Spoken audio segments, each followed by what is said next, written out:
right, welcome. Today is Wednesday. Why am I echoing? Today is Wednesday, May 11th, 2022. It is a regular meeting of the Pitkin County Board of County Commissioners. It is noon and we are starting on time, and I'm very pleased to announce we have a full board. All 5 commissioners are in the room live and in person, and we have a long day ahead of us, so we are off to a good start. So the first item on our agenda is, do we have any additions or deletions? There are no additions or deletions to the agenda. Second item is public comment. If there's any members of the public in the room that wish to comment on an item that is not on today's agenda, there are no public in the room. So is there anybody on Zooming in, either on the phone or on Zoom meeting, who would like to comment on an item not on today's agenda? Please raise your hand by *9 if you would like to speak on an item not on today's agenda. I'll give everybody a few minutes to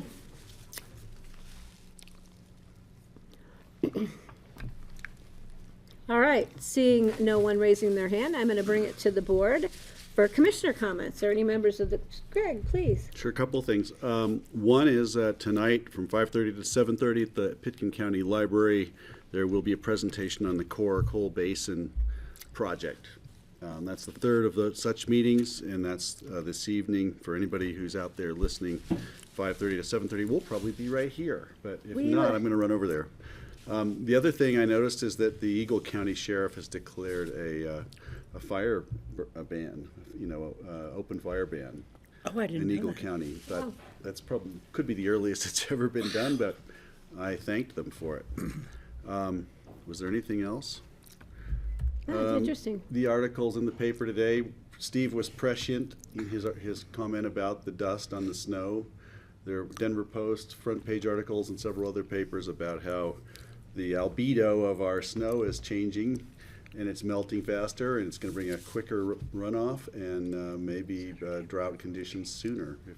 We won't have a long extended spring runoff. So Steve, you are 24 hours ahead of the news cycle. That's it. Okay, any other members of the board wish to make comment? Steve, please. Fire season is definitely here already, and I just urge people to plan ahead, pack your go bags with your very essential things that you just absolutely can't afford to have them burn up in a fire. If you have to run out the door, have a plan for your family. Where, what are you going to do? How are you going to leave if you have to leave your house quickly? You maybe would not have time in the event of a catastrophic fire to get some valuables out of your house unless you already have them packed in a box or a bag and ready to just grab on your way out the door. I want everybody to be safe and save your lives and your family's lives, and hopefully your cat and dog along the way to take them with you. But this could be a really bad summer. Hopefully we'll get a lot of rain somewhere along the way. We never know. That remains to be seen. But I want everybody to be thinking ahead what you're going to do in an emergency, because then you can do a lot better chance of doing the right thing when an emergency actually happens. I'm going to add to that real quick, and I think Greg will appreciate this. It's also never too late to start preparing your home as far as clearing brush, making sure your firewood is not stacked up alongside your building. Very simple things. And you can contact anybody with the Aspen Fire Protection District or with the Roaring Fork Fire Protection District as far as any guidelines and any assistance that you may need in getting your house as prepared as you can for wildfire season. And that's also very critical. So that's a good point. We need to be bringing up now with the fire ban already in effect in Eagle County. Again, you're right, Greg. I think it's what is it today? It's like it's the 11th of May. So yeah, it's better to be prepared ahead of time. That's for sure. Any other comments from the board? All right, we We're going to move into our regular agenda. The first item is a consent item, single reading. It is the minutes of the April 27th, 2022 regular meeting. Does the board have any comments about the minutes? I would like to see a motion then. I'll move to approve the consent agenda. Thank you. I have a motion by Kelly, a second by Greg. Further comments? Seeing none, all those in favor, please signify by saying aye. Aye. Aye. Motion passes. Thank you very much. Okay, we're moving on to our individual consideration items, first readings, set for public hearing on May the 25th. Kim, if you want to come forward, the first item is a resolution of the Board of Commissioners on behalf of the Pickens County Sheriff's Department approving a contract with Colorado Department of Human Services Office of Behavioral Health, providing funding for jail-based behavior Services. Yeah. services. Behavioral, that's a tough one, services. So Kim, please. Hello, it is good to see everybody this afternoon in person. So, just here to, we're going to continue the grant and contract to provide the jail-based behavioral services. It provides us a lot more mental health and substance use treatment, and the ability to,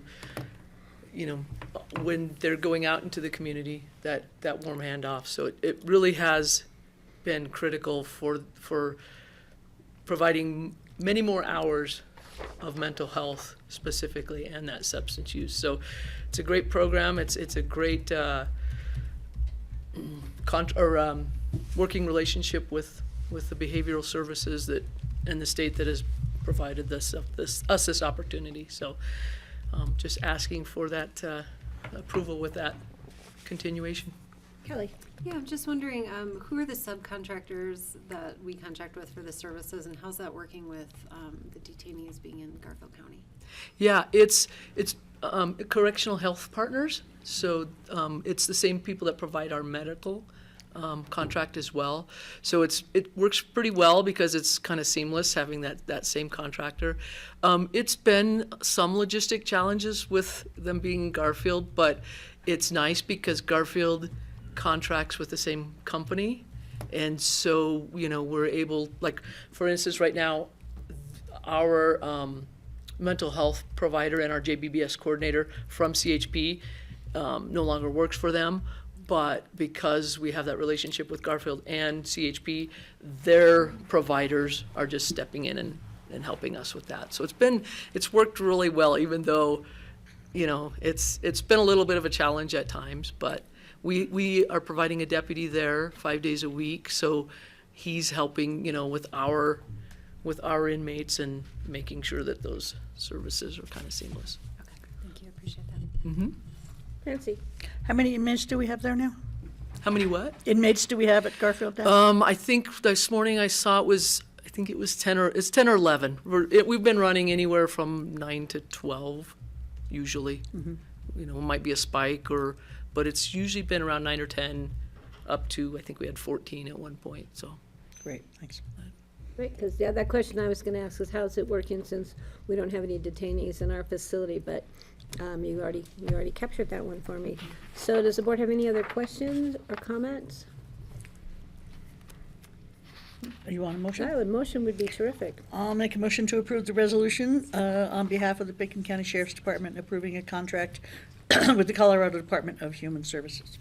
And this will be set for second reading and a public hearing on May 25th, when we're going to have a very short agenda day that day. So we'll see you then. Thank you. And we have a motion and a second.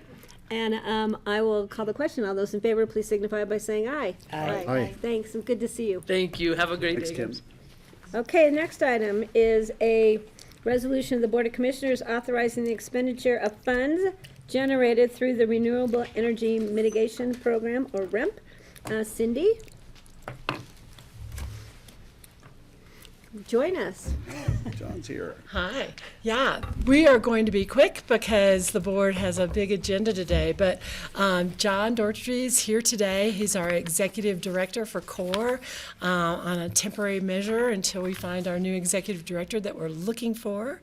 John? And John has the task of making sure everything's in order. And we had gone through the budget with Connie last year and had set aside $500,000 for the core budget for 2022. And with that resolution in front of you, we would be authorizing the funds for the specific purposes here.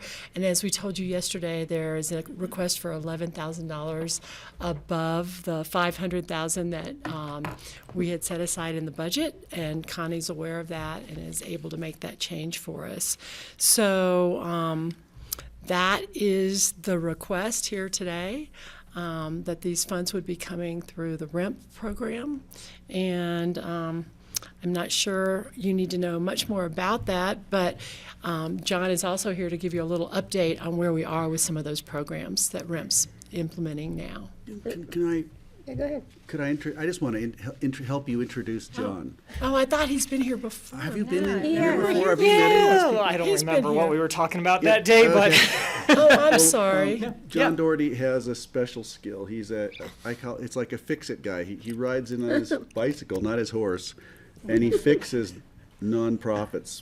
He helps restructure board governance, administration, finance. That's his specialty, and usually he's in and out, in 6 months usually. We're going to keep him around 9, I think. And then he'll be on his way to the next one. And previous to us, he was at Lift Up, and he helped restructure Lift Up. And you still work with them. You're still in touch with them, so you're still on the hook. But John has been amazing. The core board has been really grateful to have him. And I just wanted to point out that you're not just passing through. It's just not we didn't hire you and fire you in 6 months. This was the whole I plan, right? didn't mean to make that impression. So thank you. Just John Doherty, everyone. thank you, Commissioner Postman. First and foremost, I just wanted to highlight, there has been a lot of change going on with CORE. The last time I was here, I gave you sort of a high-level hit on that when we talked about the Coal Basin request, which is also wrapped into this. But just to give you a little context, a lot of the work that we've been focused on at CORE is really getting very clear about what our deliverables are against climate action goals in the region, and then focusing the dollars in a much more specific and measurable way. And what that means for us operationally is committing to partnerships in the community. So you may have seen an article recently in the paper that really talked about how we are looking to partner to advance key areas in each community that we serve. So Pitkin County using the REMP dollars, Eagle with some of the contract dollars that they're providing, and then the specific dollars tied to Coal Basin. For Pitkin's $511,000 request, it's really tied to a couple of key partnership and initiatives. One of them being with APSHA, so targeting our low to moderate income households to ensure that they have equitable access to those opportunities to make the necessary changes on their property. And working directly with the new director there has been really wonderful. His team has gone out with our team, identified specific properties by walking those properties and saying, this building needs some help at a commercial level. This property owner or tenant needs some help at a local level. And so we're mapping that out in every report that we would give to Cindy for one more month. We now do in quarterly reports to all of our funding stakeholders to say, this is how many we've done, this is our progress towards our goal for the year, and that way you can see our positive sort of trajectory in those areas. So APSHA is a key partner in that. The Coal Basin project is another key focus area that we're really stressing or focused on. And then, aside from that, we then have set specific targets for our commercial and residential work. And in immediate presence, you probably have read a lot about Building IQ and the work that we're doing with the City of Aspen and some of their REMP dollars to advance and put into play that new ordinance around the commercial property. So just wanted to give you sort of that heads up in terms of how this has evolved and how we see CORE going forward, so that when we're coming for requests in the future, that we're going to be very targeted and specific around how we see those dollars being used, including dollars like Coal Basin. The other update, just so you know, Greg did a great job running from meetings yesterday to another meeting. We are back on track. back on track with the hiring of a permanent CEO. So we have narrowed the field to 5 really great candidates. And next week we will do first round interviews with those folks. We'll have a couple of weeks. Then we'll go into a smaller group in hopes that in very early July we will be able to put someone in that seat permanently. So at that point, you guys will have a future update, I'm sure. But a lot of my work with the organization has been how do we institutionalize these processes? So going forward, how do we make sure that we have standard policies, practices, and procedures that keep this process going forward? Clear accountability around how we're moving specific climate action programs forward for each community, and that accountability of reporting back. And so we have expanded our board composition, so it is now both elected and community seats. Community seats represent 1 less than that of the elected representatives because of the source of funding. We have brought in contract fundraising and development in order to match REMP dollars. So our goal is to be able to go fully serve our mission of leading the Roaring Fork Valley by leveraging REMP dollars with philanthropic support to be able to do more than we're doing today, and carry that work beyond Pitkin County. And then we've established standing committees that have community seats on them. So we'll always be looking, CORE will always be looking. And that's really about continuing to build our community support and our ambassadors and our insight and perspective on how to do this work at a community level and get as many people in this region engaged and on board with the work that CORE is doing on behalf of the communities we serve. So that's a lot really quickly, but I appreciate the opportunity, appreciate the ability to update you on that and your ongoing support for CORE's work. It is doing very, very well, and the board has done a fantastic job supporting that. I just wanted to say John walks the talk too. He talks well, but he walks it. So thank I you. rode my bike in. he rides And the we talk. can talk later. I went up to Maroon Bells this morning, Greg. All right. We need to talk about a plan for keeping it just like it was this morning. Nobody else, I'm with just ya. me, and I'm with wondering, did they mean by that closed gate, I really can't go up there? Or can I still get You're telling the around commission. it? I'm impressed. Just asking. I don't know. You're good. Because CORE has come a long way since I was on the CORE board and chairing CORE.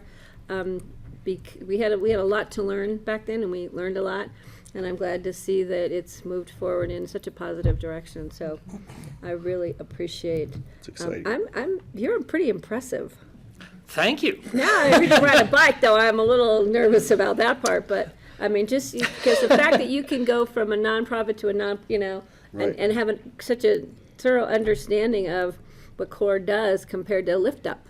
I mean, that's 2 very different organizations, so it's pretty impressive. So they have 4 components. This is what I tell everybody. We have to have the people right, we have to have the process right, we have to have the tools and infrastructure, and we have to have a business model that can sustain it. And that's what I come in and look at, regardless of what the issue is, and then we just build the team and get the board to a place to help make sure we have those resources. So, yeah, it's really great and fun work. One quick plug. Tonight, Aspen Library, Coal Basin, if anyone wants to come, 5:30. I know. I wish we were done here by 5:30. I don't Probably think won't we'll be be done, but we announced it Come back earlier. and But check on us after Okay. that meeting. Bring I'll in give a leftover report out snacks. afterwards, but it is a great presentation if you have not seen. I know you were at the one, you were out at Redstone. I was also in Carbondale. And Chris Caskey does just an amazing job translating to a social worker by training how all this climate action stuff works. He's So, a brilliant speaker. he is. It's really worth going to hear him speak. I know. He's I'd just hoped, because incredible. I was one who asked for one to be occurring up here, and just wasn't the luck got of the it. draw on the night we got it. So if I can get out of here by 5 o'clock, I am a miracle worker. It's approved, okay. whatever it is. John's like, no. John wouldn't mind either. I would love it. Then I'd win all 2 of it. bets Okay, out well, of let's today. keep it. Let's- Okay, Steve, anything please. else? Our commissioner meetings, the regular meetings like today are like a baseball game that you have a fixed number of innings, but you don't know how long they're gonna take. Much less interesting than the longest baseball game. And we've been known to exceed the number of innings in a normal baseball game over and over again. Okay. So we have this item, Cindy, just clarification, this will be coming back to us in supplemental budget. Second, This is the first step, this will be the second reading on May 25th. right? With And everything then does it still need to come back to us in supplemental budget? with Not timing? not the rent funds. Okay, just the want to make next- sure. We Okay. talked about it yesterday as well. Yes, so I want to make sure that the board knows this is a first reading set for second reading, public hearing on May the 25th, when we have nothing to do that day. Can I So, make that motion? you certainly can, sir. You make a motion, I need a second. That's his motion. You just made You it? just announced it. Yeah, I did. Oh, I'll Beat you to second it. I have a motion, I have a Second reading, May 25th. And we see no further public comment. All those in favor, please signify by saying aye. Aye. Aye. And don't you guys go anywhere, because the next item is also yours. It is the approval of, the consideration for approval of a $2,000, missed my zeros, $200,000 contribution for, towards the processing of a NEPA application for the Coal Basin Methane Project. This one will come back to us in supplemental, second quarter supplemental budget. So if you'd like to give us a brief explanation of this one. Sure. So you can learn a lot more by a much more educated person at 5:30. But where we are at in the process, so as we presented last time, we are in these sort of developmental stages of understanding the opportunity to capture and either destroy or otherwise put to use methane in order to increase our positive impact on the environment using the coal basin as a capture point. And we're at the developmental stages with funding committed at the federal level of about $1.2 million towards the research and understanding of our capture flow. But in order to be able to do that work, we need to be able to go onto the property and get the appropriate permissions that allow us to understand and study that flow rate and the impact and how to best discard of the methane, whatever that formula may look like. So the funding request is for funding towards the NEPA process or whatever version of the NEPA process, which I have learned along the way can be long and convoluted or short and sweet. So this is a funding request to cover the costs of going through that process, including consulting fees and guidance to manage through not only the administrative portion of the process, but actually moving into meeting the requirements that we will be asked to perform, whether that is tests, accessing land, getting permissions and permits to do so. So that is what the funding request is for.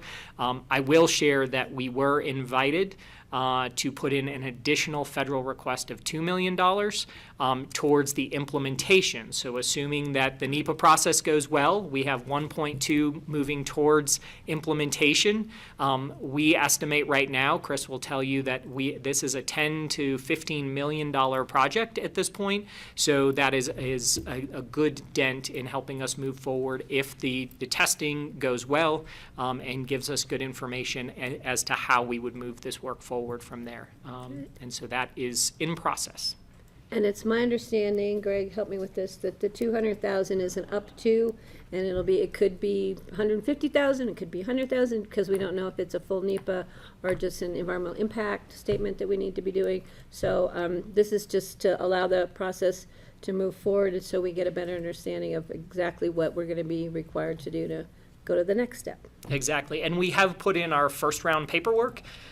So Chris Caskey and Mona Newton are leading that project. So the first round paperwork is in, and we are getting our feedback as to what some of those initial next steps will be. Great. It's sort of like what I've learned. It's a write your own storybook. So you get to chapter 2, and then they tell you got to skip over to chapter 4, or no, you got to do chapter 3 first. So that's sort of how NEPA seems to work. As is our long as they understanding. don't make us go back to the forward at the beginning of the book, we're good. Yeah, exactly. Okay, we Skip want to to get the to end. that conclusion. Right. Okay. I can make that motion. Okay, would you please make a motion? Authorizing the expenditure of general funds for the Coal Basin NEPA Act process. I'll second. We have a motion, a second. I'll just add another comment. We have had some concern from people in Redstone about, with the destruction of putting the road in, et cetera. And I think we've pretty much assured them where we're going to look for the cleanest, simplest, hopefully, process to do this. And the board was also concerned at our first discussion about this amount of money. And I think the board was pretty supportive of the fact that the impact of this project as far as our goals for our environment is so huge that it is worth the investment to get this moving forward. Well said. Because the outcome of this one project will make it so the other projects we have in line pale in comparison. And it's replicable for Yeah. the rest of the country. Yeah, and then it's also, I think that's why we're getting such great federal support, especially through Michael Bennett's office, Senator Bennett's office, because it's going to be used as a model, as a template, hopefully for coal methane issues across the country. So it's huge. There's a lot of bonuses out of this. All right, I have a motion and a second. Any other comments from the board?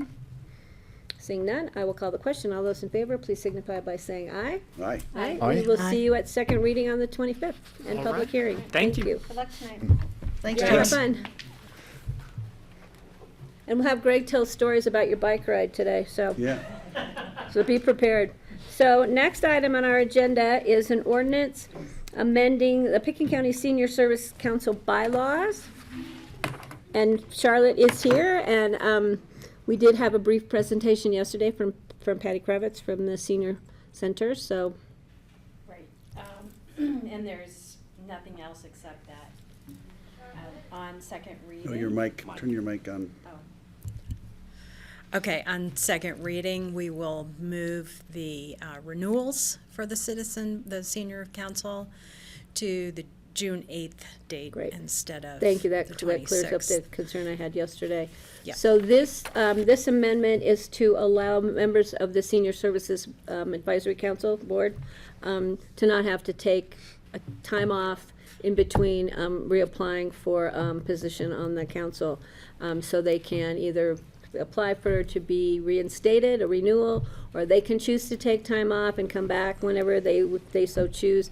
And we're doing so just because we've had such great membership that we've kind of got lost in the shuffle. So we're just cleaning up the language in the bylaws, which has to be done by ordinance per county Correct. requirements, through legal counsel telling us we had to do it that way. So, Steve, did you have?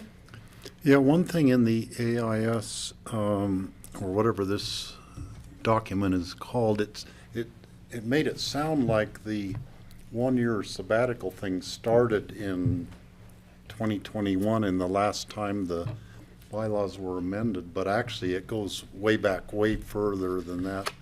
The bylaws were amended, but this was already in the bylaws. The one-year sabbatical thing has been Right. in the entire time that I've been a commissioner, and I don't know when it was first put in place. No, Yeah, but actually 2020 was when they revised that so that they could kind of get fresh folks. And now they're having a hard time keeping So we're those we're folks. referring back to what's standing right now as the bylaws from 2021. So it's 2022, and we're amending it to take that provision out, Yeah. right? And so we'll have a second reading and public hearing on May 25th. Okay. So is there any other questions from the board, or do I have a motion to approve? I'll make a motion to approve the ordinance amending ordinance number 15-2021, amending the Pickens County Senior Services Council bylaws. Have a motion I'll second. and a second. And again, we've now cleaned this up by moving the appointment of the council members to after we've approved on second reading, hopefully, the amendment to the bylaws. Correct. Okay, I'm going to call the question. All those in favor, please signify by saying aye. Aye. Aye. Great, thank you. Thanks, Charlotte, so much. All right, next, we are moving along here. We have an ordinance amending Title IX of the Pickens County Code, Section 9.08.130 regarding definitions, and 9.12 regarding the road maintenance and management plan. And it says Richard Neely on here. Are we fooling everybody by moving along so quickly? I'll send him a text. John, can you get us started on this, maybe? John Peacock? We're fooling everybody today. We've got a full board sitting here, we're moving along quickly, and staff's going, oh my God, it's only 12:30. I know, it's kind of scary looking around the room, it's like,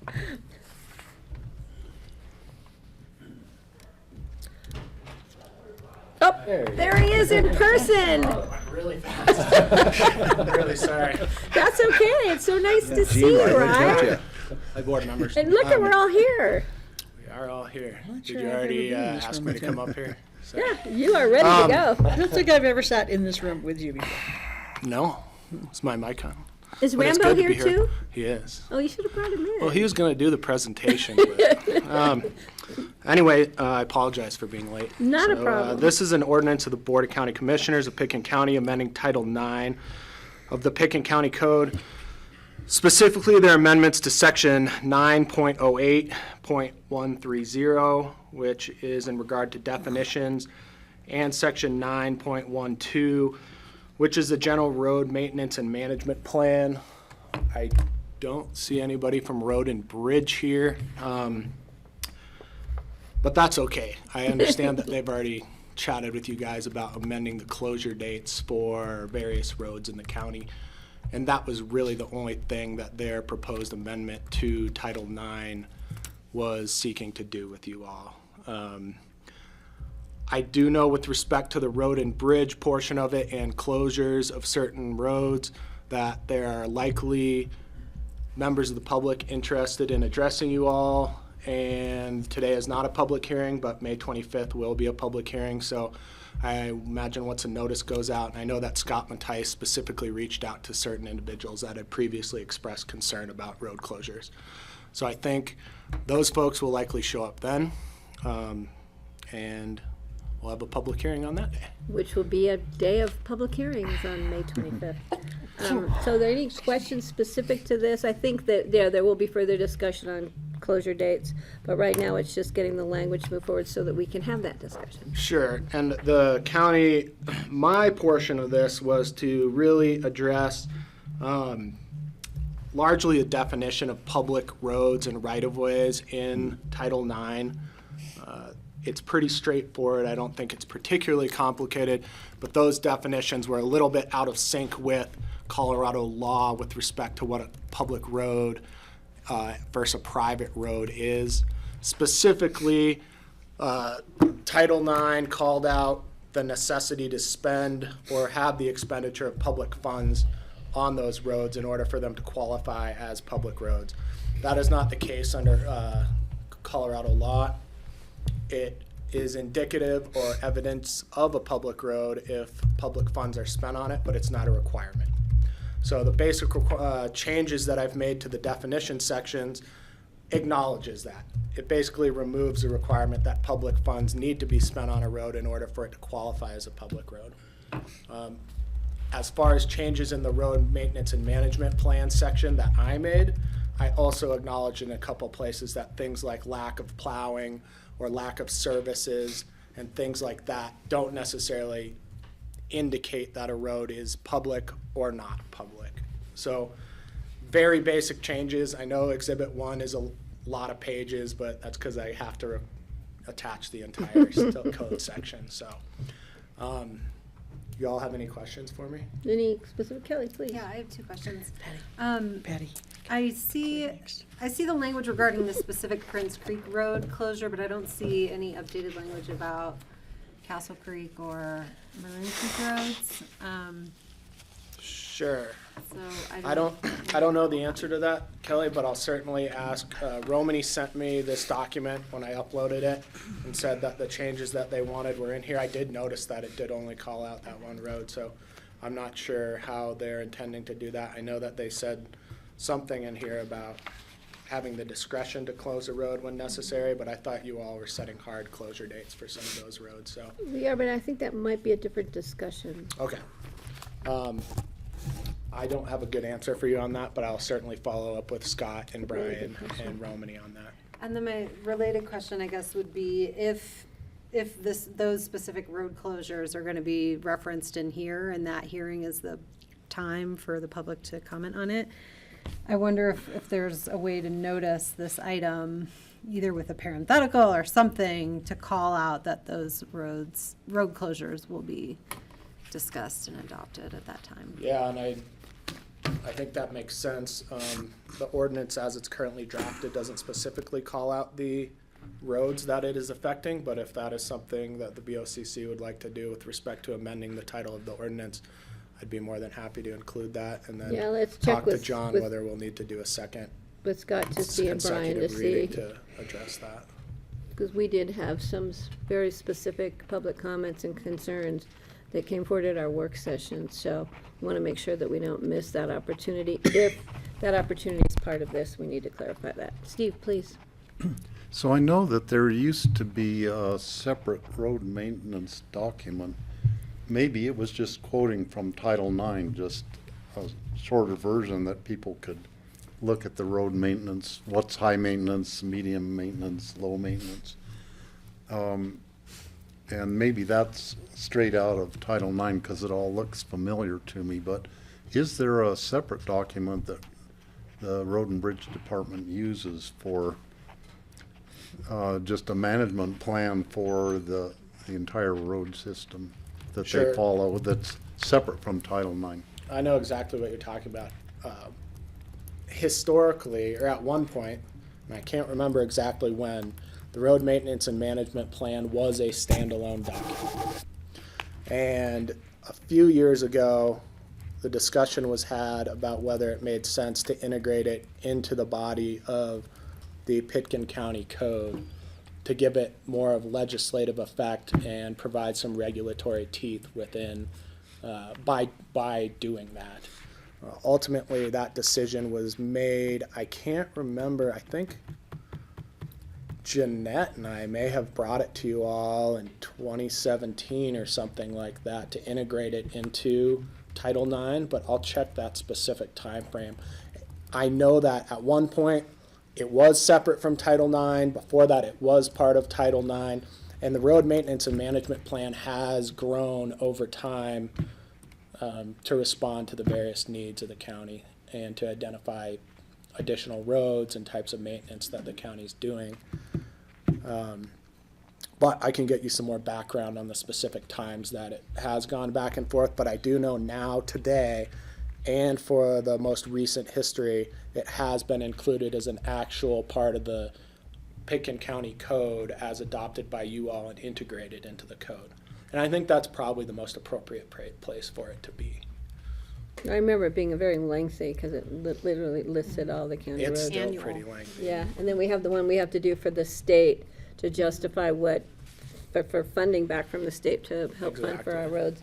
And that's another lengthy document, so, yeah. Let's see, one other question. Some of this, I've always been somewhat confused about some of the subdivision roads. Some of them were taken over by the county maintenance. I think others were not, and it's always a question of confusion. Is this a public road in a subdivision, or is it a private road that the public can go on because they're going to their friend's house or whatever? And Sure. that sometimes pops up as an issue where a subdivision will say, they just say this is not, they specifically say this is not a public road, indicating keep out, don't go in there. Right, and I know this exact issue most recently came up with Crystal Country Estates when they came in to set up their metro district about whether the roads were Right. public or not. And that's one of the reasons I made this definition or this definitional change in the code, is that there are various dedications to the county that in some cases are incomplete or have been complete but perhaps haven't been formally recognized as being accepted with respect to the public status of the roads. Through other various operations of law, a road may become public that perhaps wasn't public at one time, or it's hard to say discovered, but a road is discovered or found or determined to be public either by a court or by maybe opinion from the county attorney's office, and that may be subsequently pursued. So that's one of the reasons that I felt it was appropriate to make this change. Just like a lot of aspects of the Pitkin County Code in general, as I'm working on some other project, I'll reference the code and realize, hey, maybe this isn't in line with, either county policy or the status of the law, and bring it to you all to potentially amend the code to more accurately reflect what I think is either in line with a policy decision or a legal decision. In this case, I think this change is almost wholly in concert with aligning more with the legal definition of what a public road is or is not. Yeah, and I see, I mean, a lot of the subdivision roads are listed on these lists, so Quite a number those of them ones are called out, but maybe the way you defined it, just because it's not on this list, there still could be public roads that aren't on the list. That's my understanding as Yeah. well. All right, good question. Any other questions for Roy? Okay, I'll move to approve an ordinance of the BOCC amending Title IX of the Pickens County Code, Section 9.08.130 regarding definitions and 9.12 regarding the road maintenance and management plan, and set for public hearing and second reading on May 25th. that's correct. So second, I have a motion and 2 seconds. We'll give Steve, thank you, Greg. finger wrestling. Any other comments from the board? Did you say 26? I'm sorry, Kelly. I said May 25th. Okay, Do we want to move it to the 26th? Because we have time that day. All right, I have a motion, I have a second. All those in favor, please signify by saying aye. Aye. Thank you. Thanks, you, board Rod. Good members. to see you. Sorry again. Tell I was Rambo to late. get off the couch when you get upstairs, that we're waiting for him. Appreciate it. Baby ride. Oh, yeah, how's that new baby? Thank you. Yeah, good. How big is he now? He's huge. He's a giant. Bring him in, I'll sit with him here. I you like I know, used I to know. do. Yeah. Rye is now the proud father of 2 beautiful little girls and a bruiser of a new baby boy. So this is individual consideration items, public hearings, second readings. The first is a resolution of the Board of County Commissioners approving the master task order with the Colorado Department of Public Health and Environment for the purchase and delivery of health and environmental services, and set forth the terms and conditions under which these services shall be performed by Pickens County Public Health. And we have Jordana Sabella, our Public Health Director, and she loves titles on resolutions, so that's therefore the length, because she wants to make sure we know what we're doing. So please. Well, it's so nice to see everyone I in know, isn't person. it nice? So the Master Task Order contract sets forth the general terms and conditions between CDPHE and the BOCC for the use and benefit of the Pickens County Public Health Agency, and defines how CDPHE and Pickens County contract with each other in the future using task orders. The last Master Task Order was completed in 2017. It is required to be completed every 5 years, and so we are currently due. I have a question, and I think you know the answer because it made me very nervous when I saw it. Under budgetary impact, it says, thus, there could be a budgetary impact of approximately $900,000. Could you just, so the public knows what that could be? Sure. So that is the cumulative amount of all of the contracts that we currently have with CDPHE. So if we don't sign this master task order contract, we can't sign those individual task orders. Okay, so this is why this is critical for us to move forward. Does the board have any questions or comments? Steve, please. Is the next item on the agenda having to do with creating a strong workforce? Is that an example of a task order with CDPHE? It appears to me that it is, but Yes. that's just an example of why we are pre-approving it. Then they still come to us at least at some point for further approval, but not always? Not always. Depending on what they are, we have, they will either come to the board if it's a new funding stream or a new program. So, for example, what we have on the agenda next about workforce is a new funding source, something we've never gotten before. So we'll bring that to the BOCC. If it's something that we've brought forth beforeward and we're just renewing our annual work with them, Patty will sign that. So look for me to be signing for $900,000 in the near future with approval from you. So this is a public hearing. Are there any members of the public wishing to comment on this item on our agenda? If you are online, please *9 to raise your hand. If anybody in the room, wishes to comment on this item? Seeing none? All right. I am going to close the public hearing on this item and bring it back to the board. I can make a motion approve the purchase order agreement with CDP. Oh, I will start over. I'd make a motion to approve the PO agreement with the Colorado Department of Public Health and Environment to support public health throughout Colorado, creating a strong workforce. Did I jump ahead? Oh, yeah, we're not a word. I jumped ahead. I got to go What back to above? the previous one. That one too. Can I do them both together?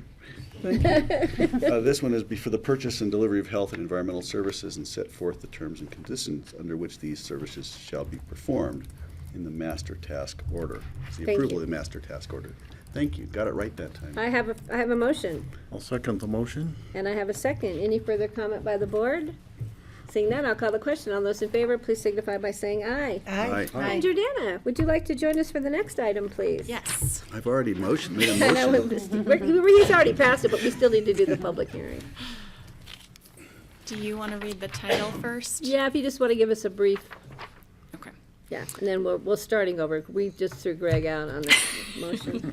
So this is funding from CDPHE, which is actually coming through the CDC Crisis Response Cooperative Agreement. It is for $141,473. The purpose of this funding is to support the public health workforce and COVID efforts. So if approved, we will use this to support our current COVID workforce, and it will pay for their efforts for a little bit over 3 months.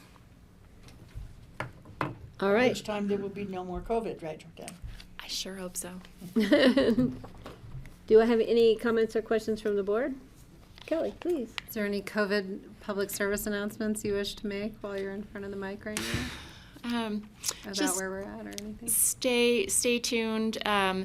We are expecting to see an increase in cases. We're already seeing an increase across the state, not necessarily in our local data, but we're preparing for a peak somewhere in June with cases and hospitalizations. So the testing, PCR same-day testing continues to be available for free through at least the end of June right now in downtown Aspen.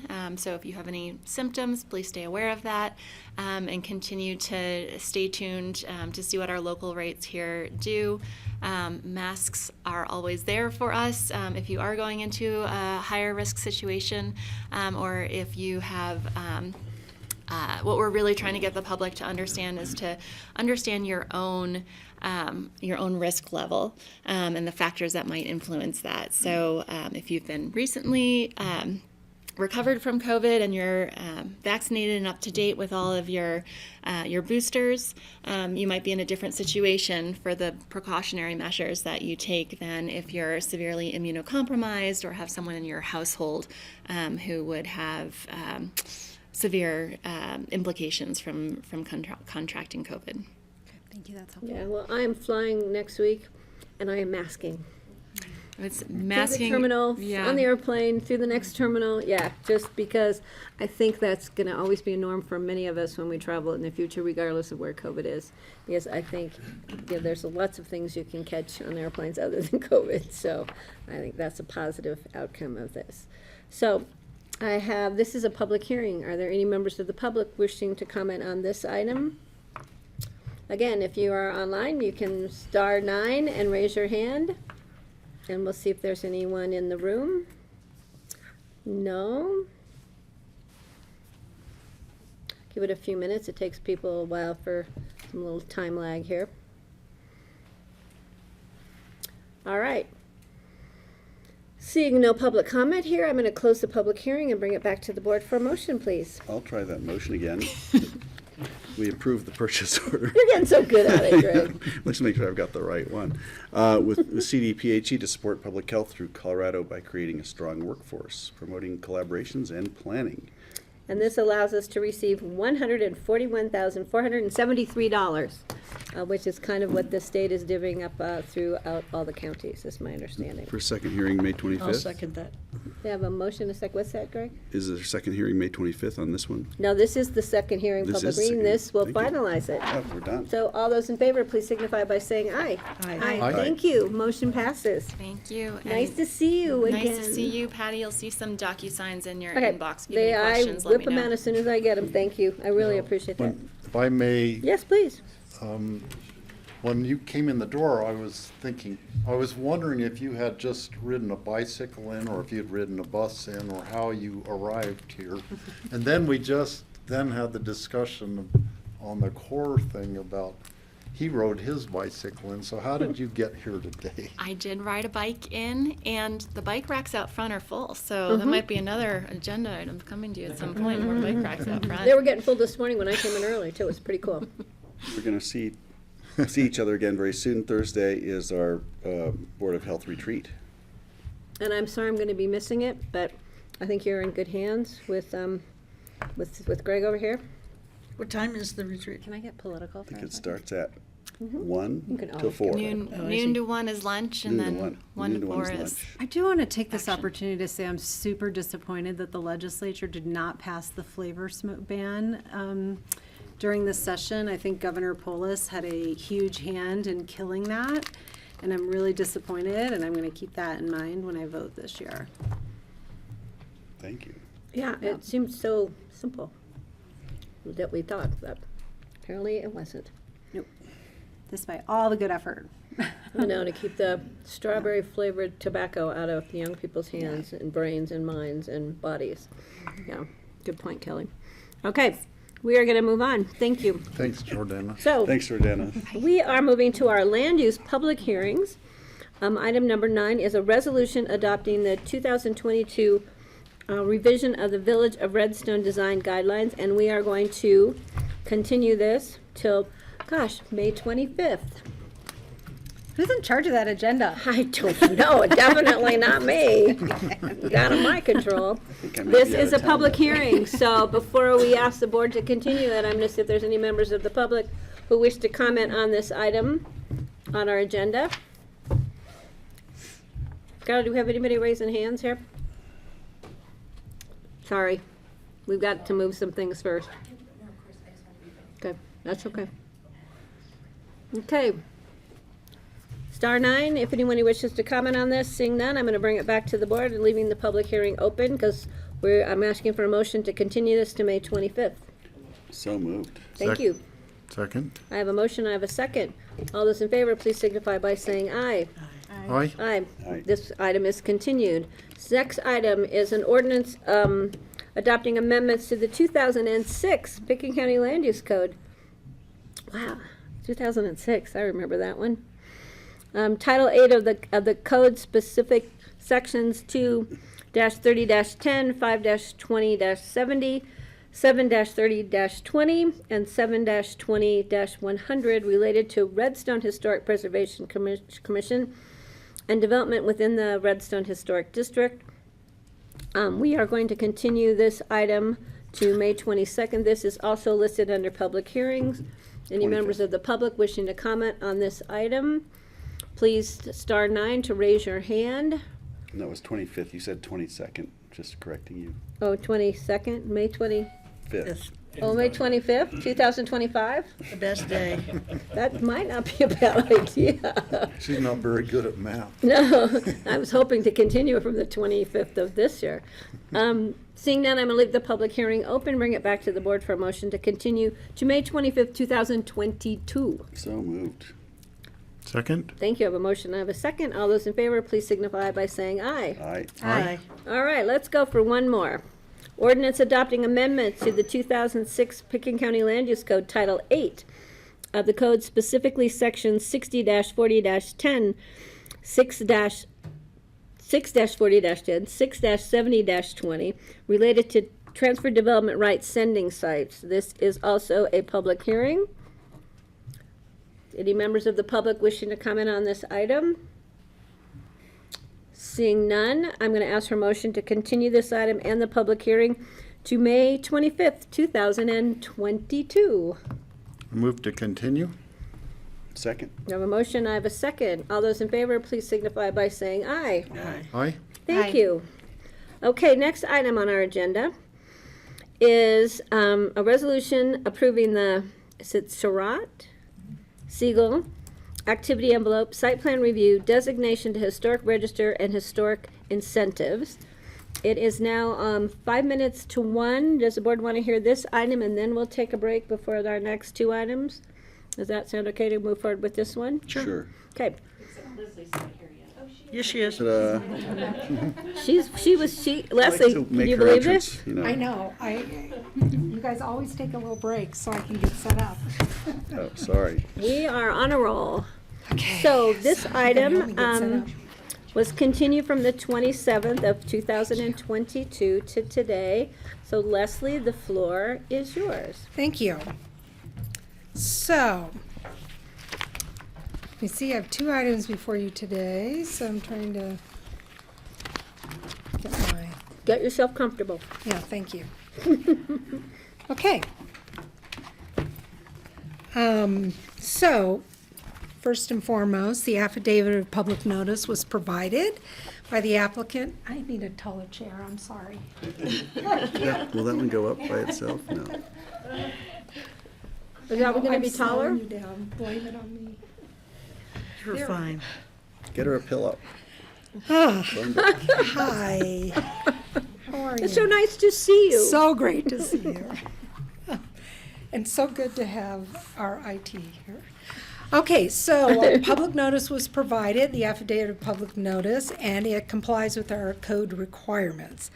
I also want to call your attention to the fact that I think at the beginning of the week, we received a letter from a citizen in support of this application. It didn't make it into the packet, but I did send it to you, and it's also now part of the public record. So I will give a brief presentation of the application and the request for the historic designation, and then I'll turn it over to Susanna Reed, our Pitkin County Historic Preservation Officer, and she will provide a review of the historic significance of the property and the buildings on the property. And then we'll turn it over to Sarah Adams, who is the applicant's representative. And let me clarify, this is a public hearings, one reading, correct? Yes. Okay. Just so the board knows. Thank you. It's a PDF. Okay. Okay. You don't have to whisper. This is why Leslie was so excited to see Skylar from IT here. Okay, yes.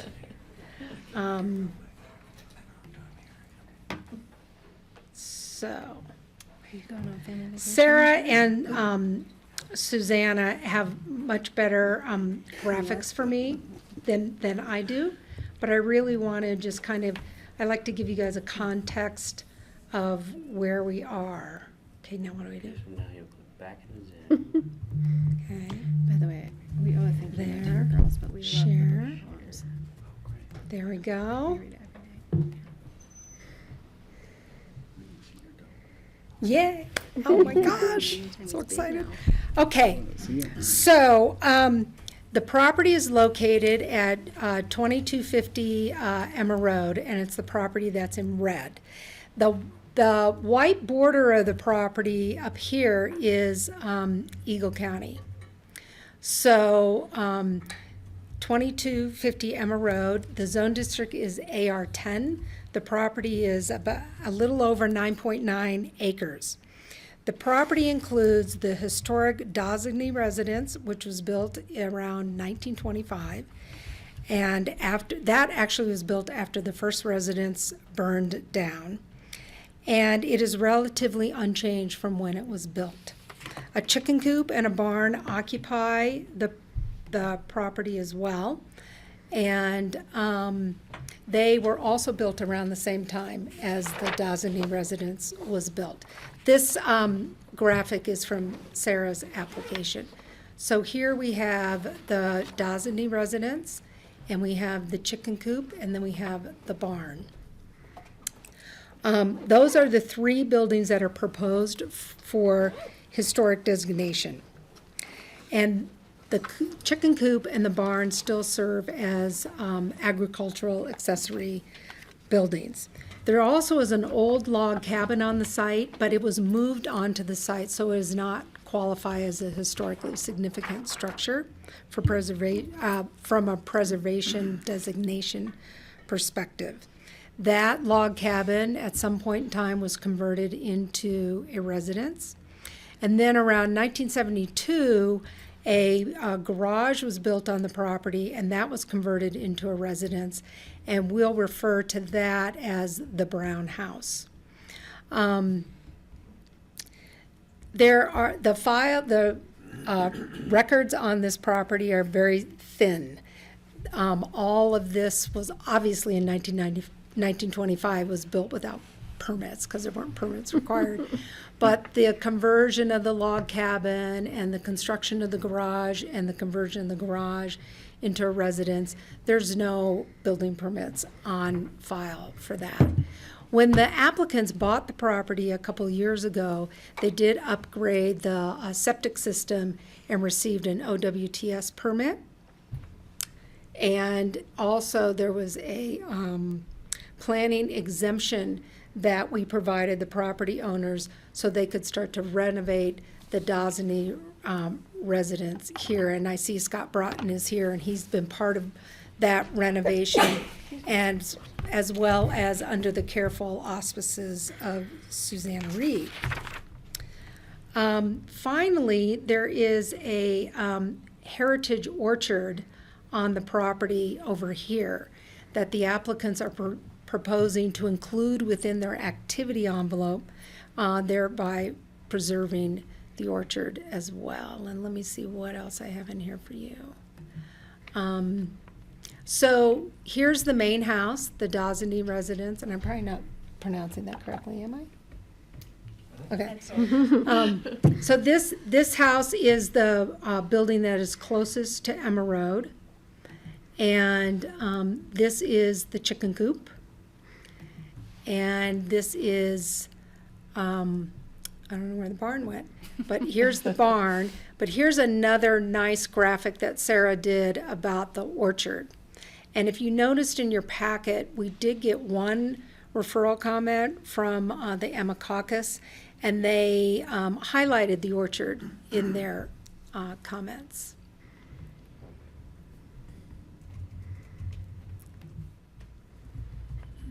And then this is the property in context with kind of the neighborhood, which is, this is the property here. And then this is the proposed activity envelope. So about 6.5 acres of the property that have been historically ag use, producing hay, will remain ag use in producing hay.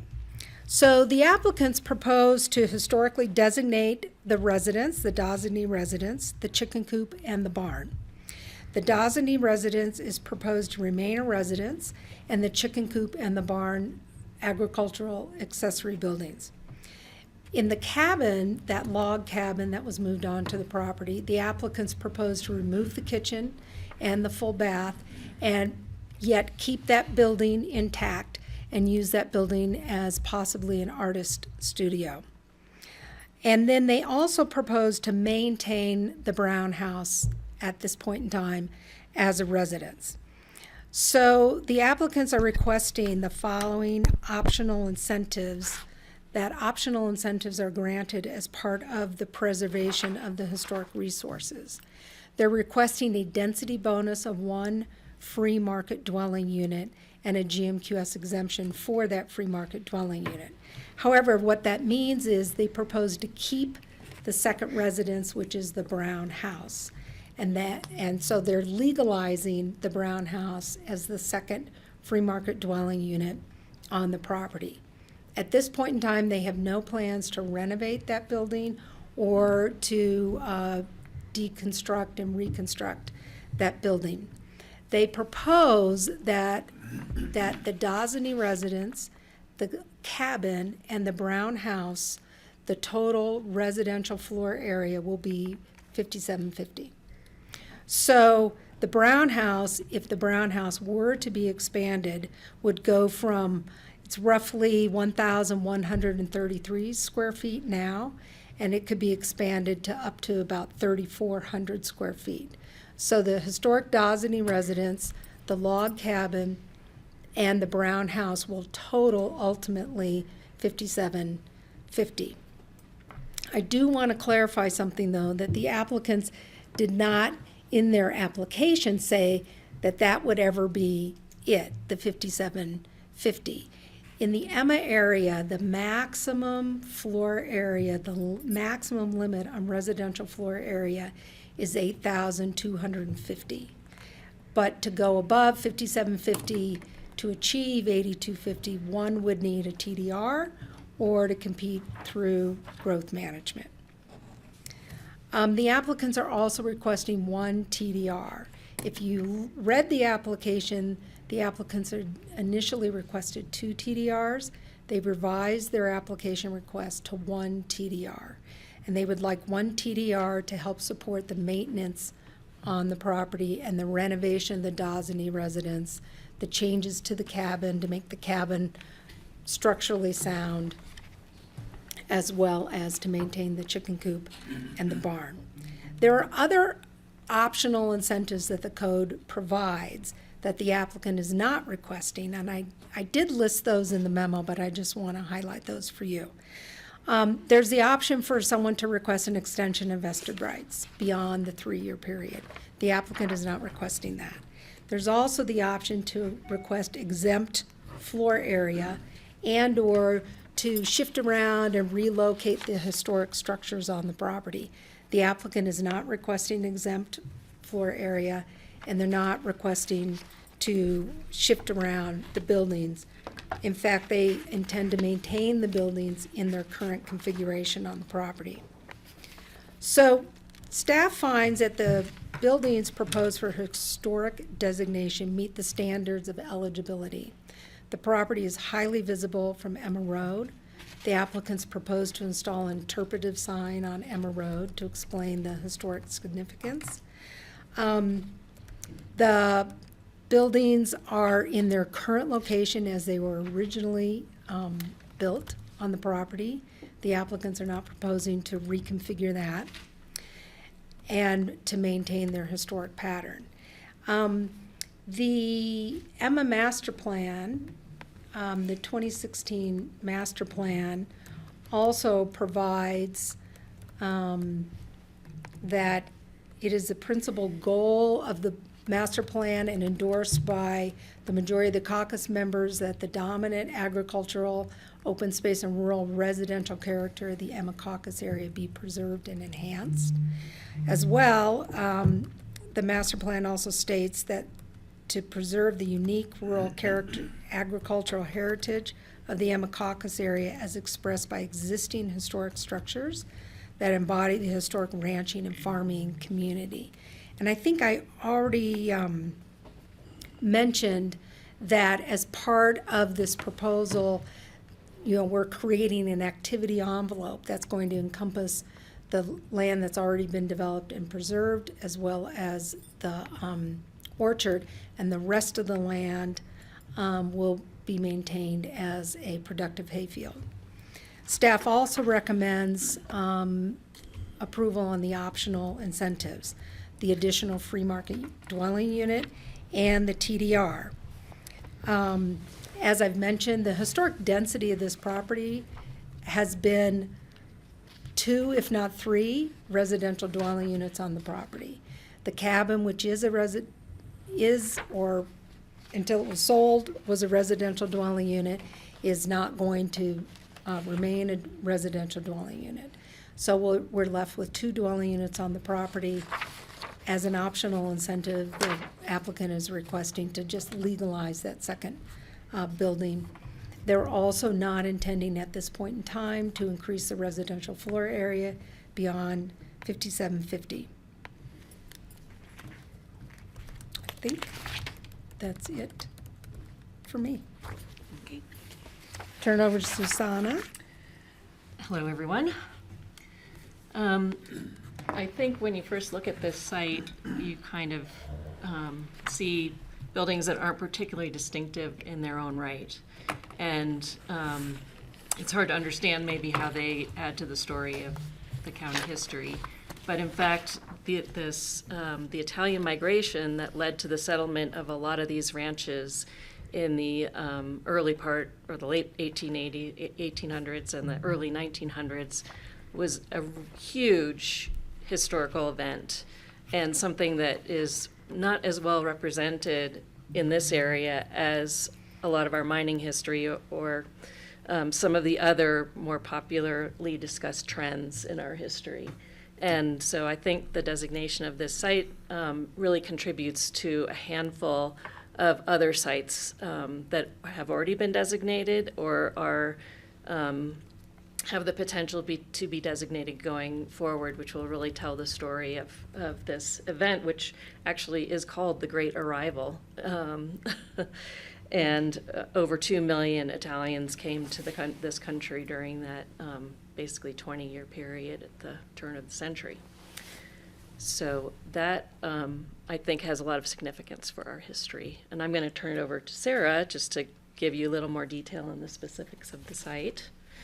The only other thing I wanted to bring up was something that we didn't discuss before, but typically I don't think we've allowed a historically designated site to be a TDR landing site. And that's something that we might want to clarify going forward. And I just want to clarify, to be fully disclosed, to the best of my knowledge, I have no family connection to the Cerises, the Dawsony, or, I mean, most of it is the Caparellas and the Madalones. So just when you're talking about the 2 million, 20 million, how many people? Yeah. As far as I know, I have no conflict of interest on this property. And actually, that reminds me of something else I was going to say, which is, alternately to the mining invasion of the valley, the ranching invasion was really a generational project, and a lot of those ranches retain the names of the original families that came here. Yes, please, Francie. So I think that Leslie said that if they were to go up to the square footage that the caucus allows, they would need a TDR. Or GMQS allotments. But it's not designated as a TDR landing site. It cannot be a TDR landing site. Well, Because it's historic, we'll clarify that. yeah. If it's historic, as Susanna's suggesting, it may be prevented from being a landing site. Suzanne, you can go ahead and have a seat if you want to. So You're afraid of us because we're all here. a little ambiguous, I'd say, Yeah. to have that language in there. Okay. Okay. So the question is, can a TDR be transferred onto a historically designated site for additional There's growth? nothing in the code that Exactly would. the question, but that was. Well, so there would be where it went. nothing in the code would prevent that, to the point of, have we? Ever I'd done have that? to think about it. We've approved additional floor area, not using a TDR, but as a growth management exemption for additional floor area, as a historic incentive. So it looks and feels like a TDR, but we don't create the TDR and then have you land the TDR for your additional floor area. So, I mean, that's kind of a different piece. So, I don't know, if that's not answering your question, maybe try again. Let's cut this short. Okay. The applicant has just in a conversation agreed that they would not seek anything beyond 5750 for That this was a property. question I had further on. Well, Okay. can we limit it to the max of 5750 and Great, not go to thank you. the maximum allowed by the caucus? And I just have one question then about, why do we have to incentivize historic designation? What, I don't get that. Well, Because it's not mandatory. right, in Pickens County, as opposed to in the city of Aspen, early on, we decided that a voluntary program was going to be more effective. And so basically, people can come in and bring their properties and get evaluated through this process to determine whether they get designated. in order to encourage people to be designated, we created a list of incentives, which are the TDR, the additional house Including more site. square footage. We And- just went through this at Open Space and Trails. Yeah, they needed to be, the incentives needed to be significant because, Because properties. why? What is the value of, what is the value to Sarah of having the historic designation if there were no incentive? If there were no incentives? incentives, then you could just scrape whatever was on the property and replace it with whatever the maximum allowable is, with no questions asked.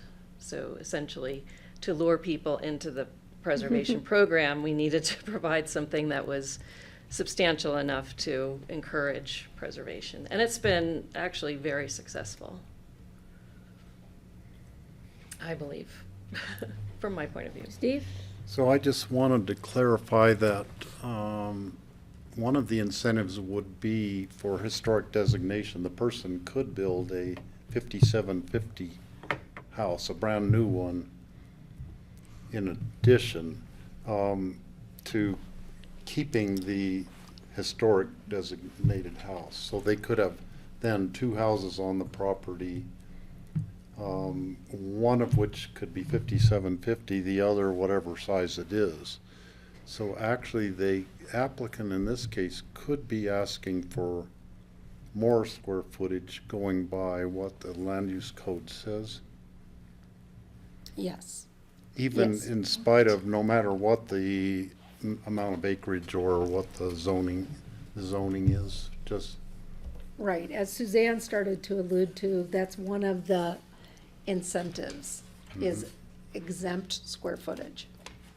And just to add, maybe, I mean, the floor area would still be limited. I mean, in Emma, there's still an 8250 cap. But I think, Francie was questioning, the incentive for a density bonus, a second free market residence, is up to 5750. And with that, we would not count the historic square footage. So the existing the size of the existing historic house and the potential to ask for up to 5750 for an additional residence. So that's what Steve is talking about. And so where does this stand? Does this stand at 5750 in addition No. to the other, or No. a total of 5750? Total, including the log cabin, Yeah, would, okay. is That's what I thought, to but then we 5750. just kept talking about all this Right. extra stuff, Yeah. and I was like, what? The chicken coop and the barn are considered ag exempt structures. That square footage is Yeah, considered right, okay. ag exempt. And the applicant is doing this voluntarily. It wasn't something that community development said they had to do. So it came from the applicant to limit the maximum residential square footage to 5750. Right, and then you just heard that they agreed to really limit it. Right. So what is the incentive they're getting then? A TDR. A TDR and a legalized second dwelling unit on the property, Which would be the existing brown house. which is the existing brown house. And then in the event that the existing brown house is either added onto or torn down and replaced, that there's still a limit on the size of what that brown house could be, because we're still at a maximum of 5750 for all three of the structures. And they've also committed that the brown house, any reconstruction of the brown house will be in the same location or similar location that the brown house is today, which is set back from the road behind our historic structures. Kelly? So to clarify then, the brown house and the log cabin are not required to be historically preserved under this. They want to preserve the barn, the coop, the main house, and the orchard. Yes. Okay. And then does Emma have receiving sites for TDR? The Emma Caucus area? Yeah, yes. It's not a designated receiver site, so they would have to go through special review to request to be a receiver site, Okay. to ask for that approval. Okay. And that would be, one of the applications might be for up to 8250 square feet.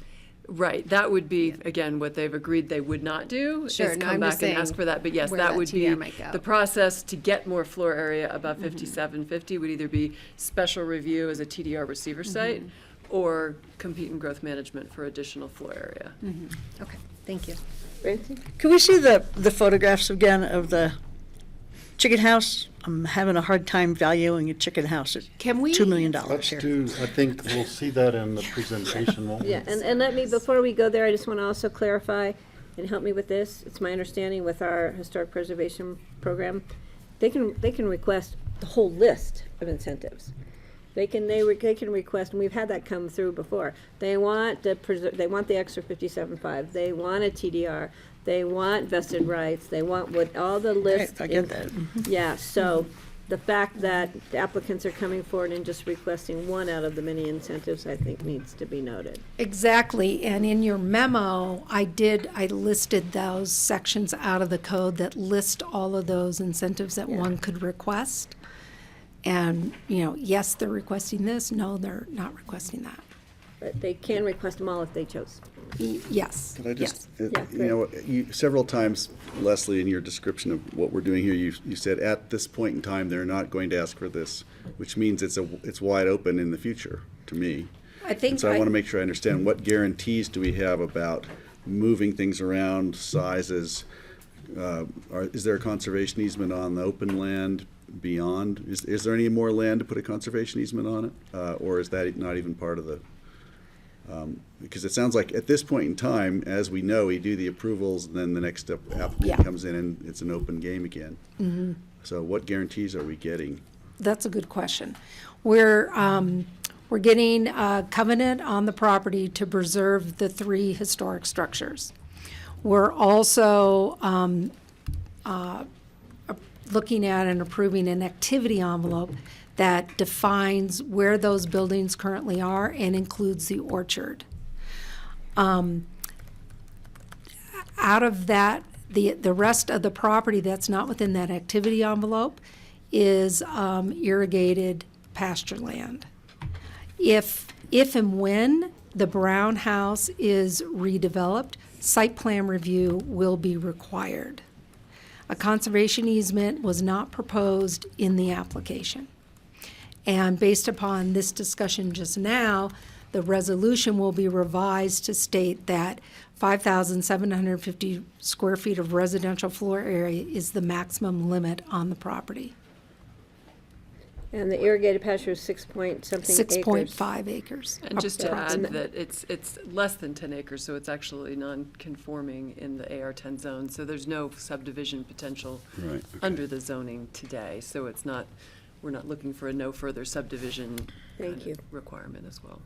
Kelly, did you have more? Yeah, I guess just to add on to that, this is hypothetical. Someone could come in and say, we want to historically preserve the log house and up our square footage on the Brown house to some higher max. Like, this doesn't lock in those 2 buildings' future potential, right?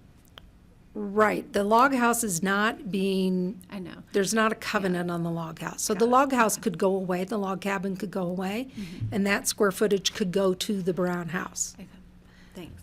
But still, the maximum allowed square footage is 57.5. Right. Allowed by whom? Allowed by us right now if we approve this. Well, and that's move what it I'm forward. asking, for this owner. No, It goes with Forever. the land.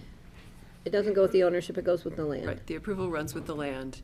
And I think what Leslie's saying about the 50s, the applicant agreeing to 5750 being a hard cap on the property, is that we would add specifically to the conditions in your draft resolution that they could not come back and ask for additional floor area through TDRs or growth management.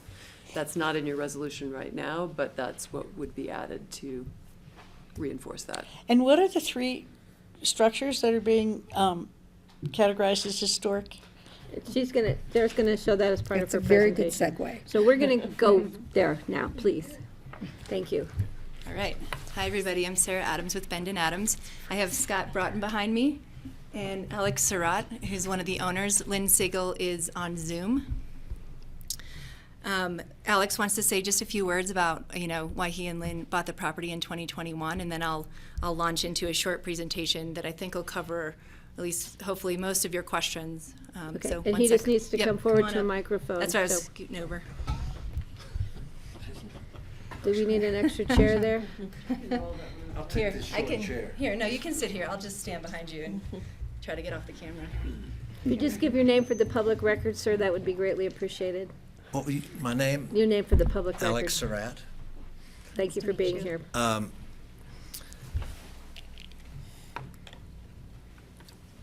I think I feel very blessed or lucky to get this property, to own the property and have a chance to live there and have a chance to be in a country setting. When we bought the property, I had no idea about conservation, about historic status. And Suzanne, I think, came and looked at the property with my wife, with Lynn, and that's when we started to learn about this. And we felt that was a good thing. We liked the house. We liked the way it looked. When we were talking about remodeling, we want to keep the board and batten look as it is. And that's one of the things that brings it all together. This is a place where we want to live, enjoy the open space.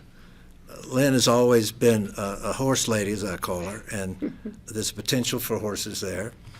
But more than anything, it's just to live in that rural setting and enjoy the rural setting. Emma Road is one of the great little places in this valley. It's used primarily for the locals. Traffic's very low. We don't hear the the noise from the highway from 82.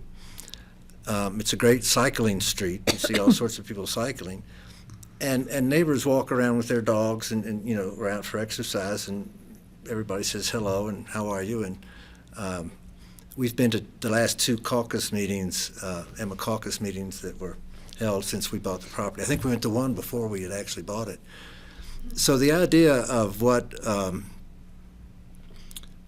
this conservation entails or what it means, we didn't have any idea. We didn't know anything about incentives. But more than that, we didn't know about the restrictions. And there are definitely restrictions to an owner when you agree to conserve your property for the historic purposes. And it's in perpetuity. So whatever that does to the property, whatever we decide, the first generation of making this historical, passes on to whoever else buys the property. I don't know how they could come back to the, I shouldn't even use my opinion on that, but I just want to say that we're happy to be here, and we're glad you're giving our application consideration. It's nice to see you. We did meet at the caucus meeting the last That's time, I right. believe. Yeah, Yes. I was there too. Yes. Yeah. Okay. All right, Thanks, Sarah. Alex. Let me get my screen shared. Did you want us to make Lynn a panelist? Alex was speaking on her behalf, just a little intro, and then I'll try to summarize the I think Lynn has project. quite a history in the valley too. So Both decades long, I think Yeah. 40 years since the 70s. All right. I don't like when there's little thingies. Okay. That really bothers me. Okay. 2250 Emma Road. I'm going to go through these slides somewhat quick because Leslie and Susanna did a great job covering stuff. I know you have a huge agenda, so that's okay. We've got plenty of time. let's for you. not, I don't want to repeat. Okay, so the request, just to be totally clear, I know it can get confusing because there's so many optional incentives and what ifs. What we're proposing today to be included in the historic covenant that runs with the land in perpetuity, we're proposing to designate to the register 3 buildings that I'll walk you through, photos and any proposed restoration that needs to happen, maintenance that needs to happen. In exchange for that, we're requesting 1 TDR and the density bonus that Leslie was explaining, where there's 3 residences on the property. We want to reduce down to 2, but we want to make it a legal 2. So that's what we're requesting. We also have activity envelope and site plan review. There's really no history of land use on this property. This is a good chance to clean up what's going on. So that's included as well. Just to be clear, we originally requested 2 TDRs. This was back in 2021 before the market went completely berserk on TDRs, and so we recognize that 2 is not appropriate this time or ever, because this is going to be part of the historic covenant, so we've reduced the request to 1. Also, Alex and Lynn have been patiently awaiting this hearing. They haven't done anything significant to compromise the integrity of the property. They do have a building permit. They haven't acted on any exterior changes. They've done some interior work, removing walls, carpet, things like that, but they really wanted to wait and hear the feedback from the BOCC before going forward with any significant changes to the property. Location, I think you've got it. Rio Grande Trail, Highway 82, Emma Road. Here we are. Existing conditions. So Leslie covered this really well. And I'll have Scott come up and walk through each building that's proposed to be designated and the restoration, the maintenance, the things that need to happen to bring it up to compliance with the Historic Preservation Design Guidelines. The 3 residential units are the main house, this log cabin that looks like it's the oldest thing on the property, but it's very misleading since it was rebuilt in the 1960s by Mary Zordell, log by log over time, and that's why there's integrity issues. It doesn't qualify for historic designation. I don't see that changing in the future. Historic preservation philosophy has been in place since the 70s, and it really hasn't changed. So this is not eligible, and it's also not proposed to be removed. So it's kind of a neat little relic. The brown house is at the bottom of the screen.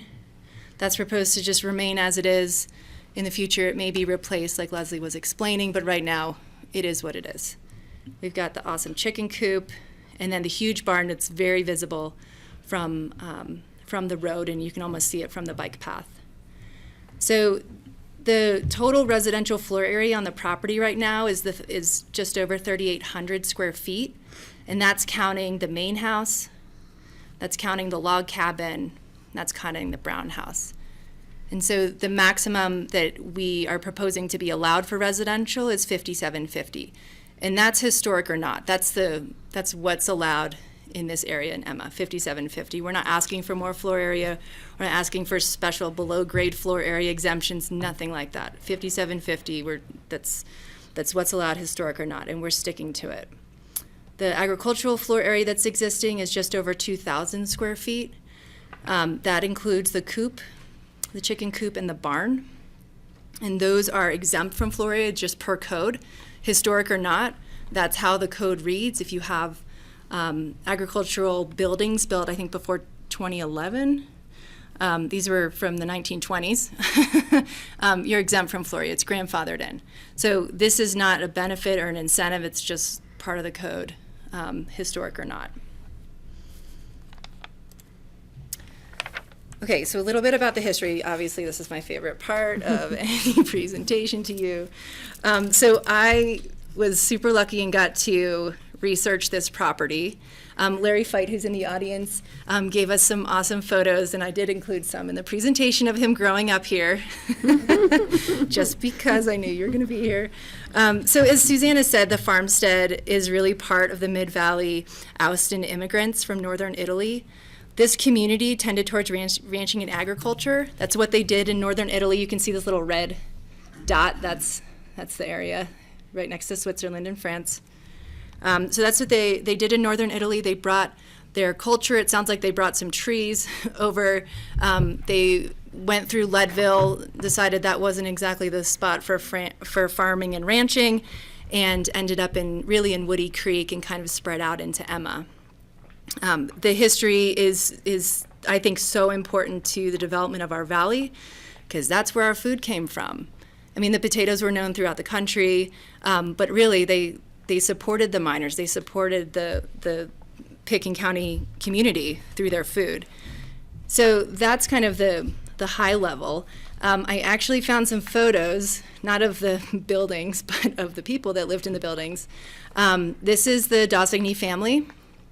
There's Joseph and Sidoni Dossigny. They owned this ranch from 1907 to 1950. They both immigrated from the Val d'Aosta region, but they actually met and married in Basalt, which I just think is kind of funny, since they didn't know each other there, or at least I have no record of them knowing each other there. They raised 3 kids. Their 3 kids went to the Emma Schoolhouse. And then the Zordell family purchased the ranch in 1972. They raised David, Brad, and Larry. And then Alex and Lynn purchased in 2002. And what I think is important about this story, other than it's a great story and we're able to, figure out who actually lived there, is we're proposing an interpretive sign. And I think having that personal connection to the family that actually lived there and a little bit about their story, their kids went to the Emma Schoolhouse down the road, that's all going to go on the interpretive sign. And I think it really helps, the walkers, the bikers, the people driving by start to understand, or at least picture in their minds what Emma was. So when we start to be able to, connect these dots, I think it's super, super important for future generations. In this photo down here from the Historical Society are a bunch of the Italian immigrants in Woody Creek. The community really supported each other, and I think that's also important and indicative of Pitkin County past and present. So I'm going to have Scott come up. Do you want to pull a chair? Scott Broughton is going to quickly walk through just the 3 buildings that are proposed for designation. I just want you to understand, one, see the buildings, but understand the minor changes, the high level of integrity and the minor changes that are proposed to comply with the guidelines and to bring the property, to make it last for another 100 years. Hi, Commissioners. Over the last year, we've worked closely with Susanna Reed to make sure that steps we're taking will respect the significance of the structures on the property, maintain their look, their feel, and their placement not to be disturbed. Our goal with each of these structures, which is the Dossigney house, the barn, and the chicken coop, is to restore each of these to a better condition than they currently exist. Our intent is to replace or repair existing board and batten siding, trim, window shutters, and planter boxes as needed to match the existing conditions, replace all the metal roofs with HPC-approved low-profile corrugated roofing, and replace all windows and doors with HPC-approved units. Each of these structures do have specific needs, such as the Dossigney. We propose to demo the existing 1-story addition on the west side of the house, which was actually built in the 70s and is not considered part of the historical ranch house, and reconstruct a new 1-story bedroom addition in the existing footprint. The intent of the new addition is to complement the ranch house and not be a deviating architectural language. The new addition will be around 30 square foot less in footprints and overall 170 square feet less than the existing condition. We also will do a full interior remodel on the house. As mentioned before, we do currently have a building permit for remodeling the Dossigney house, but have held off any of the work until after this BOCC hearing. The barn, along with the board and batten and the roofing and the windows, is we will replace some modifications that were added significantly later than the 20s to bring it back to the original look based on some of the old found photographs. Work would consist of removing added doors around the barn and then fill the openings with siding to match the existing conditions. Remove some of the now plywood barn doors and replace those with barn doors that we have seen in the historical photos. And then, of course, the chicken coop. We will structurally refurbish the full coop as it needs some serious TLC. As for work on the site, do you have the site plan? There you go. Yeah. We intend to retain an arborist to evaluate the heritage fruit trees, to do some selective pruning and promote healthier growth. We're also restoring, repairing, and rerouting irrigation ditches to bring back the hayfields for higher production of crops, which also includes bringing the ditches to the heritage trees. Also, there are several large elm and maple trees on the property that we are cleaning up from quite a bit of dead wood and severe overgrowth to open views into the site. We're also working with Holy Cross to remove all overhead cables on the property and run underground power to each structure. And then lastly, propose to repair and replace split rail fencing that runs along Emma Road and Apple Drive. Within the last year, significant improvements have already been done on the property that benefit the productive operation of the little less than 10 acres, but also visually benefit the neighborhood, none of which have disturbed the historical characteristics of the property and existing structures. Some of the work that has been done in the last year is we've replaced 2 aging septic cesspits with the new on-site wastewater treatment system, which is sized to accommodate all the structures and any future development. We've removed some diseased trees and have cleaned up overgrown vegetation, and have cleaned and restored existing on-site ditches to irrigate all sections of the hayfield and bring water to the heritage trees. With the planned work and the work that has already been done over the last year of owning the property, Lynn and Alex, I feel, have become custodians of the property and have demonstrated their commitment to the legacy of the property and a strong desire to keep its significance intact. Thank you. Thanks, Scott. Questions? First of all, full disclosure, Scott and I are classmates from kindergarten all the way. And did you go to You're school looking- at the historic Emma Schoolhouse back then? You're looking good, Greg. Thanks, man.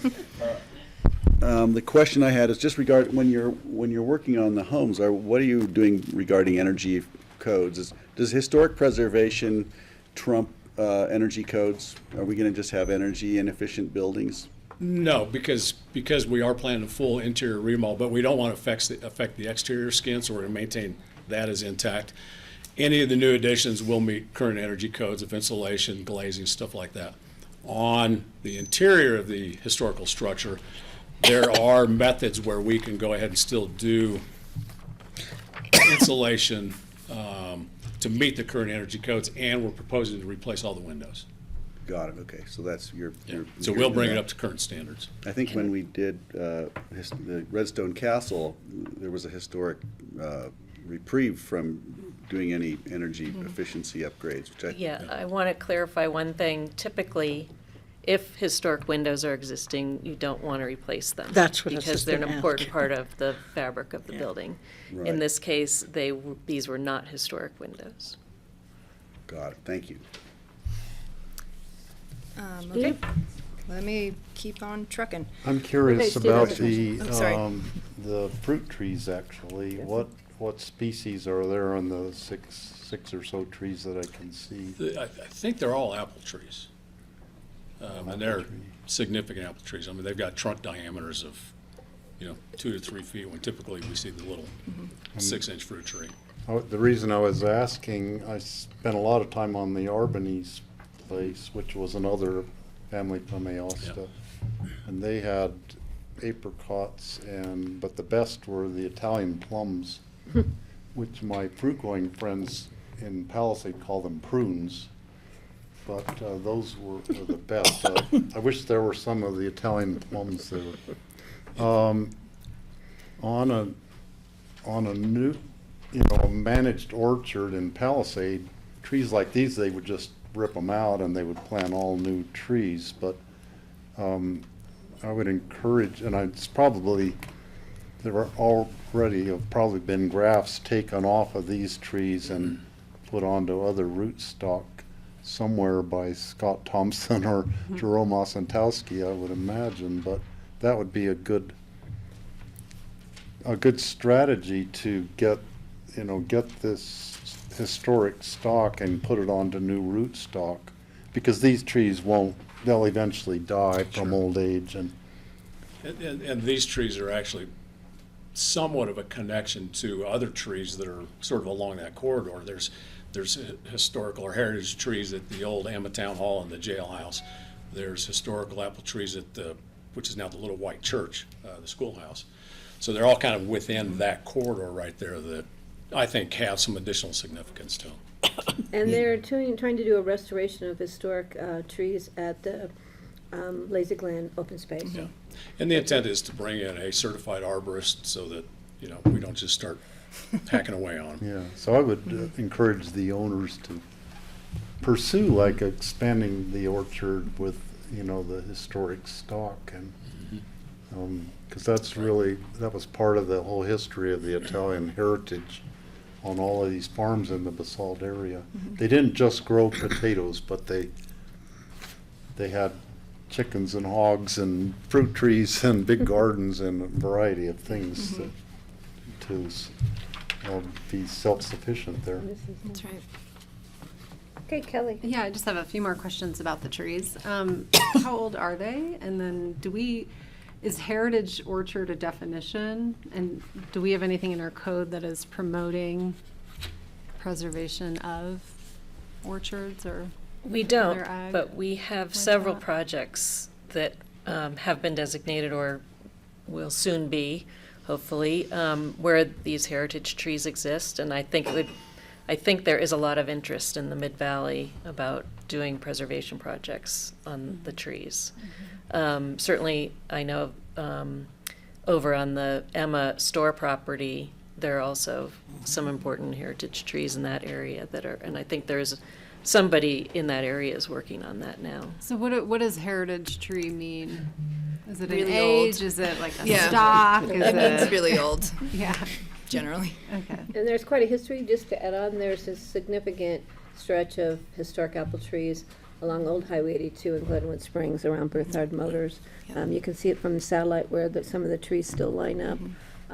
My daughter has 2 of them on her property, and they're pretty significant. And Steve's right, grafting off those trees and creating new stock is kind of what they're doing down in Lazy Glen. So, yes, Francie.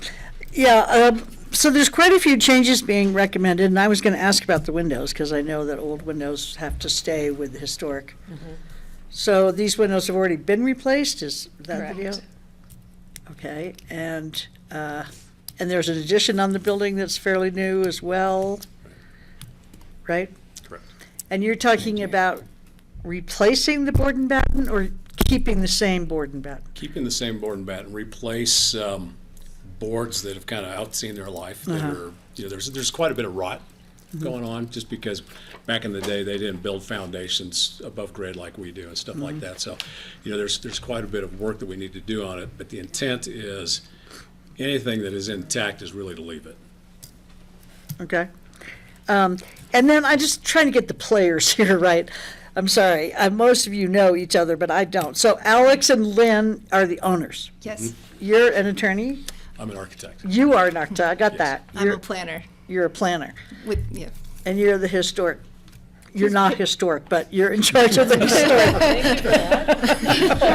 Historic Preservation Officer. Yeah, okay. Okay, thank you for that. But I have a question, Francie, that you will appreciate. What is the future use of the chicken coop? It'll be ag use. I don't think it'll have chickens. Lynn, I don't think wants chickens every time I bring up chickens.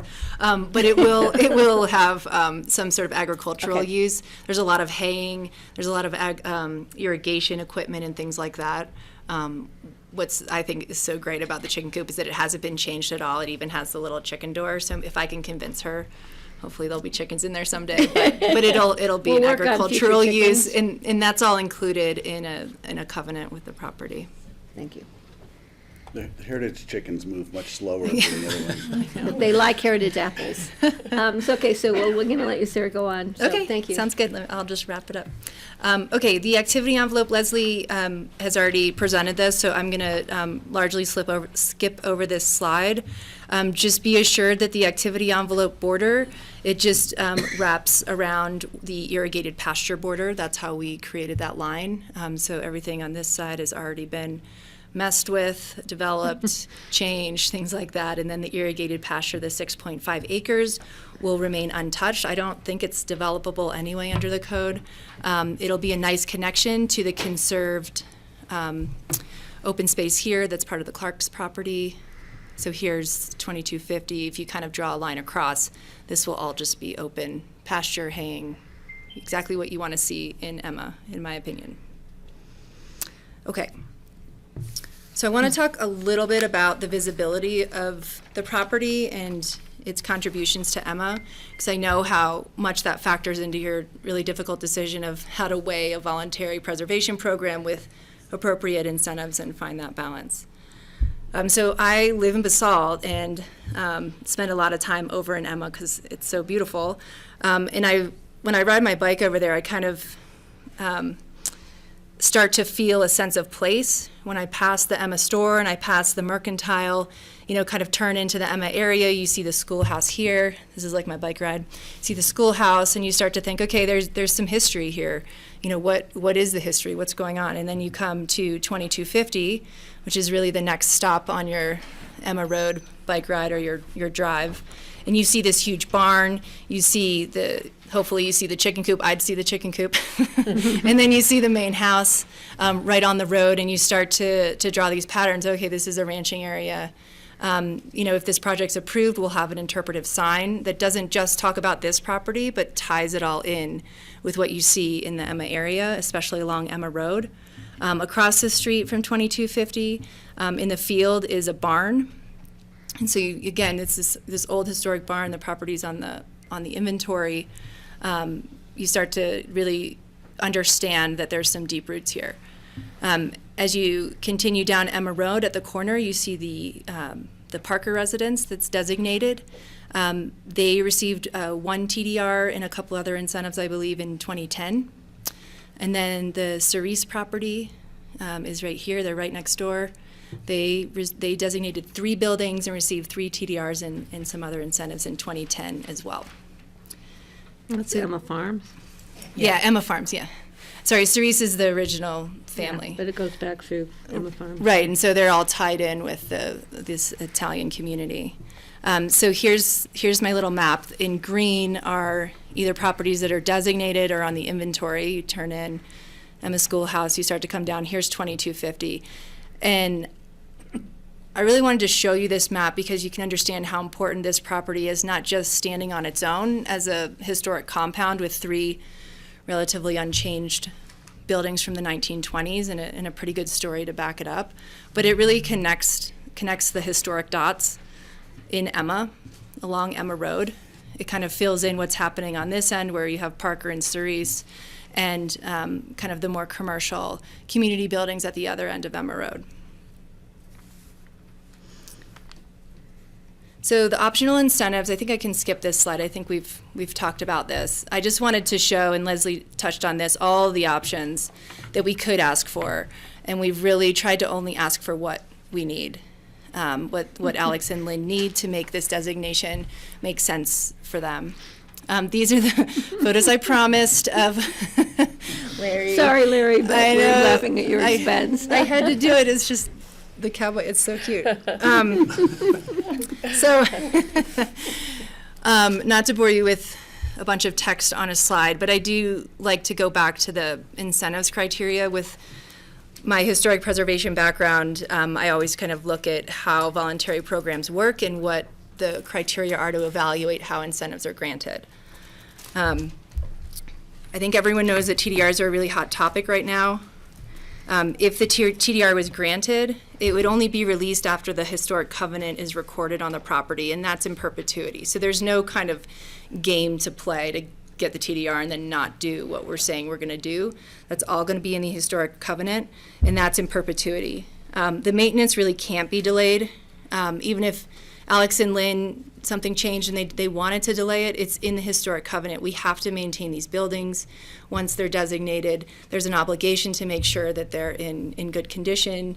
Susanna Reed can inspect them, and that's all baked into what we're proposing here. So just real high level on the incentives criteria, we're trying to have the historic buildings better comply with the design guidelines by removing that non-historic addition on the main house and putting a smaller addition that meets the guidelines, that's not going to stand out as a new piece of architecture, but kind of just blend in, but be a little more subtle than what they did back in the 70s. The benefits are provided are proportional to the significance of the historic resource. We're talking about 3 buildings, original location, they really haven't been changed, and how they contribute to the story of Emma I think is proportional to the two incentives that we're asking for, reducing density from really 3 residential units to 2, and then asking for the TDR. The buildings will always be the key element of the property.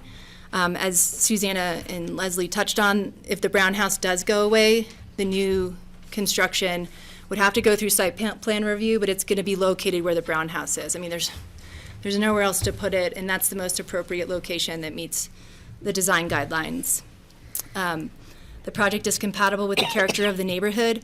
You know, one of the reasons that we didn't want to ask for more floor area and why Alex and Lynn are okay limiting to 5750 is to be compatible with the neighborhood. I mean, the point isn't to designate the property and then put a bunch of huge buildings behind it or to the sides of it. That kind of misses the point. So we really tried to hone in on what incentives were going to be impactful to Lynn and Alex, but also not ruin the character that we're trying to preserve. For historic outbuildings, site and landscape features, we've talked about that, the barn, the coop, the apple orchard. And then the TDR criteria, because this is so important. I think we're all shocked at the price of a TDR right now. So I just want to touch on this before I conclude. I mean, it's pretty obvious and everyone knows this, but I think it's important to just say that they're traded on the free market. While the value is insane right now, it can also go down. And there's no coming back and being like, hey, I think we need another TDR. The property's already going to be designated at that point. There's really not much of a negotiation to be had. So I just think it's important to touch on that, and luckily the code doesn't address really the value of the current value of a TDR, since it's a variable, and focuses more on what does the actual property contribute to the community, what are the benefits. So the community benefit associated with the resource, you know, the value to the inventory and to Emma, the visibility, adding the sign I think will really help tie in the history of Emma. The caucus thinks it's appropriate to discuss one TDR, and the recordation of the historic covenant protecting this in perpetuity I think is really important. The cumulative community impacts, that's a tough one, associated with the other incentives, we've talked about that. We're asking for the density bonus to legalize the brown house. And then the amount of incentive required to affect the preservation of the resource. TDRs are up, but so is everything else. I mean, construction materials, labor, irrigation, everything that, you know, they need to do to bring this property back into life, to protect these apple trees and get them the water they need, to replace the windows, everything has gone up in addition to the TDR. So I think it's important to recognize that and the investment that they've already made with the irrigation and the likely potential of the property. I feel confident that you guys get where we are with the residential and the exempt agricultural floor area. So with that, I just want to thank you for your time. I know you have a big agenda. I think it's really important to not just designate one property to represent this important ranching heritage. It's not just we have our Cerise Ranch at the end of the road, we're good, we don't need any more. It's really important to preserve multiple properties to really understand the context of Emma and creating a sense of place that shows kind of the pattern of development and the preservation of this context. There's really very few properties left in Emma, and maybe a handful that aren't protected. And the ones that aren't protected don't have, I don't think, this level of integrity. They don't have this collection of buildings. And while the value of the TDR it really is temporary, I mean, what goes up must come down, right? The designation is forever. I mean, this decision will be forever. It goes with the land. So with that, I'm happy to answer any questions that you have.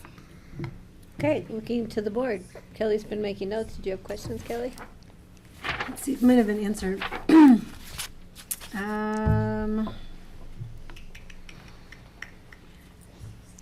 Could the brown house be eligible for future historic designation? The log cabin, you said no, but I'm unclear about the brown house. No. That's simple. That was easy. I can explain why if you want me to. Yeah, please. So, in historic preservation, when you're looking at a property, you determine its period of significance, which is basically the moment in time or the era or the 10-year whatever period where the historic trend that is represented by the buildings exists. So, we might say on a ranch that this property, when it maybe changed hands in the 70s, that period of significance is before that moment in time, when it stopped functioning as a ranch. I'm just, being non-specific here. But the Brown House coming after the fact of when that important period would make it ineligible as part of that period of significance. It in itself probably won't gain significance over time outside of that ranch period. Thank you. And I would also say what Leslie was about to say. Anything that happens on the site going forward, if the Brown House were to be redeveloped, that would go through a design review process. So Would have to follow the historic guidelines Guidelines. because the property is being historically designated. Say that again, please. So anything that happens to the Brown House will require site plan review. As part of that site plan review, we would look at the historical guidelines because the property is being designated historic. So we would make sure that the Brown House is consistent with the guidelines that support the historic resources on the property. So it would have to be determined to be appropriate. You can like put in the Eiffel Tower. Alongside the other Right, buildings. or move it in front, Right. or things like that. So, can I Glass ask a walkway. question? Yeah, and then Follow I'll up go to on that? Francie, but, On that same topic, I was gonna follow up. but I yeah, go ahead. Okay, so this is interesting to me. So what architecturally is appropriate if the Brown House was replaced? My guess is you wouldn't want to replace it with something that looks just like the ranch house. Correct. You'd want something that contrasts. So that could be an all-glass modern house, or a Bauhaus, or a mountain Actually, vernacular. The guidelines talk about a compatibility and subservience. So you want the new construction in that place to not overshine the historic buildings. That'll be pretty So- tough with such a modest ranch Yeah, house. you'd They be have to be looking for something complementary- be modest, you'd be complementary looking to for the something historic. Right. simple, simple massing, something that would be, not draw your focus away from the historic buildings. And, I mean, this site is fortunate in that the historic buildings are up front. So whatever happens next is going to be behind them. Becomes much more difficult, obviously, when the building site's in front of the historic buildings. Got it. Thank you. Francie? Francie. And then Steve. Yeah, Francie. I know this place really well. I lived on Horseshoe Bend in the late 90s, so I'm very familiar with this piece of property. And I thought somebody said that Alex and Lynn had bought it in 2002? 2021. Oh, good. I was wondering when I, That was a typo. yeah, I was like, that can't be right. Because why haven't they been irrigating it and stuff then? Okay. That's fine. That's, Okay, you good? yeah. For now. Steve, please. So to respond to Greg's concern, I was thinking of this building, how when we designed this building, we didn't want it to overshadow the courthouse right there, but we wanted it to kind of complement it and blend into the office building over there and the courthouse over there.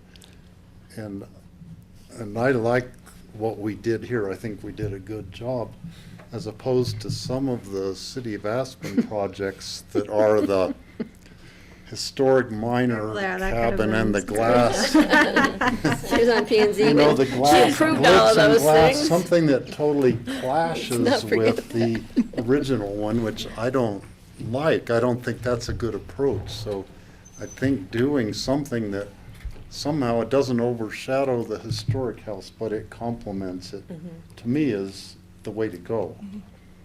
So I'm glad I worked for the county and not the city, actually. So that's an aside. I have a concern about water rights. I'm actually almost shocked that this proposal doesn't have a pond on it. It's, you know, Don't give him any ideas, Steve. well, I would like to actually make a condition of approval that there not be any ponds built on it. The reasoning being, it's sort of like the whole property in a sense is historic. The Dawsonese didn't have a pond on there, to my knowledge. Maybe Larry says, no, they didn't. People didn't have ponds if unless it was a natural one that was already there. And to me, kind of preserving the whole property is kind of the historic, in a way that the owner could really maintain the integrity of the whole thing. I think Sarah might have a response. So, to that. I would like to just say that a pond could not be built. Then I imagine, you know, if you're wanting to try to do irrigation efficiencies on the property, and a lot of people immediately think, well, they need to have a pond.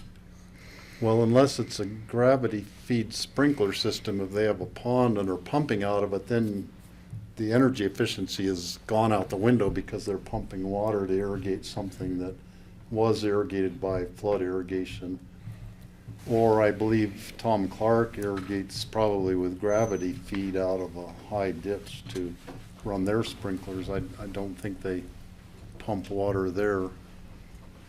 So Steve, let me just, because I think Sarah may have, do you want to comment on that? Yeah, can you respond to that idea of having no pond and having that in the covenant to not put a pond in, because it's really not historic? Yeah, I just asked Alex behind me, and he's like, we don't want a pond. We're fine with putting that in the covenant if that helps give assurances. I mean, they really do mean what they say. And so they're obviously comfortable backing that up with what goes into the resolution and the historic covenant. I've So added that to our list. That's okay. And what kind of water rights are there?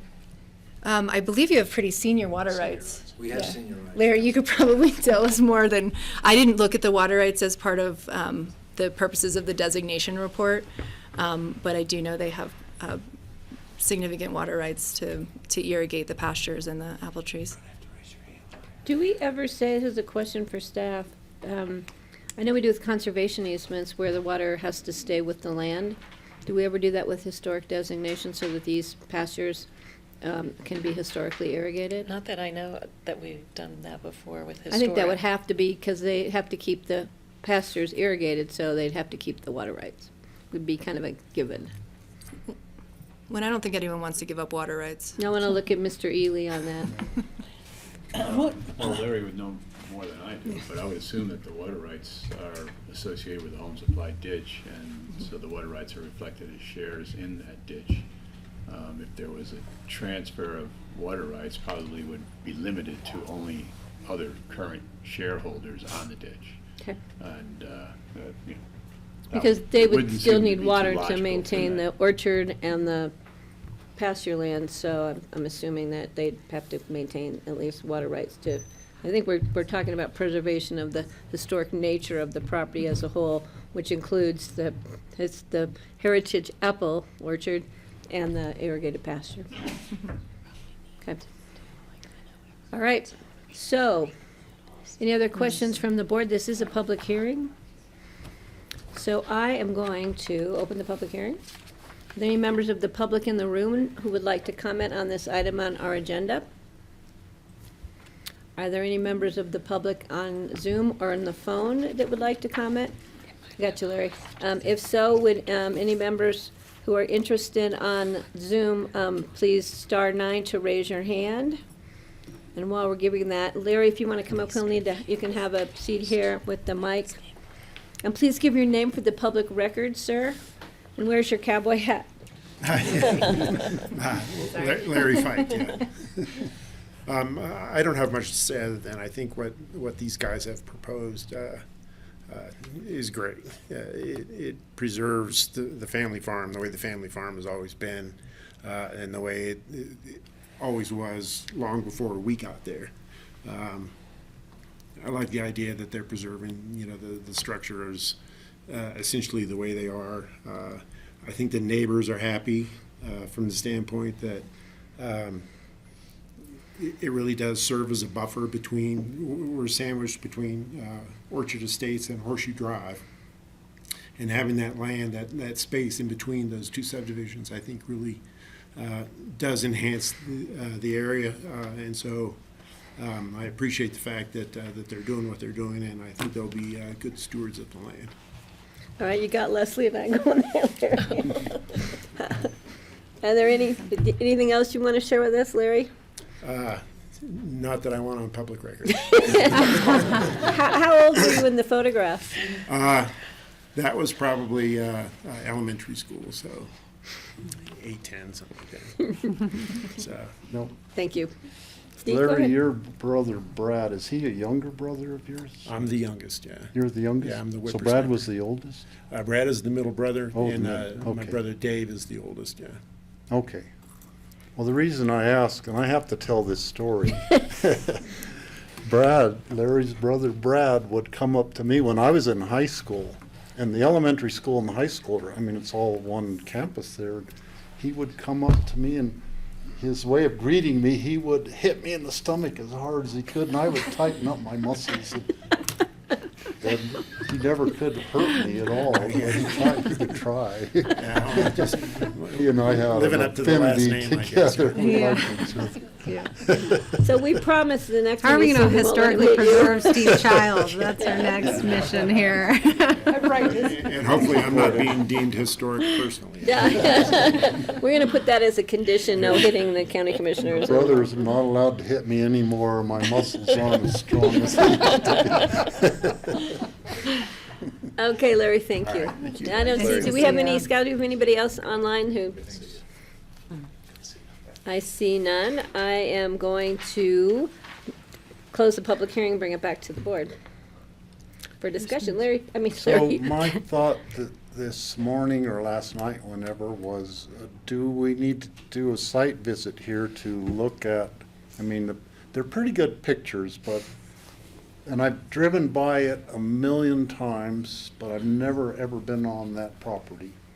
And they're, quite a bit hidden by the trees, so you really can't see, I think, get a feel for it unless you walk on the ground in person. And I just wanted to I don't need a ask the site other vi- yeah. commissioners if anyone has a desire for a site visit, or do you think we Let have me enough check with with the the board. photographs to? I'm comfortable without a site visit, but I don't, it's up to the rest of the board. Kelly, you comfortable, Francie? If you want a yes for me, you should probably schedule a site visit. I'm not at a yes right Well, now. and the problem is we don't know when we could bring this back because we are looking at some heavy agendas. Greg, would you like a site visit? I don't feel that I need one, honestly. So we have 3 who don't need one and 2 who do. Why What don't would we the, start through the issues? yeah, we'll keep going, Steve, but So, other well, issues. part of my thinking is, and we're the 2 who are involved in agriculture, I can think of 10 different places that have a chicken house that's still sitting there. Yeah. An historic, that could be designated historic chicken house, for, just as an example, that people haven't, and this is a first for me, is having something like a chicken house be part of the historic designation. So then it makes me wonder, well, is it really, are the buildings really historic, or they're the same vintage as, buildings on our family ranch? So, Okay, well, we'll go through so the rest. that just made Okay. me start thinking, well, should we go walk on it to get a sense of the historic significance of it? Well, let's vet some more of the issues, because I remember we historically designated an outhouse on Little Woody That was years before ago, my so- time. Yeah, I clearly remember that. It was the Sears and Roebuck package house and with an outhouse. I remember that when that was the we didn't site visit that one, trust me. So let's bring it back to the board for any other comments or questions, and then we'll come back to see if we need a site visit. I'll put that on my list. Well, I'll explain myself a little Okay. bit. You know, I raised my kids in a house that was older than this house by quite a bit, and it was an old adobe house, and it had a very old chicken house, very old barns, and I know that times have changed and TDRs are what they are now, but it's just really hard for me to look at this place that I know pretty well. I mean, I would never have thought that this place would come up as a historic place. You know, I just, it's not happy days. You know, it's not the best construction in the first place, probably, and I just don't see it as a really powerful representation of the history of the county. And so I don't know, maybe I've never been on it either. I've only been by it. So maybe if I were on it, I might feel a little bit different. And so that's why I'd like to give you guys the benefit of the doubt and give it a little bit more chance rather than trying to make a decision after 2 hours. And I don't know how much you know about my position on TDRs, but I'm not in favor of them. We're just taking more construction there and putting it somewhere else. And the overall price tag for the county in terms of square footage is a negative. Well, I mean, it's more square footage, and I see that as a negative, because it's not negative square footage. So that's kind of where I'm coming from. I no offense to your your buildings or anything. I mean, they're super sweet and everything, and I like old buildings, but I just, like I say, it's not happy days.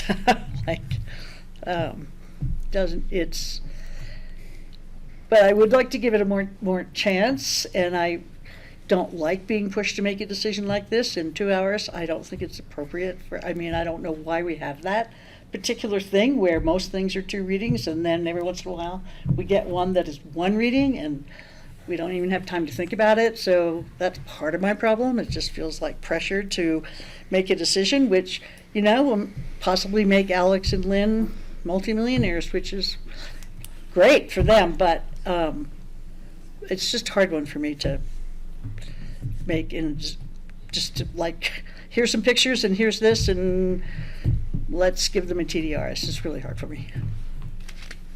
Okay. I have been by the property many times because my brother-in-law lived around the corner. I've spent a lot of time at the Cerise property at Emma Farms. I'm familiar with it, and I think it just depicts the historic nature differently than Happy Day Ranch and the Emma Farms brick Victorian type houses. We have periods of our history that aren't exactly the same. That's what makes our community diverse between the different agricultural uses and the different types of architecture that were used that depict a different period of history in our past. So I am comfortable. I know Frances has concerns, which I can totally understand about TDRs, but in this case, I really respect that the applicant is asking for 1, not 2 or 10 or all of the incentives. We were very careful when we created this program with a list of incentives. We worked hard on what those incentives should be that we felt were appropriate at the time. This is the process for that, which is a 1-read public hearing. So, but if the board feels that they want a site visit, we'll support that, but if the majority of the board is comfortable moving on, I will leave it to 2 other members of the board. I appreciate all the thoughtfulness in this, and I do really think this is a beautiful place. I would be very willing to support the historic designation for the designee house for the density bonus that is being proposed. I'm struggling with issuing a TDR for preservation of a barn and a chicken coop because it seems like I would be more willing to consider additional square footage on this site than the transfer of all that TDR square footage onto another site for what I think we're gaining here. Or extension of vested rights. I don't know what's anticipated to be achieved in the next 3 years, but if that's helpful to envision how the Brown House might be replaced or something like that for a longer period of time seems really reasonable for me, and that's what I'm prepared, I think, to propose and approve today. But I'm struggling with the TDR on this one in particular, on this application, for those two additional buildings. Because a barn, even if it's scraped and replaced, is gonna always have that agricultural feel to it. And the chicken coop just isn't compelling for me to make it a full package. Yes, please, Suzanne. and I then just I'll go want to be Greg. sure that we're clear that we're talking about the house, the barn, and the chicken coop as a ranch complex. It's all of a piece. So we're not just giving a TDR for the chicken coop and the barn, it's for the restoration of the existing house, not the brown house, but for the preservation of the existing ranch nature of the entire parcel. So that's a broader context. Greg? Yeah, I kind of choke on the TDRs as well for the reasons expressed by my colleagues. And it's not because of the historic value of the property, which I get it. It's like a funky old ranch house. I hope it stays there forever. And I support that. The problem I have is not even related to this. It's just that a TDR has become such a high market value, and we don't know where it's going to land. So what we're doing is saying we're going to approve 2,500 square feet somewhere else where we probably don't want it in the valley. We have landing sites all over the place, but it never seems like an ideal situation. So the TDR thing scares me to keep approving them. And I would, like Kelly, I think I'd almost prefer seeing the additional 2,500 square feet, if that's what it came down to, landed on the property. At least we know where it's going. I don't mind the barn and the chicken coop being part of the historic designation. That's easy enough to understand the complex. It's just that I'm not convinced of the value proposition here, and as I am with most of the TDR related things that we've been doing lately, and maybe that's tied to, I think we had a conversation offline a while back about fractional TDRs, and I would certainly support that conversation, but today's not the day to have that. So I'm on the fence, but I appreciate what I've heard here. So I'm hearing that maybe a site visit might be the best thing to do, because I think you're gonna have a different vote here and I think that maybe the board will be having actually walked the site and seeing the character and the nature and the importance of preserving this, and the fact that, yeah, landing 2,500 additional square feet on that site might be one thing, but the other thing is there's costs associated with maintaining and preserving the historic nature. That's why TDRs are part of this. And we don't know. Tomorrow TDRs may be going for $1.50, or they could be going for $350 million. We don't know. We don't have control over that. And I think what we're going to see in the TDR market is people are going to be flipping those TDRs sooner than they have been, because they've been holding on to them for the value increase. And I think people are going to be bartering them at a different price. That's kind of my hope and what I think may happen. So I'm going to suggest that we continue this. I have to get a vote from the board to do so in order to schedule a site visit. Steve? One additional consideration, it's, in effect, it's not a full 2,500 square feet that would be built elsewhere in the county, because they are doing a reduction in the amount of square footage they could build. I've been struggling with the math over here, and I don't know if there's 606 square feet is a number that pops up in my additions and subtractions. You mean from the 8,200? Or the they're- 5,750 that they would add? 5750, because they could theoretically ask for a whole other house, not ask for a TDR. They could ask for the brown house to be 5,750. But instead, they're only getting, in effect, 1,894 square feet for that instead of 5,750. Because they're restricting all of the development total to 5,750. So it's similar to the house in Redstone we looked at, where actually the total, there's not the 2,500 square feet being built elsewhere in the county effect on the whole county because they're taking such a reduction on this property. And I just, we have two math whizzes here from, and I can't do the math in my head fast So the enough. TDR that would be attached to this would not be for 2,500 square feet? No, it would. It would be 2,500 feet Oh, I see would what be you, put okay, now I elsewhere understand that what you're they saying. could be putting This would be reduced on by. this Yeah, okay, I property understand. already. Yeah, So in yeah. effect, it's sort of a wash that there is square footage elsewhere, but it's not on this property. So the TDR effect on the county isn't as big as you think. Yeah, right, I see, the bottom line. Yeah. Okay. So does the board want to support a site visit on this, or do we want to move it forward today? I would support a site visit. I think that gives the, I'm like Francie, it's hard for me to sometimes to make up my mind in 2-hour period where Well, we're working on 3, so we're getting further. So. I personally like to sleep on things, and seeing it on the ground I know would benefit me. Okay. So- Do we need a date? Well, I don't know if we can do a date certain as of right now, because We'll we have to work work on it a out. date for you. We'll work on a date, so I do need a Motion to motion to continue. continue this for a site visit. And John, do we need to set a date certain for our next reading on this? Yes. And your next meeting, May 25th, we already have No, no, land and, use items, I and May, believe. and June 8th, So, Kelly's out of June town, 8th. so the next one would be June 22nd.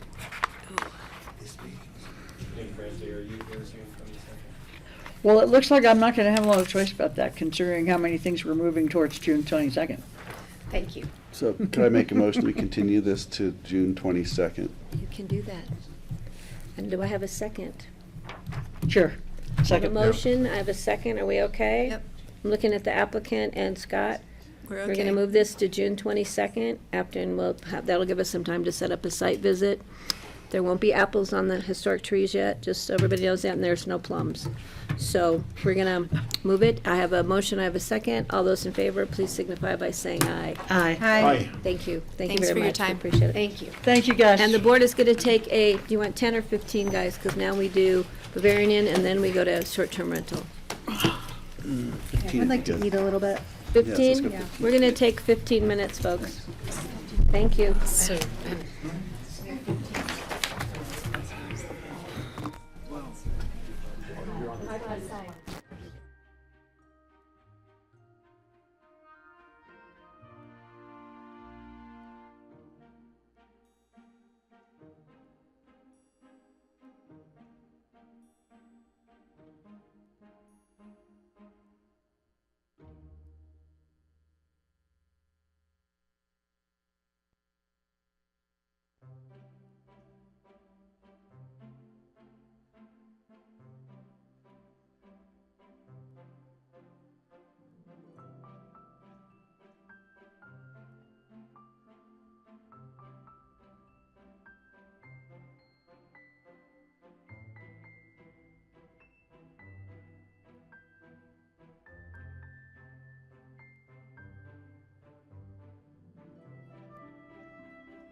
Welcome back. Today is Wednesday, May the 11th, 2022. This is the Pickens County Board of County Commissioners regular meeting. We are continuing with our item number. It is a resolution granting a major amendment at the Highland Bavarian Ranch subdivision, detailed submission and final plat, activity envelope, and site plan review, special review, GMQS exemption for a caretaker dwelling unit, and this is a continued public hearing. Before we start this item, I have a disclosure to make. I received a phone call from Patrick Kilty about this application. He did not disclose he was working for the applicant, but the conversation was what the procedure and time frame was, not the specific issues within the application. So I just want to disclose that for the public record. Thanks, Patty. So the board knows about that conversation. Patrick and I have been friends for 30 years, so he just called me to get information as to the process. All right, so Leslie, I'm going to turn it over to you. Thank you. So you already gave us what the title of the item is today and what we're looking at. You continued this public meeting from your April 13th meeting, and at that meeting, the BOCC gave staff and the applicant and her team direction on information, more need to know that you need from us. My staff memo to you lists those items that you identified that you wanted further discussion on, items A through J. The applicant and her team prepared a packet of information for your review, and as part of the new information that you received, Susanna Reed, our Historic Preservation Officer. Have you met her yet? I think we deemed her heritage or something at the last. Susanna provided to you an updated referral comment letter.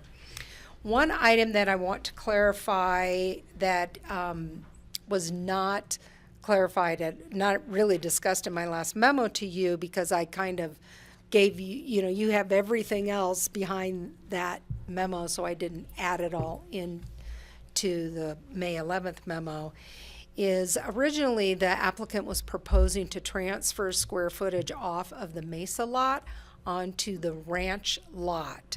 And that is necessary because they're proposing this link and a garage to link the bunkhouse to the historic lodge. That is approximately 784 square feet. Now, they were proposing to transfer it from the Mesa lot to the ranch lot. They are now proposing to take that out of the basement square footage from the new home that has been previously approved for the ranch lot. So the Mesa lot will maintain the previously approved square footage, which was 13,250 square feet. Right, Glenn, 13,250? You're right. So because of your discussion at the last meeting, I did not revise the resolution, and so there was no revised resolution in your packet. So based upon today's meeting, I will need to revise that resolution and bring that resolution back to you for review. You don't have an updated reso in your packet. I assume we'll get direction from the board today. So when you say that, you say bring it back to us for review? I will That have means to bring another that hearing? resolution back to you, unfortunately. Yes. So we have both Susanna Reed here today and Paul Holsinger from Open Space and Trails here to answer any questions from you. But I would like to turn my portion now over to Susanna Reed so she can talk a little bit more about the design of the link and the garage and how that fits in with the historical context of the bunkhouse and the lodge. Thanks, Leslie. I'm sorry I missed the initial meeting on this, but I did watch the tape. And then the updated memo that I sent you is a result of me watching your discussion at the last meeting. There are a couple things that I wanted to touch on. First, I don't know if we really had the chance to talk about why this building is historically significant. And as opposed to the previous case, this is one of a very small handful of our ski history sites. And we've lost probably the most iconic of our early skiing would have been the sun deck, I would say. We've got the boat tow and the lift one, which are both threatened by new development.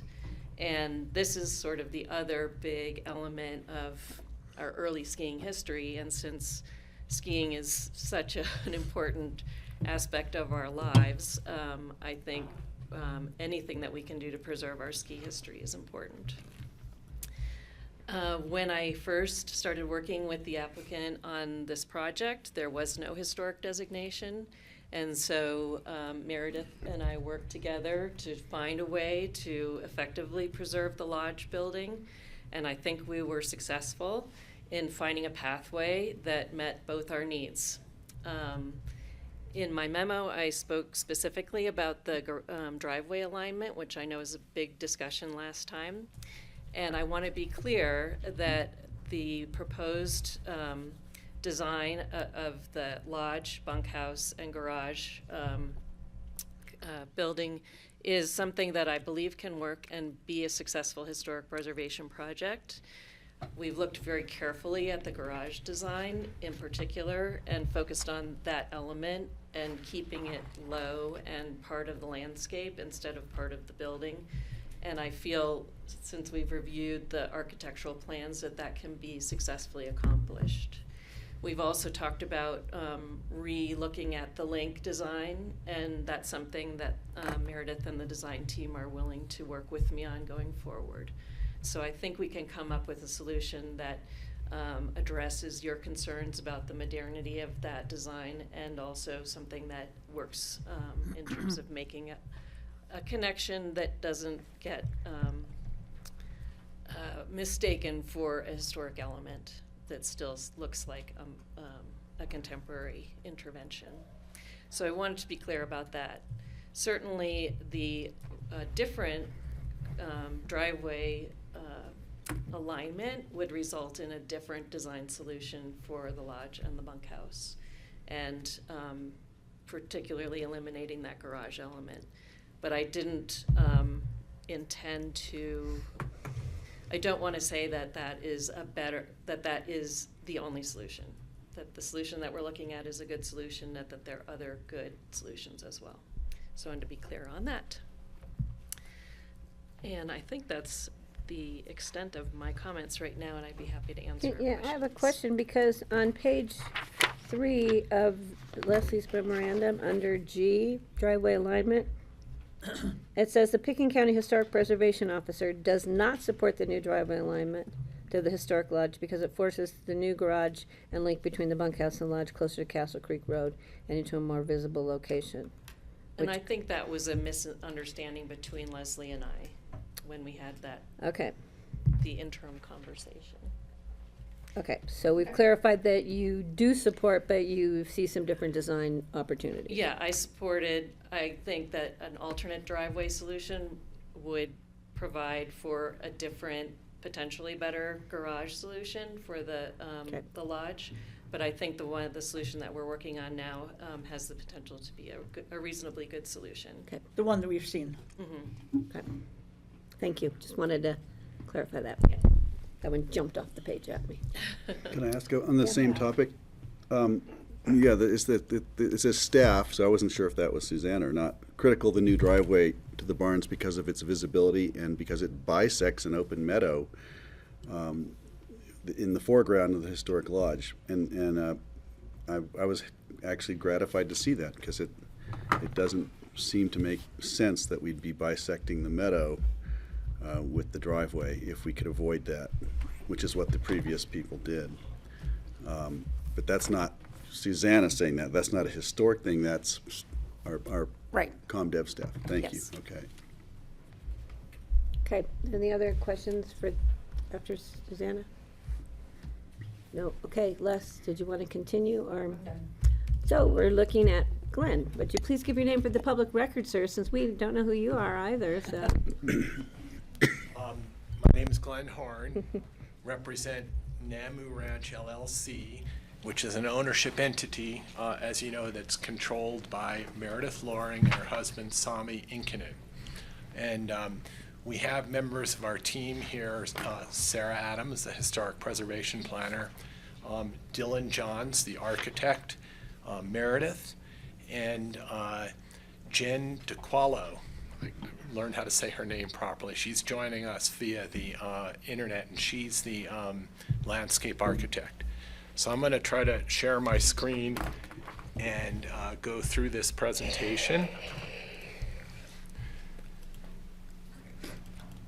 Okay, good. So our goals are to address the concerns that we heard from you, the board, at the April 13th meeting, and address issues and concerns that have been brought up in this process. The applicant's goals are to make Highland Ranch a nice private place to live, raise their family as full-time local residents. They want to secure future development rights for the ranch and the mesa lots, preserve the historic resources on the ranch, preserve and enhance the agricultural and scenic resources of the property for the enjoyment of the public and the Loring Inkinen family. They also have sought ways to increase the public awareness of the historic resource. We've prepared a plan and adjusted the plan to achieve these goals. We think the plan is well conceived. It balances the public and private interests, and I think that the plan has evolved and been improved through this process, both through the comments of the Open Space and Trails Board, the Planning Commission, and finally the Board of County Commissioners. What I want to do now is kind of touch upon the issues that you raised at the last meeting and walk through how we responded to those issues, and using the slides as a tool to help us out. There was comment about the mesa. You wanted to get a better understanding of what's going on the mesa lot and what the boundaries are and where the development would be. The lot's about 24 acres. It's 23.6 acres. And to orient you, here, let me get my hand here. Where's that little hand? Mm-hmm. Here it is, right there. You can get out of this. Yeah. So this little hand will show you that here's the Conundrum Road that goes in and it bifurcates the mesa lot right in this area. This is the Conundrum parcel, which is about 2.6 acres. That's part of the mesa lot. This road then goes up to the trailhead. There's a hill right here that you climb to go to the trailhead.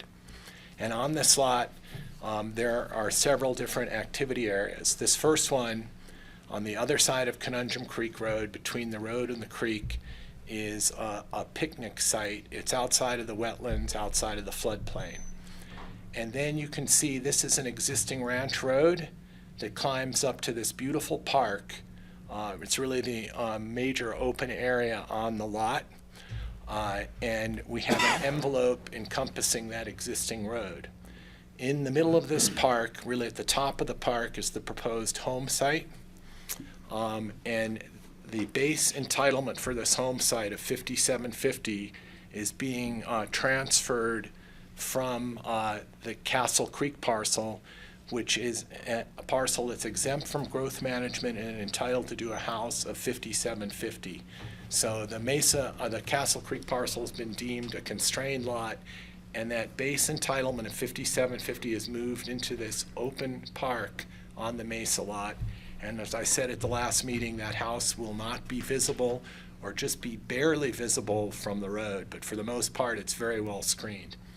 This next envelope would encompass an accessory structure and a caretaker dwelling unit.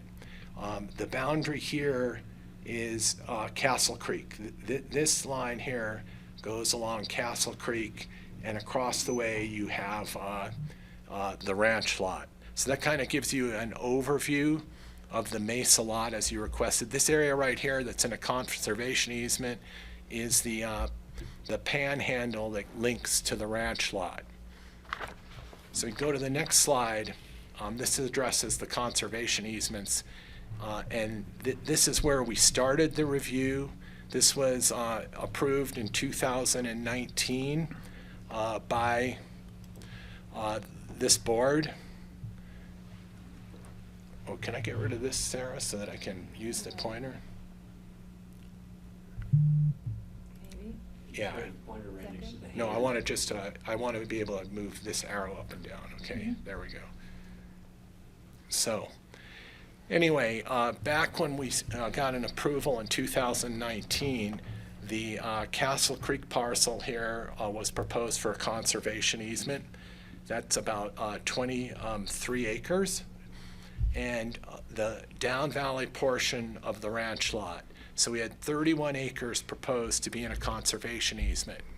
Now, when we came in this year to amend the plan, we increased the size of the proposed conservation easement to encompass the panhandle here of the ranch lot, the down valley portion of the ranch lot, and still the Castle Creek parcel.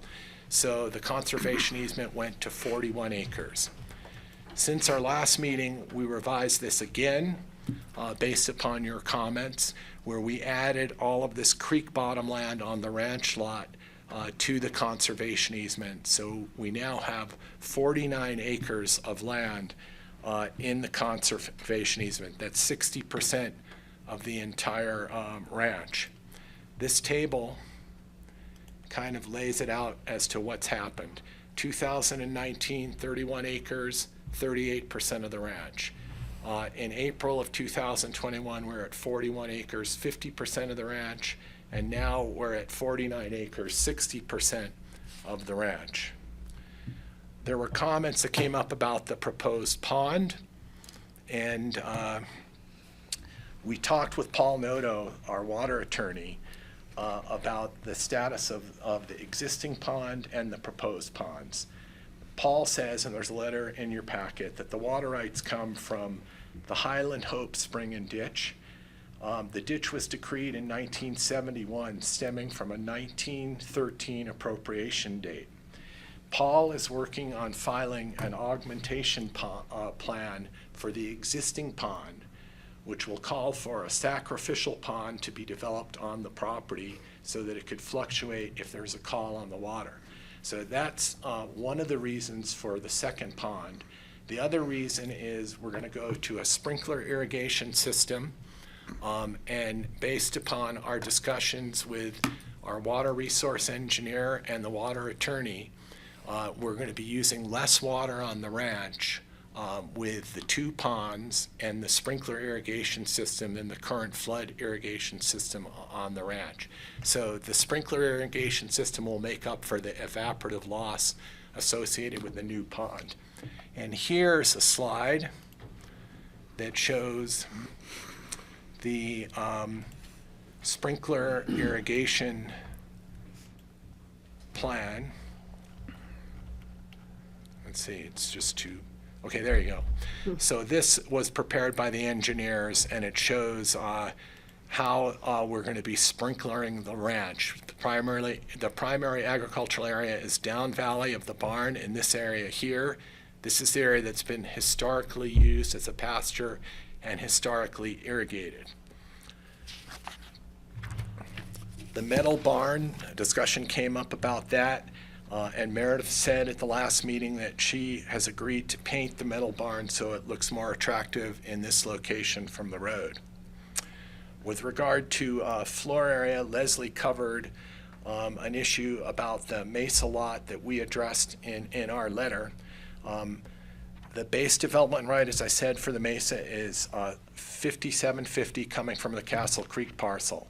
This board awarded an additional 7,500 square feet of development on the Mesa lot in the 2019 review. So that was 5,000 square feet to increase the size of the house to 10,750, the theoretical size. And then there was another 2,500 square feet for an accessory structure, which would probably be a barn, because there's not an agricultural operation going on the Mesa. And a 1,000 square foot caretaker unit. And you recall from that previous slide that the house sits in the open park in the center of the mesa, and then there's a second envelope that would encompass the barn and the CDU, which would be on the existing driveway that goes to the park. So this slide shows the floor area plan for the ranch lot. And basically what we're proposing is that the floor area on the ranch lot will be the same in 2022 as was approved in 2019. The historic lodge is going to increase in size primarily by adding subgrade space. The bunkhouse will stay the same. The ranch manager's house, which is non-historic and linked to the bunkhouse by a garage, is going to be eliminated. So 1,854 square feet of the non-historic ranch manager's house will be raised. The historic cabin will remain. A new utility shed is in the process of being built on the property. And there's going to be a CDU above the wood barn. The wood barn's not historic, and there'll be a small gym. And there'll be a new house of 5750, which is the bonus for the historic designation. It's one of the incentives. As you know, Sarah went through that in the last presentation for the prior applicant. And the change that's going to occur from the last time we were here is 884 square feet from the new house, the 5750 square foot new house, will be removed from the basement, the subgrade area, and that will keep the total floor area on the ranch lot the same in 2022 as we had in 2019 in the existing approval. Another issue that came up in your discussion is this whole idea of public awareness and the availability of the property so that people can view it and access it. And as you know, the Coffey family and the current applicant have sought different ways to increase the public awareness. When the board approved conceptual approval for the Highland Bavarian subdivision back in probably 2017, the uses and the buildings and the square footage is identical to what we have now, with the exception of this 884 that's going from the basement of the new house to the lodge. But we struggled at that time with how we were going to get public awareness of the historic resource, both viewing it and we really didn't have a solution at conceptual approval. And it was in this room, in the detailed and final submission review, that Steve came up with this idea of the overlook trail, which really was a good idea. And from the Coffey standpoint, a family that was selling the ranch, they said, that's fine, we'll do the overlook trail. You heard from Meredith that the overlook trail is a non-starter for the Loring-Inkinen family, because there's just a great view from the overlook right down at the backyard, actually the front yard of the lodge and the front yard of the new house. So that's something that's not working for Meredith and her husband Sami, and I understand that. So what we're trying to do is figure out, what can we do to replace that? Susanna and Leslie proposed the no evergreen zone, which is something that's acceptable to Meredith. We can go with the no evergreen zone as a way to assure that these views that we have here on this slide will work. If you go up the road, we looked at 4 different view areas, and the first one is right when you get past, here's the driveway to the lodge coming off of Castle Creek Road. This is the first view plane. Here you have the second view plane and the third view plane. And it's really the first, second, and third where you get the best views. The fourth isn't so good because you kind of look over the lodge and it doesn't really work well. But if you look at these views, right here you can see this is down that new driveway, which has been controversial, but it does open up the view to the lodge and the bunkhouse.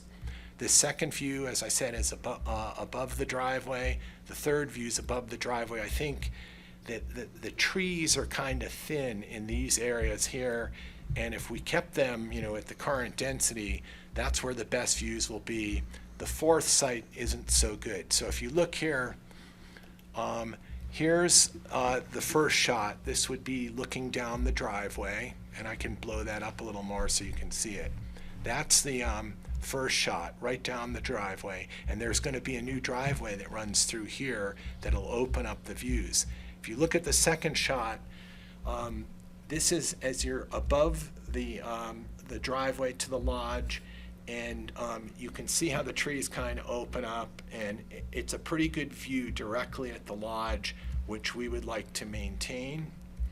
And then here's the third shot, and once again, this is a break in the trees where you get a fairly good view of the lodge. If you take a look at this fourth shot, it's not really that good in that you look over it. So I just wanted you to be aware of where these view spots are. And I know, Patty, this doesn't do too much for you, but the views are really best for bikers going up the road. If they look over their shoulder at 3 or 4 Trust me, I'm not o'clock, gonna learn they're how to gonna ride a get- bike just to get those views there, Yeah, but. you might have to get an e-bike, yeah. So. No, I'm not even gonna get on an We'll e-bike. get you a three-wheeler, Mike. Want me on an e-bike. So anyway, in terms of what else we could do for public awareness, we've talked with the cycling club. Meredith's a supporter and a donor to the cycling club, to AVSC, and to the Historical Society. And Meredith and Sami will agree to open up the ranch property for exterior viewing of the lodge to AVSC and for the Historic Society, so they could do an annual tour. I was just thinking it'd be a great thing if you could bring kids that are in the Aspen Valley Ski Club up there and to see what's going on and try to make them aware of the history of the lodge, and to do the same sort of thing through the Historic Society. So the applicant commits to do that and work with both the ski club and the Historic Society to work out something for an annual tour. The next issue has to do with driveway and access to the lodge. And this has been a challenge for us. And the access to the new house, the barns, all these things are really a series of trade-offs. What we want to do is maintain the private open space on the back side of the buildings for the family. And we don't want to cut up the pasture. And these competing goals that we were looking at led us to a solution early on that we developed with the support of the county planners to move the barns. The wood barn is right here, this little one. Here, I'll blow that up for you a little bit. We came up with this plan to move these barns down to the down valley end of the pasture. And the wood barn would be here, the metal barn here, and the greenhouse there. The advantage of this plan is that there'd be a short driveway that parallels the existing one. This driveway would come out, and you wouldn't cut up the pasture at all with the driveway. But you were up there for the site visit, as was Open Space and Trails and the Planning and Zoning Commission. And the problem with this plan was creating this activity envelope on the down valley end of the pasture that's right in the just awesome view up Conundrum Creek. So we went away from this and we backed off from it at the suggestion of Open Space and Trails and moved this barn and greenhouse complex back up valley. So then you get the challenge of, well, how do you get to it? And so this slide shows the historically irrigated and open pasture on the ranch. We're going to move the barns to this area right here, and there was objections both to the drive to the lodge and then the drive that would go to the barns. So we tried to look at ways to address your concerns. So what we did and what we're proposing is to move this driveway as close as possible to the existing trees. We'll reduce the width of the driveway from 16 feet, which is county code, to 12 feet in width, and go with 2-foot shoulders that have road base on them. So you could, if you get off the road a little bit, you won't sink into the mud, and the shoulders will be able to support a fire truck. And then what we'll do is landscape along here with aspen trees and shrubs to hide this road, so the drive that goes by the new house and to the barn will appear as if it's in the trees after these trees mature. So this will get at the idea of not cutting up this portion of the pasture which has historically been used for the animals. And incidentally, the fence is right about here right now. And this is where Meredith's horses are on the down valley end in this pasture. So the pasture will actually be increased in size and run up right to the edge of the road, but we won't be bifurcating the pasture with the road under this plan. So that's what we've done to try to address those concerns.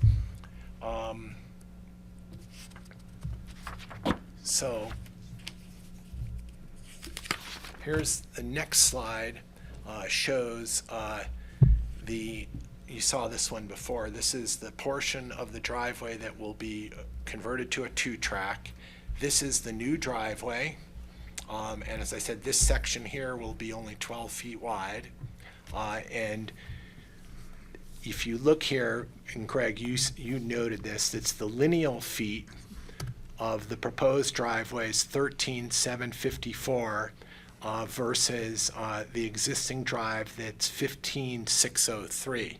So that's the lineal feet of the two drives, and this slide mistakenly says square feet, which is what threw me off in our last meeting. Square footage driveway. Yeah, well, it didn't work. So anyway, this is what we envision the double track to look like. You saw this at the last meeting. And we think it's an improvement and that it works and addresses the concerns about bifurcating the meadow. So with that, I want to turn this over to Sarah to give some context on the historic preservation, and then Dylan, the architect, can address the whole question of the link, the bunkhouse and the garage that was a concern of yours at the Let me last just see meeting. if the board has any questions to this point. Just a question, just regarding the roads, we're still within code. You've got to be 16, at least with some width for fire trucks, so you're not going to get in trouble with the fire department. I think we're going to be okay because we have a 16-foot surface that will support the fire truck. Got it. But the sides of that driveway will have to be solid compacted road base, Right. So that there's a margin of error for the fire truck driver. And then what about the 2-track? Is that, you're eliminating an egress or access there? Is that going to be an issue? I don't think so, because if you go back to this prior slide,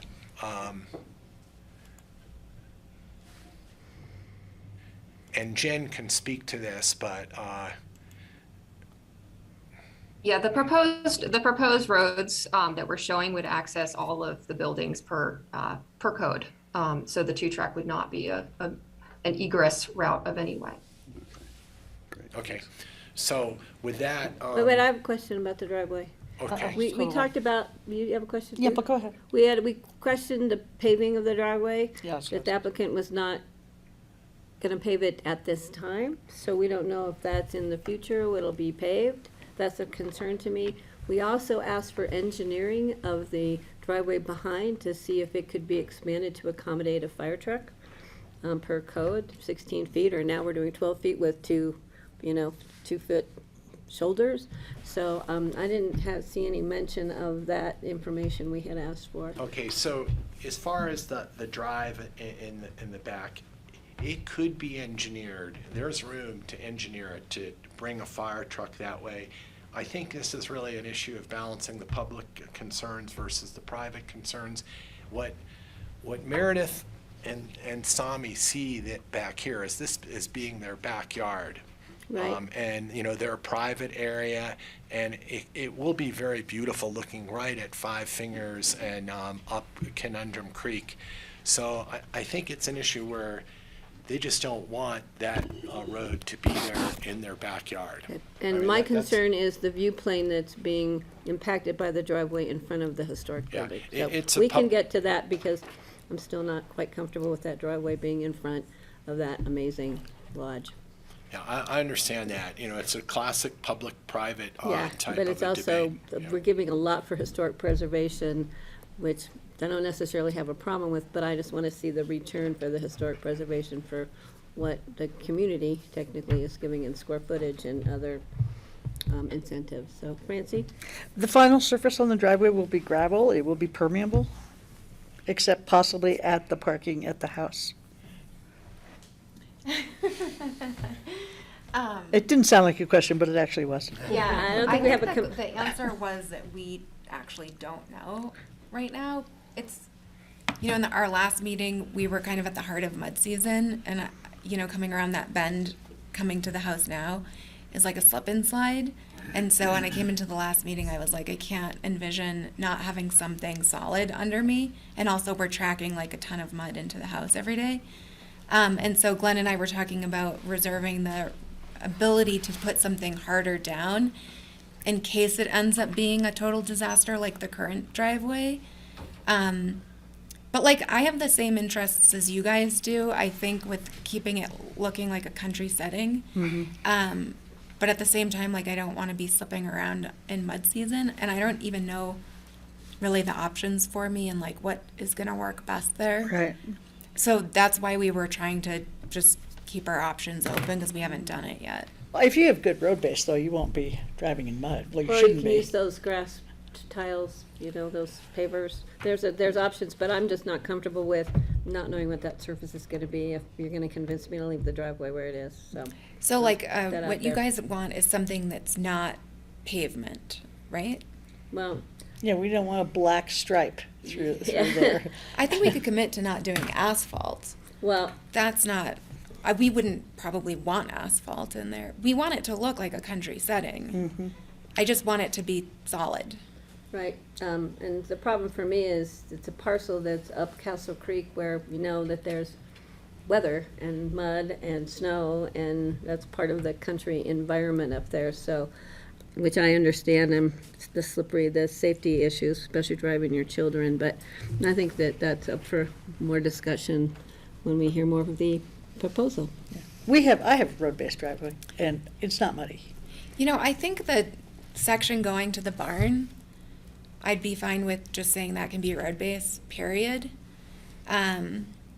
The driveway coming into the house, it's really hard to tell in these images because we're looking at a bird's eye view, but it's like a dip, downhill. yeah. And it's pretty far below the Castle Creek Road. And so, I don't know, that's just what's playing through my mind on that section. I went up there the other the way day my again to house install goes- the mud from what's going on right now, and it's definitely muddy now, but it's because you're in the middle of a construction project up there. But is there any talk too about emergency egress for fire trucks only coming from the down valley side and coming up to service the barn? On that old barn road, that old ranch road? We'd probably lose quite a few trees to make that work, and it would also mean maintaining that year-round, just be a lot more disturbance on the side. I think you're better off getting there from the front than coming that way. 'Cause I'm also concerned about a one-way, you have to have enough turnaround for fire trucks as we experienced just the other day up that neighborhood, but, you know, it's a long history we've had, a long-standing history we've had with the fire department, is we don't want to send fire trucks in when they can't get out. Did the fire department sign off on this? On the new driveway alignment? Not that we know of. No. We did not have a chance to refer this to the fire department. Your mic. Sorry, we didn't have a chance to refer this to the fire department. We got Okay. this on, Just in time. yeah. But we did, just for your background, and Leslie can speak to this, this area right here, the improvements from here to here were reviewed with GR on site, and he thought that the improvement to this intersection right here was a good improvement, but the fire department did not comment on this section of the road. Or on the 12 feet with the 2 No, they feet on have the other not. side, so. Yeah. Okay, And and we saw that, the issues with trying to get in and out of that, the way the angle is right now with the existing driveway to Castle Creek Road and the line of sight. Yeah, that was rough. Just to speak to road surface, I live about 2.5 miles above this site on Little Annie. And Little Annie is, it's all dirt. The county's good about putting base down every few years. I put base down on my driveway probably every 2 or 3 years. And driveways, I don't know, probably 200 feet long. And what we did was we put concrete down all around the turnaround at the top to reduce the mud. It helps some, but it's 9,300 feet and you live on a dirt road, and this mud is something you have to contend with. But it helps if you stay on top of the road base, and to have a pad near the houses that is not a gravel or road-based surface, and you go to something that's paved, that seems to really help reduce the mud on our place and gave the kids a place to play basketball too. So that's kind of the way we approach The it. grandkids' a place to play. Yeah, right. Well, I do like the way it's aligned now and with the plantings there along the edge of the meadow. I think that's better than what we were looking at before. I mean, the straight stretch down to the houses, I think, you have to have a driveway. You have to get to your house. You can go, I think. Okay, so with that, Sarah will make a few Sarah, comments, please. and then Dylan, you can take my seat if you'd like. I'll move. Okay, hi everybody, I'm back. I'm Sarah Adams with Bendon Adams. My role in this project was to put together all of the history, to explain and really document the history of the lodge that hadn't all been pulled together. So working with the Historical Society, with the Denver Archives, with the vast local section in the library to put together the designation report, which we then converted into the video with Hamilton. And I'm really here to first thank you for sticking with us while we work through this project. And also just to do a little historic preservation PSA, so we remember kind of what we're trying to do here for the community. This will be very short. As Susanna said, we seem to be saying the same things today, that there's really very few properties in the county that represent the ski heritage, and especially that are visible from the right-of-way. I can't think of any other than this property, but I'm always afraid to kind of make that statement, but I think this is it. This is also likely the first ski lodge in the state that's been documented. Most of the ski history that we all know, the lift, the boat tow, is within the Aspen city limits, but that's really not where skiing started. It's a little misleading because it all started here at the Highland Bavarian. You all know the history. I'm not going to go into the whole thing because you've been able to be on the property, to see the property, to experience it as it is. As a mom, I'm always thinking of my daughter in the younger generations and these decisions that we're making today that impact what they understand as our history. I think it's really important for future generations to understand where skiing started in our valley. Pitkin County, as you know all too well, has a voluntary preservation program, and that's why we have these conversations. In a way, we're lucky that Highland Bavarian exists the way that it does, and that we can have this challenging conversation. It may not feel like a lucky conversation right now, but I think you're in a really great position to preserve this piece of history. The goal of historic preservation is to protect important heritage by offering incentives. And those incentives we talked about at the last hearing are going to entice the property owners to permanently protect their important buildings and sites. They're voluntarily agreeing to additional oversight that has impact on their property values, that has impact on how attractive a property is when you sell it. And so the balance of that is the incentives that you offer in the code. And just to wrap this up, sure you're sick of listening to me at this point.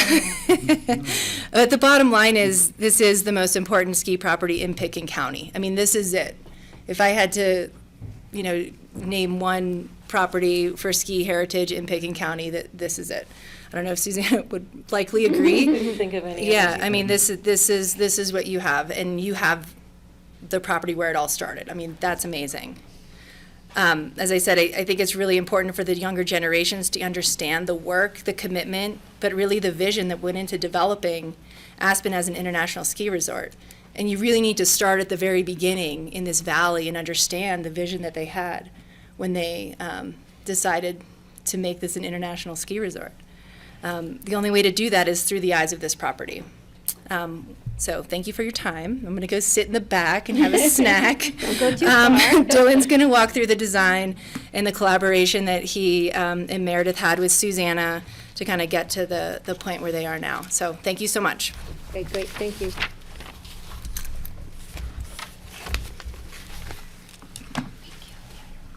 Hello, everyone. It's like musical chairs over there. Let me get this up. So stop sharing right there at the very top. Stop share. Okay. And then open your PDF from the folder. So you Okay. go view, exit full screen. So X. Oh, sorry. I can help. Yes, thank you. Any chocolate in those buckets? No, I don't. Wish I did. Images. I was thinking pizza. Yes. You can call out.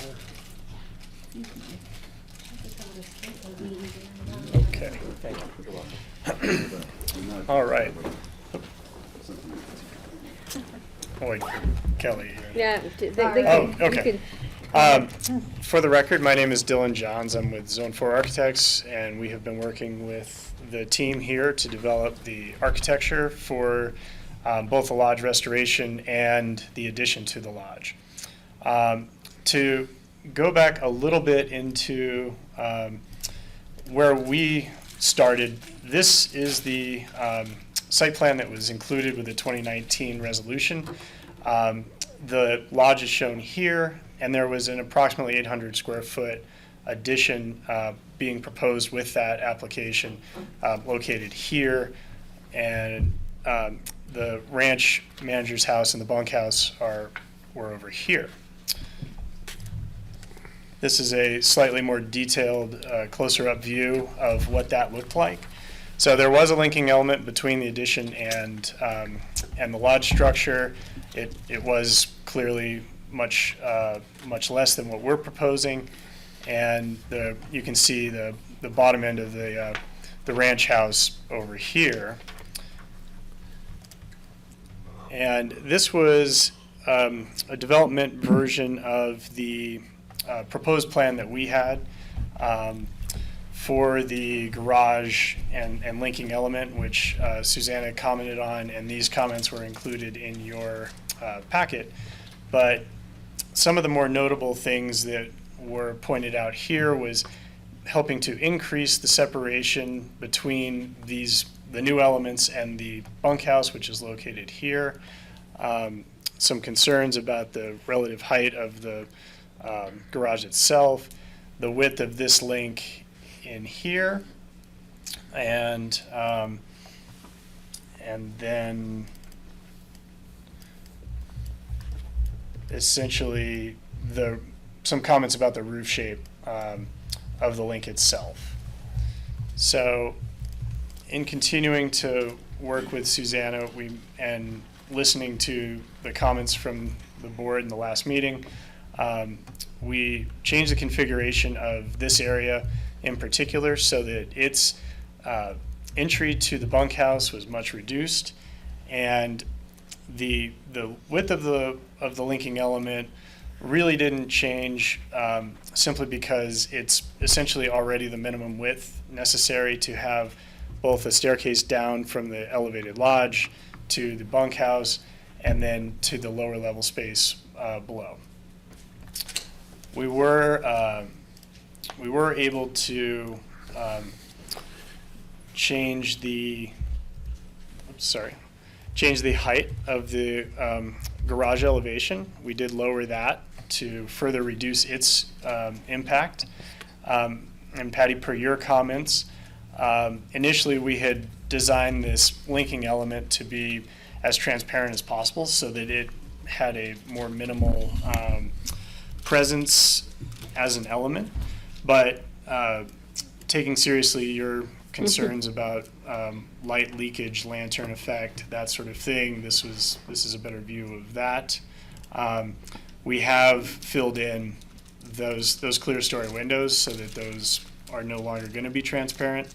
We did leave glass on either end of the linkage, and that was mostly to kind of create a separation between the garage element and the link as a whole from the historic structures. And one of the big things too was working with the contours of the roof so that the roof itself didn't challenge the historic architecture of either of the buildings.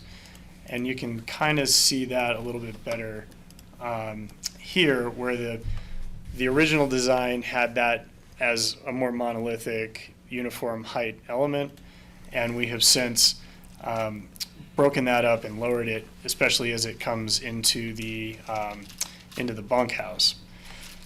Unfortunately, on the lodge side, there wasn't a whole lot we can do because the height of the floor and just the way the roof plates came together, this is set at the minimum height really for that element. And also, just to provide a little bit of context, we did also hear you talking about the composition of the materials on the garage, making this a stone element now instead of a metal element, making the garage doors opaque. We can certainly work with Susanna further on fine-tuning those materials and elements. The main concern expressed was to not have the materials here compete at all with either of the historic structures. And really, we feel like the general location of the garage in between the two structures themselves really helps to make this go away most effectively with its lower position in the site below both of these structures. It helps to keep this from looking like this collection of assembled pieces that are put together, gives it a little bit of composition around each element. And we tried really hard to make sure that the garage was not blocking any of the bunkhouse from the public right-of-way and isn't obscuring any of the lodge that is visible from the right-of-way either. And I think that's really a brief summary of where we are. Certainly there's some other preservation elements which have been outlined, don't need to review those. But we feel that in general, from just an architectural point of view, having the design like this with the flat roofs does help to keep the overall mass of this as low as possible. And it wasn't trying to make it a modern statement. It's simply trying to kind of work within a limited area and be sensitive to the historic resources and make this go away. Thank you. Questions from the board? Is this the final view? Then didn't you have it looked like your other one was lower than this. Is it just perspective? It's perspective with the camera angle. It's the points of comparison are really these points here, and I think the rest is just optics on that. But we wanted to at least give you guys a better view than these very sort of rudimentary renderings, which don't do a great job of showing what the final product might look like. I'm assuming there's not a stand of trees blocking the lodge, but also, do you have a rendering that pushes us back and shows us how the driveway works with this? I do not have that. We were just trying to focus on these elements. And isn't there another more, an angle? You've got another view, don't you have another view that was if it's appropriate to show it? It's one of your first slides. We do have some, they're not quite as fancy. That Are one, you okay. thinking of this one? So So that's this- still accurate then? Without the trees. Without the trees. And this also helps, I think, to show how that bunkhouse is slid forward and away from being in the shadow of that garage element. And what do you see from the road, like from those view windows that we saw? What do you see? How would you turn this to show us what you see? This is This is it. This is probably representative of, I'd say, at least view plane 2 and probably view plane 2 would be the closest. And then, so more like towards the front of the lodge as you go up valley. It would be up Yeah. from the driveway curb cut Mhm. a little ways through one of those slots. Okay. So you'd see less of the garage the further up on Castle Creek you are. Yeah, right. But you see the driveway coming down to access the driveway into the garage. Yeah. It And comes down. It is also worth noting that the topography here, we are cutting into the topography essentially to put the driveway in that location. So that is going to further help to diminish the apparent volume of that garage element. And the garage is on grade, it's not subgrade, you're not gonna have a drainage problem. There's no subgrade. We did push that down as far as we thought we reasonably could do and still not create a steep slope into that specific place and deal with the water. Okay. Any other questions about this time?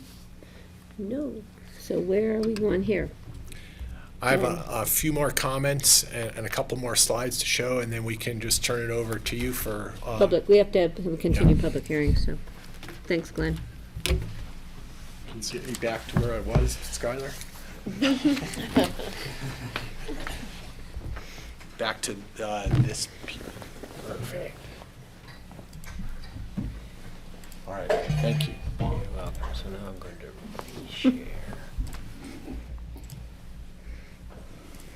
All right, that's good. So, as we discussed at the last meeting, and as you well know, this is special property. It's significant in the Castle Creek Valley in the county. We are not pursuing, an aggressive development plan for this property, as we noted last week, where you could have 2 or 3 houses on the ranch lot, something on the mesa, and one on the Castle Creek parcel. It's a benefit. Just the density reduction of what someone could do here alone is good for the community. And if you take a look at some of these slides, this kind of hits home in terms of what we're preserving on the property. This is that first great view what you see when you get to the ranch. This is the view down valley towards the lodge. And then this great view of the Castle Creek parcel, and the home on this parcel would be right in this area. So that would be preserved, which is really in the best interest of the community. This is a down valley look at the Castle Creek parcel where the house would be right in that area. And we went through these slides before at the last meeting in terms of the family's commitments. And you can just look at this for yourself in terms of what's being done. It's really in the community interest, but all of these items are commitments on the part of the family, with the new commitment here to offer tours to AVSC and the Historic Society on an annual basis, but all the prior commitments are still there. So with that, it kind of summarizes the proposal. We're really doing the best we can to try to make this work for Meredith's family and the county, and we're ready to open it up to your questions and public comment and can respond as appropriate. Okay, can the board, I'm going to open the public hearing. This is a continued public hearing. Any members of the public in the room that wish to speak on this item on our agenda? Any members of the public online? Please star 9 to raise your hand. One of those numbers. I almost said 6 again. I had the 6 on that. I'll give it a few minutes. We're stacking up numbers here, I can see, for the next item. Okay, I am not seeing any. I'm going to keep the public hearing open because it's my understanding we're going to have to continue this for some tweaks in the ordinance to come back to us. So I'm going to bring it back to the board for questions or comments. Steve, please. We had asked about the trail, the Castle Creek Trail along the side of Castle Creek Road, and I didn't hear an explanation of, I mean, it's not included in this list here that I mean, we can't see the whole list right here at the moment, but, you know, the idea of, the possibility of putting a bike trail on the At least having an existing easement there. And what's the status of that? I think Open Space and Trails had to do some looking at it. Maybe GR had to be looking at it. So what's the status of that Castle Creek? So Steve, Paul and is here. I have like this, Paul can speak to that. Okay. Hi, Paul. Would you please give your name for the public record, sir? Yeah, hello. Paul Holsinger. I work for Open Space and Trails as the Agriculture and Conservation Easement Administrator. And the 10-foot trail easement on Castle Creek Road was a product of a public comment, I believe, from Joe Wells. And staff talked about it, myself, Jesse Young and Carly Klein and Gary Tenenbaum, the director, spoke about it. And we don't see a great need for that trail easement, though we wouldn't, you know, not take it. We just wanted to be really careful in saying that we don't think it's a replacement for the Overlook Trail. And it's great to have these banked easements in our system. We don't have any plans to put a bike trail, so. Like we said about recreation easements in the past. Exactly. We have one here, we have one here, we never know what's going to happen in between. So it's always nice if we capture what we can, because now we're finding that we are getting connections on our recreation easements. So never hurts to get that. If in the future a Castle Creek bike trail were built, would there be room on the existing easement to do that, given the kind of the footprint of the road? Yeah. We looked at the plat that applicants provided, and it's a 60-foot easement. The road pinches in a few different spots. Mm-hmm. You know, we'd have to figure out how to work that. But like I said, we don't have any plans to do that right now. We didn't look at it like that.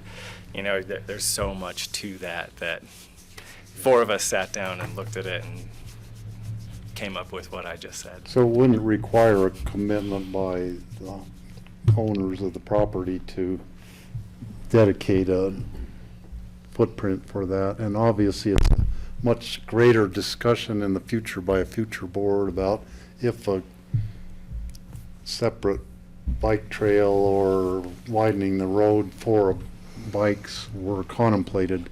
Obviously it'd be a huge discussion and much bigger than just this property, but miles and miles of the road.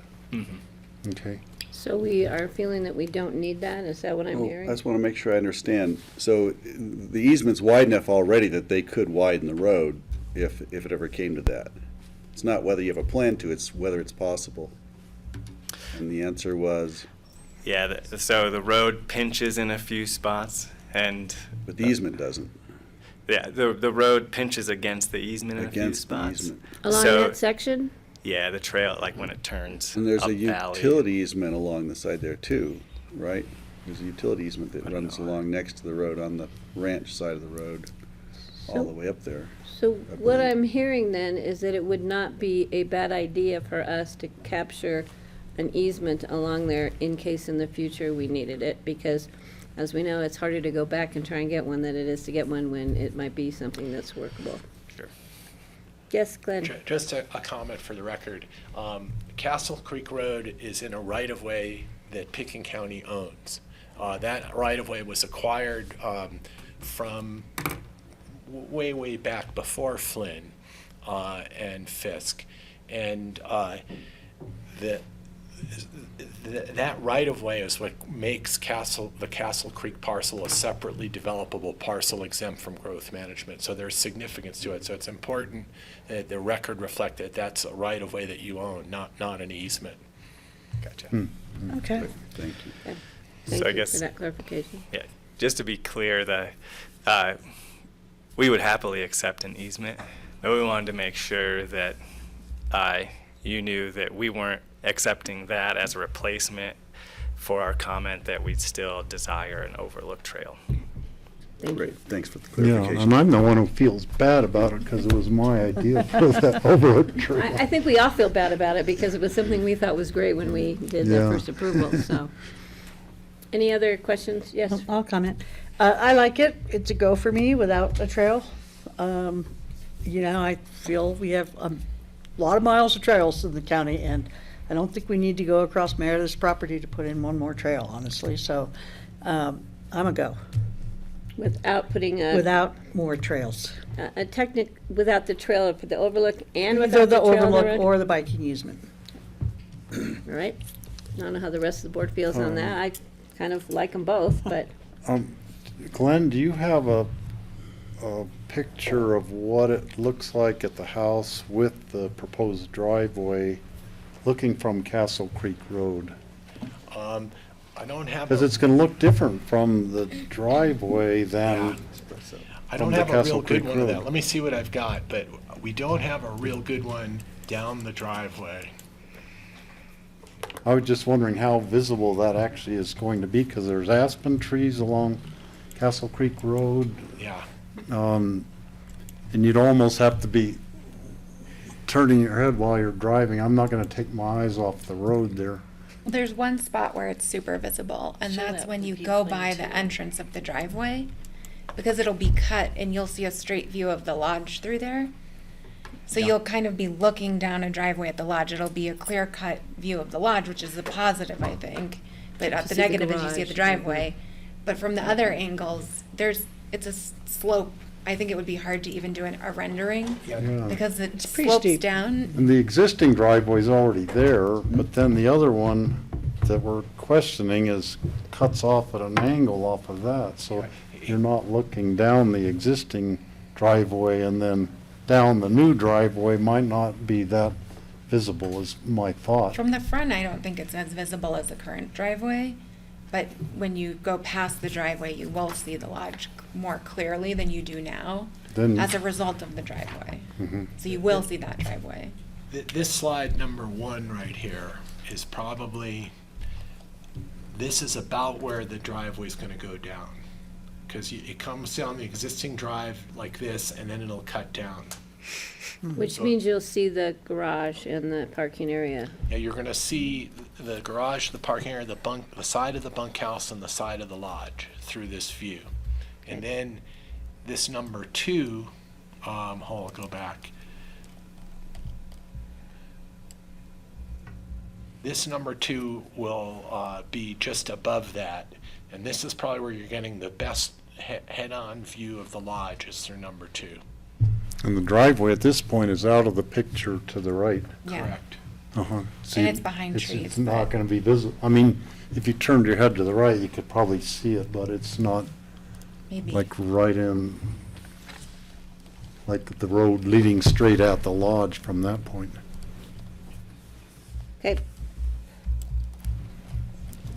I can interject too. I just wanted to bring up one thing about the visibility of the garage.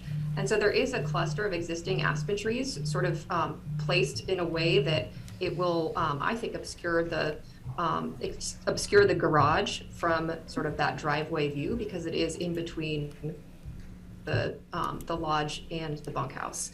And if you pull up the any of the site plans, Glenn, we can point that out. Site plan? Yeah. Okay, You so zoom into, this shows, where are you talking about, Jen? yeah, so almost, if you just keep going a little bit over towards the mesa, yep, right in there. That is an existing cluster of aspen trees.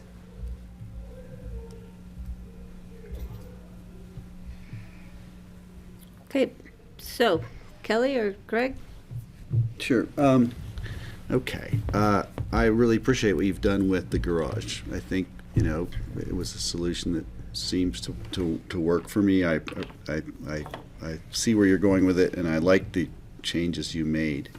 The dilemma that I have with the whole thing is that, it's, I hear that it's a special property and you want to preserve it for the public and preserve it for posterity, and it's so important as the first, edifice of the ski industry in the entire state, and for a large part of the entire country, for that matter. But you don't want people looking at the front of the lodge and the front of the house. I've heard that said today. So you don't want people looking at it, but it's really important that it's preserved for the public. So that's where I keep getting stuck. And so that's why I think I was so happy with that overlook trail. It seems to me that the overlook trail the overlook spot is so far from the structure itself that it's not like they're going to be looking at anything in detail, but they'll get a sense of what this history was. Without that, I think we've just lost most of that. I really do appreciate your offers to have school kids and Historical Society come through and, annually, meaning you're going to put that into the covenant that this is something that can happen annually or will happen. It'd be easy to forget about it, I suppose. So I want to make sure that's still a possibility, and I appreciate that gesture. On the whole, I don't think a lot of people are really going to see it from this point on, and that's because of this conflict you're having with people looking at it, even though it's an important edifice. So it's so amazing. We have so many people here who want people to look at their big fancy house, and here you're trying to do the opposite when we want to see it. And that's my dilemma. I think your privacy will be intact regardless of how visible it is from the road or from a trail. But yeah, it's unfortunate. I thought it would raise the value of it if it was a little more visible. The driveway, it sounds like you could possibly go to road base to the barn, and then you wouldn't need two surfaces on the 12 for 16. It's just road base, right? And it's wide enough for a fire truck. That seems like a good compromise there for me on that detail. Yeah, the view thing it's a tough one for me because I keep thinking it's a loss. It's still a net loss. Thank you. Can I just clarify a couple things? So, the difference for me and people being on the overlook trail versus seeing it from the road, it's significant because at the overlook trail, at the end of the proposed overlook trail, there's a cleared out spot and there was a placard. And so the intention was that people would stop there and be kind of looking around. And Kelly can speak to this because she went up there and she was hanging out up there looking around exactly as it was intended. And it just, for me and my family, it feels creepy to be out on our front porch or swimming and to look across the street and you can literally see someone's face. It's not that far. And so it's being able to see the property, I think, is different than having people hanging out, gazing down at you, enjoying the property. And we agreed to the no evergreen zone, which I think, especially in the winter, makes the property extremely visible. I haven't spoken to a single person who doesn't know about this property and the construction that's going on. Like, you can definitely see it from the road, especially in the winter. And we even looked at these different viewpoints on the road and how do we make this more visible to the public. And the challenge is that, that part of Castle Creek Road is dangerous, even if you're not looking off of the road. Like, Right. people go off the road there, especially coming down from Pine Creek Cookhouse. And so if we were going to put a second placard up there, and encourage people to be looking off to the side, it didn't Right, seem I get that. logical. So we've tried to explore different options, and we've been batting around ideas for the last 2 years about how to do this. This is just where we're at. And I'll jump in Appreciate with like that, a thanks. full, like sympathy and compassion for your sentiments, but there are like very significant concessions Yeah. that are being traded here. And for me, like the only thing the public is getting is an assurance that this building doesn't get torn down. And that's what we have to decide, like as a board, is this building, which to our community is so important, is it not getting torn down enough for everything else? Because I feel like, the history of it, like everything that's being offered here, we can know by looking at newspaper articles, we can know by a drive on the road. So like the changing condition for the public is null, is how I look at it. And, in exchange for just vast development potential that can happen on the two other sites. Like I'm almost going backwards of like, do I really care that much about whether a house gets built on the, on the meadow side of Castle Creek Road? Like, maybe I don't care that much, because I'm trying to weigh again, like what is the public giving up with what is the public getting? And, we're kind of just talking really around the fringes here about moving changing a driveway angle a couple degrees. And, so like I'm struggling to really feel compelled, because that's what I'm wrestling with right now. If the driveway went all the way around the back and you had one entire side of your property's privacy preserved, like I'd probably be like, fine. Now like the meadow doesn't get bifurcated, and you have all that privacy on that one side without the overlook trail and everything. Or if there's the overlook trail and all of the privacy on the other side is preserved because of the bifurcation of the meadow, like that starts to feel like a better deal for the public. But, it's a hard sell, and then like taking underground square footage and putting it above ground, like that's never a net gain. So even though the square footage might be the same, like for the public, that's never a net gain, right? That's why we try and ask for underground square footage, as in these packages. So right now I'm a no, but I am struggling with that because this is such a special place. But nobody's going to experience the connection between the ski run and the lodge,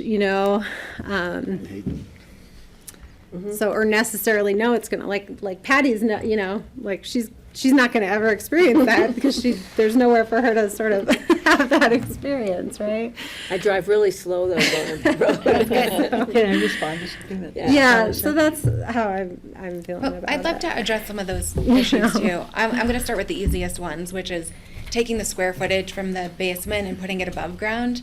That's actually not what's happening here. So it's complicated to follow, but we had the caretaker dwelling unit, which I think is like 1,800 square feet. And that's getting raised. So we're getting rid of 1,800 square feet above ground. That's going to the garage and the link, which is above ground. But what we did is we want to dig out a basement. We've dug out a basement underneath the lodge, but we want to use it. And so that's like 2,000 square feet or 1,900 square feet. So it's actually like for like. It's basement space going towards basement space. But if that's like a sticky point, fine, but it is like for like, it's basement space for basement space. And then if, this is a complicated package because it combines conservation and historic preservation. And, for me, like, it's a real economic decision to conserve that Castle Creek lot, because for us, versus the Mesa lot in particular, it's not part of our experience on the property. It's behind us. We don't really use it. And, I could sell it on the open market now for like $8 to $10 million, which is a tremendous amount of money. And so the fact that we're encumbering that parcel and preserving it like forever to be not built on and giving up that economic opportunity like if that's something that you guys feel like you want to pull out of this equation, like I'm more than happy to do that and reduce square footage that we're getting in other places. I like the having it encumbered also on Castle Creek Road. And when I first bought the property, it wasn't much of an issue because it wasn't really worth that much money. But in today's market, it's worth a lot of money. And so if that As helps is a to pull it 13,000 apart. square foot lot. I know, I don't particularly want to sell the Mesa Yeah. lot is the difference, you know? Like if we wanted to pull apart the two and you give me TDRs instead of buildable rights on the Mesa lot, like I'd love to have that conversation because I don't particularly want to sell the Mesa parcel. It's not my intention. I don't particularly want to sell the Castle Creek parcel either, but it's easier for us to sell that because it's behind us. We don't look at it, you know? Except when you're driving into town. I mean, I like the feel of Castle Creek Road, and I am a huge fan of conservation of property. Like we donate a lot of money to do this, and we've been working towards doing this. It was one of the things we loved about this property is that we finally could get a chance to preserve something, but the economy is in a very different state now than it was when we bought the place. And so, like, if you That's what guys I was- wanted to pull that apart, fine. I was going to say basically the same thing to Kelly that you said, we just get this, and we get a lot. I mean, 41 acres of conserved meadow that is highly visible from Castle Creek Road it's a big deal. 41 acres total. Yeah, but it's all visible. I mean, it's all around there, and you see it all. I think that's a pretty big deal, and now that I've It's not heard buildable anyway the because it's price slope tag and of it is going like, down to the river. That et cetera. Castle Creek parcel is buildable. Yeah, no, I'm talking Yeah. about the conservation easement parcel that's now Yeah. going down to the river. Yeah. That's not buildable anyway. And So we're we have to giving, keep that in um, mind. And some of the other It's conservation. 49 acres. Yeah. So I'm gonna just go So, back real and quick. I just, one last thing in response to Kelly. And they're not asking for historic preservation and TDRs, So I think it's a pretty big win for the county from the way I'm seeing it anyway. So what the applicant is a density bonus of a second free market dwelling, which is 5,750 square feet. Subgrade space exemption for 4,000 square foot basement in the second free market unit. Garage exemption of 750 square feet for the second free market unit. 7,500 square feet of additional floor area on the Mesa lot to allow up to 13,250 square feet of floor area. A 10-year vested period. The county's getting, the lodge has been renovated for historic preservation, including the removal of 2 non-historic elements of the lodge, a documentary film about the lodge, a historic or an interpretive sign located on Castle Creek Road. The covenant will one with the land preserving the lodge and the bunkhouse, a conservation on 25.6 acres of the ranch lot, which is the Before pasture. they added the extra. Yeah, but that was the other one that's up on the Mesa lot. So for me, I could support this, except for the driveway. I'm sorry. That driveway literally flies in the face of the application for me. Having been on that property twice now, having known the property for the 42 years I've lived in town, the view plane of that property, to put a driveway in front, to me, destroys just the whole historic nature of that property. That ranch driveway that goes back, and I know it's slippery, but I know it can be engineered. And that's the tipping point for me. I think, Steve's trail, from the overlook would be great, but I understand. And I just can't swing that driveway, regardless of whether or not it's paved or not. I just think that and the activity with the cars parked in front, that just flies in the face for me for the application. So, but regardless, we have to continue this anyway, unless we deny right now, Steve's ready. right? You go. We have to continue if we're gonna make changes to the, Right. regarding that 784 square feet. We don't have a fire department sign off yet, so if we're gonna move the driveway and then we don't have fire department's gonna, May I? yeah, go ahead. I don't know if I have been helpful to the board in the past, but I just want the board to understand This is an amendment to a detailed subdivision, right? Subdivision submission. That we approved very carefully before. But nothing was ever recorded on the property. Right. So the 10-year vested rights, the square footage on the mesa, the density bonus for the ranch, for the preservation, those are things that you all very carefully thought about, and they were very well documented. And we as staff are not suggesting that we reopen that whole discussion on that. But those incentives that the BOCC, that the county is obtaining for designation of these historic, this historic property, these historic buildings, that the 10-year vested right, the 7,500 square feet on the mesa, the development on the mesa is connected to the Castle Creek parcel.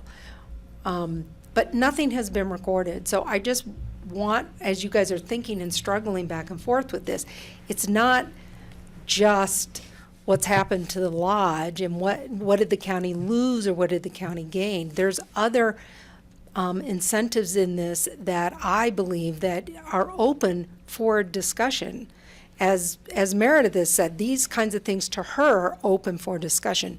But I just want to make clear for you. Well, I can support what the applicant is getting, the county, except if the driveway went behind, I would be fine with giving up the overlook, giving all the other stuff, and, but to me, that's the one big gain for the county, for the people of the county, is to be able to drive by that and see the front of that building with the pond. That's what caught me when I went there, was driving around that old ranch road, coming up from behind, and seeing that building with that pond in front. And now, for me to be looking at it from the Castle Creek Road, and looking down and seeing a driveway and a parking area, that just defies the historic nature for me. So. Are you gonna talk? Steve, did you? Yeah, I've been, in my mind, comparing it to what we originally approved. So that the big changes, some of the changes were the barn is moved closer to the other buildings, which to me that's good. I like the looks of that. We don't have the trail to the overlook anymore, but the conservation easement land is about double in size approximately, a lot more conserved land. The driveway, I'm okay with the garage. I think that's a good design with the garage and that connecting thing. I think will look all right. The renderings we've seen of that seem to be good. So then the driveway is the one thing that I kind of agree. I mean, when I first saw that driveway going across the middle there, it's like, I like it better going around behind, personally. So then one thought crosses my mind. That road goes clear from one end of the property to the other, all the way behind the meadow. The original road? Yeah, the original road, that driveway goes clear around and comes out further down Castle Creek Road.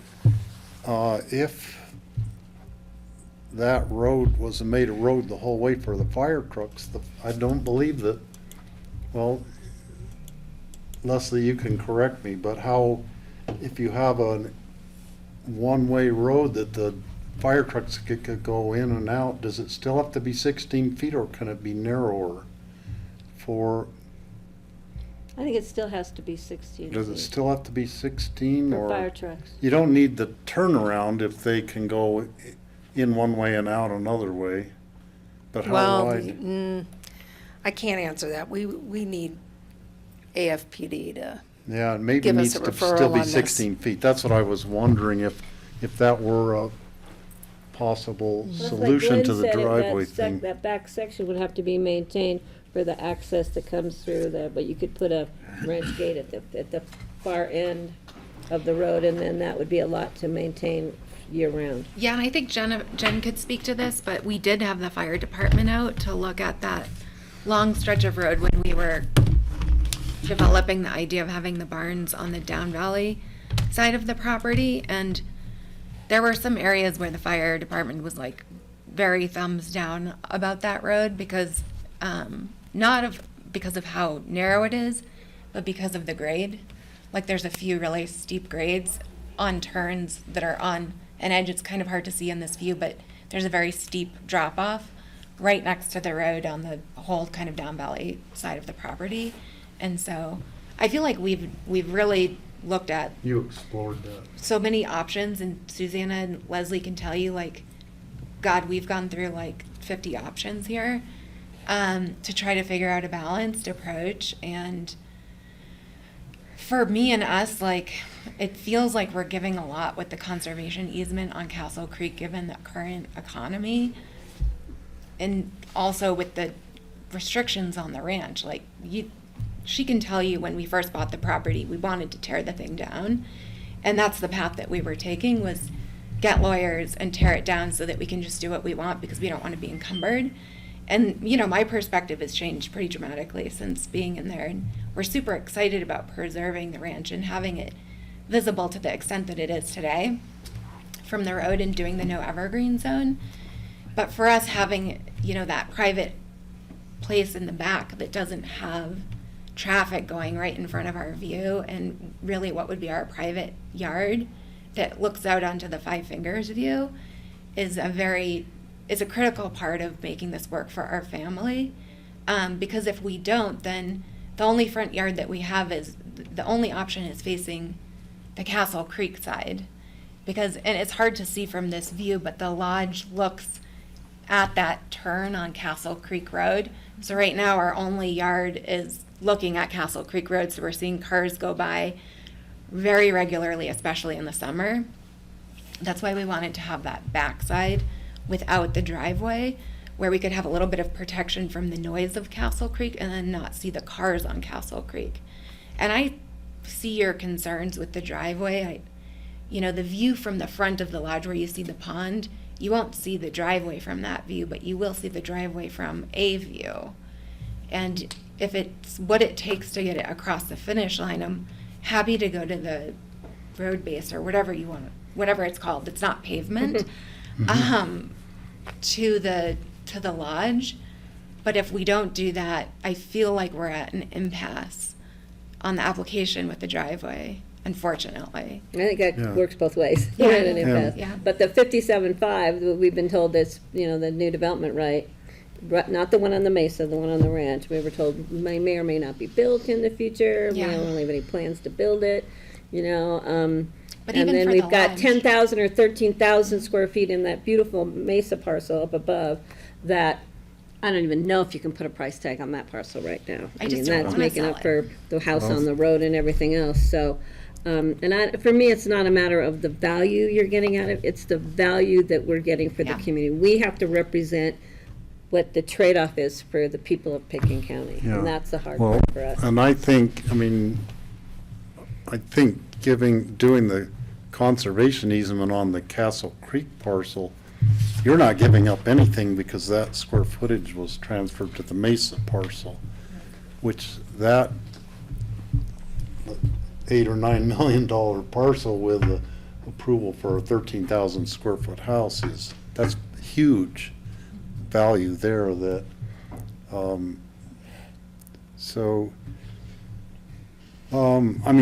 I would approve it the way it is proposed right now, and I think if the driveway was not ever asphalt, keep it a gravel road, I think would be better.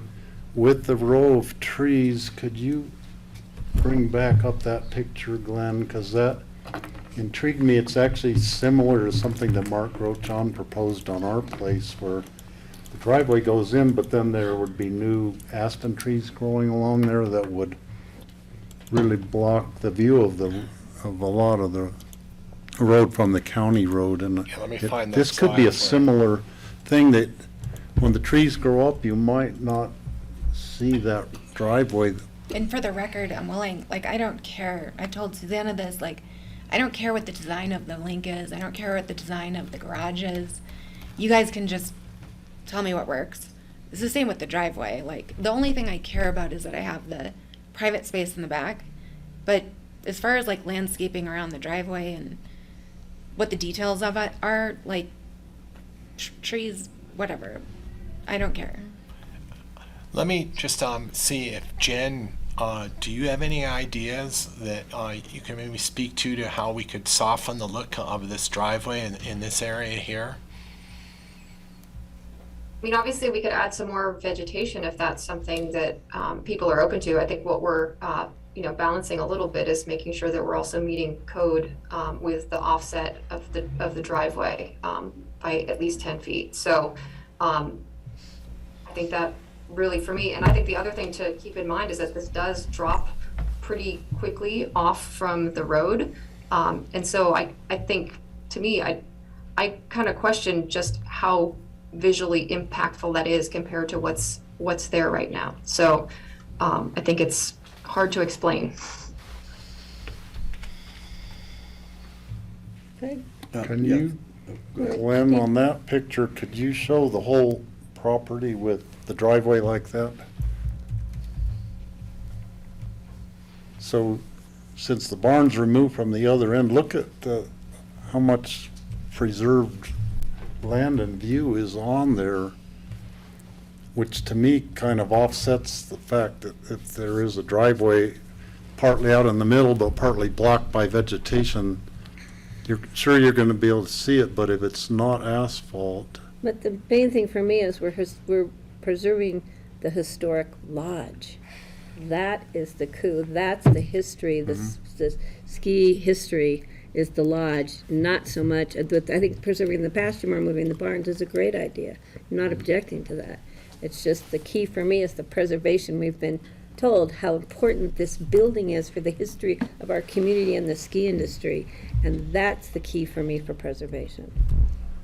Greg was next, Francie, and then. I just wanted to clarify that the Castle Creek parcel is really important to me for conservation, and I do appreciate that. I think virtually everybody driving up and down the highway, the road there is going to see that, and if there was a house there, it would be a big deal. So I do appreciate that and want to keep that in. Regarding the driveway, I think you could get away with a road base, something that's more permeable. We could probably finesse it to hide it better. It's not my favorite thing. I didn't like it at first. I understand if it drops away, you're not going to see it, and I don't think if you paved that and it drops away, you're going to have a very slippery road. I live on a very steep driveway, and when we first paved it, it was like much more dangerous until it kind of got used to us. Honestly, road base would be better regarding, in my opinion, for slip and slide, and I think if you put enough in so it's not such a muddy surface, you'll probably be fine. Gravel roads are kind of ranch roads. Paved roads look like subdivisions and fancy, fancy stuff. I don't know too many ranchers who pave their driveways. So if you're trying to maintain agricultural road base or gravel, something like that, there's probably a solution that would work, that would satisfy your mud problems and all the other things we face in the winter. I'm not as dead set against the driveway as Patty is, to my own surprise. So I think that's where I am. I think Steve kind of articulated it for me, that he'd approve it if we did the gravel driveway and reduce the visibility as much as possible. And I think you can maintain the friction factor on that driveway so it's not a hazard. I mean, like I said, I'm open to doing the gravel driveway if we get across the finish line. I only wanted to keep it as an option because I have no idea what to do. Copy. I also wanted to say, before I forget again, the visitation for Historical Society is actually pretty huge. That shows that there still is maintained a connection to the community, regardless of how big the trees grow. If you have a regularly scheduled thing and it's codified into your covenant or deed, whatever it has to be done, so it's part of the deal going forward. So the next owner can't just throw it out because it's not recorded. We just have to make sure these things are locked in so we know what we're agreeing to. And I think then I would probably be thumbs up. I want to clarify on the historic. So I spoke to the CEO of Aspen Historical, and she really loves the lodge, and she's very excited about it. She was very excited about the idea of doing the tour. It's like working out the logistics of doing the tour that obviously, like, we couldn't There's do the rub. something in the time that we had. But Just have a big I annual told her, party, like, New Year's I'm Eve. willing, It's you know, only outside Glenn and I have viewing, talked about not this inside. plenty of Bonfire. times. But we're willing to have like something in partnership with the ACC and Aspen Historical. We're willing to fund the thing to some extent, give them some money to do it. And, you know, her response was like, it's not a matter of money, it's more like the resources that we have. So we're willing to do it. The answer is yes, but then, you know, there has to be partnership. But so we can leave it open so that it's an option and we can work on it. And if they want to pursue it, they can pursue it. And I'm perfectly happy to do that and excited to do that. Right. It might actually be a lot of fun for you at some point. I think it would be. It's just, it's hard to say what it would be for a future owner. But for us, we're very open to doing that, and we want to be part of the community. Like, it's our intention of being here. So I just wanted to like point that out, that it's not a total slam dunk, but from the access side, it's a slam dunk. It helps me, just so we know, if you ever want to go see the place, you can, Yeah. with limitations. Okay, I'm gonna get, Francie, you were next, and then. It's pretty short. If we really wanted to preserve this place as a museum, the county should have bought it. It's free market, and I'm sure they paid a lot of money for it. And they want to live there, and they want to be a part of the community. So I think it's great that we want to get a lot of stuff for the county and make the county come out as good, as well as possible. But I also think we have to respect the fact that this is private property, and it was sold to her as private property. And she's given a lot back in the conservation easement and the historical designation. So I just think, you know, I think we have to be reasonable about what we ask of private property owners. Okay, well, I'm gonna make a comment because I was part of the original approval, and I remember sitting here and saying how proud we were. We were overwhelmed. It was one of the best applications we had actually approved. Our heart and our soul was in it. We were just, it was awesome. And now it's coming back to us again, and I feel like we're being asked to do a trade-off, and I'm sorry, it's the driveway for me. But the other issue I have that wasn't addressed is the water quality from the Hope Mine. That was not brought back to us. Glenn, please. We took the water sample. It's been sent to a lab in Steamboat. Okay.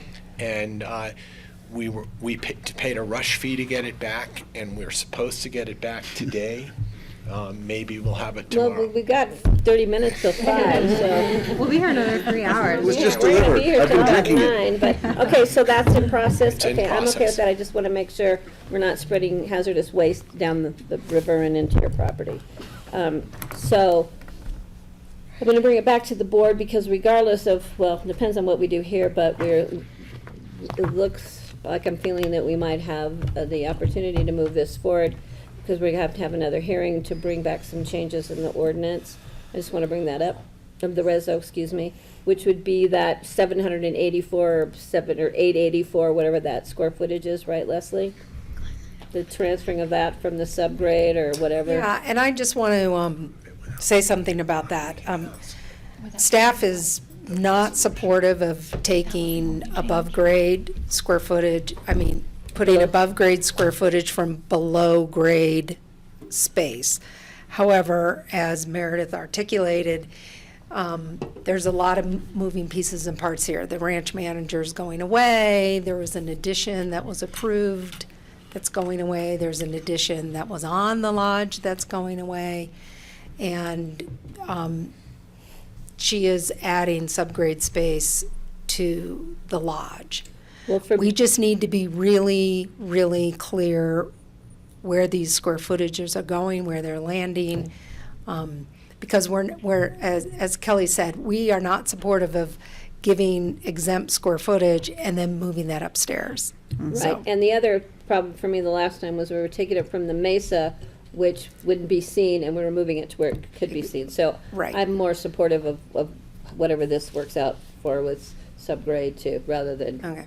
Yeah, I mean, I'm not a big subgrade fan being given anyway, but. Right.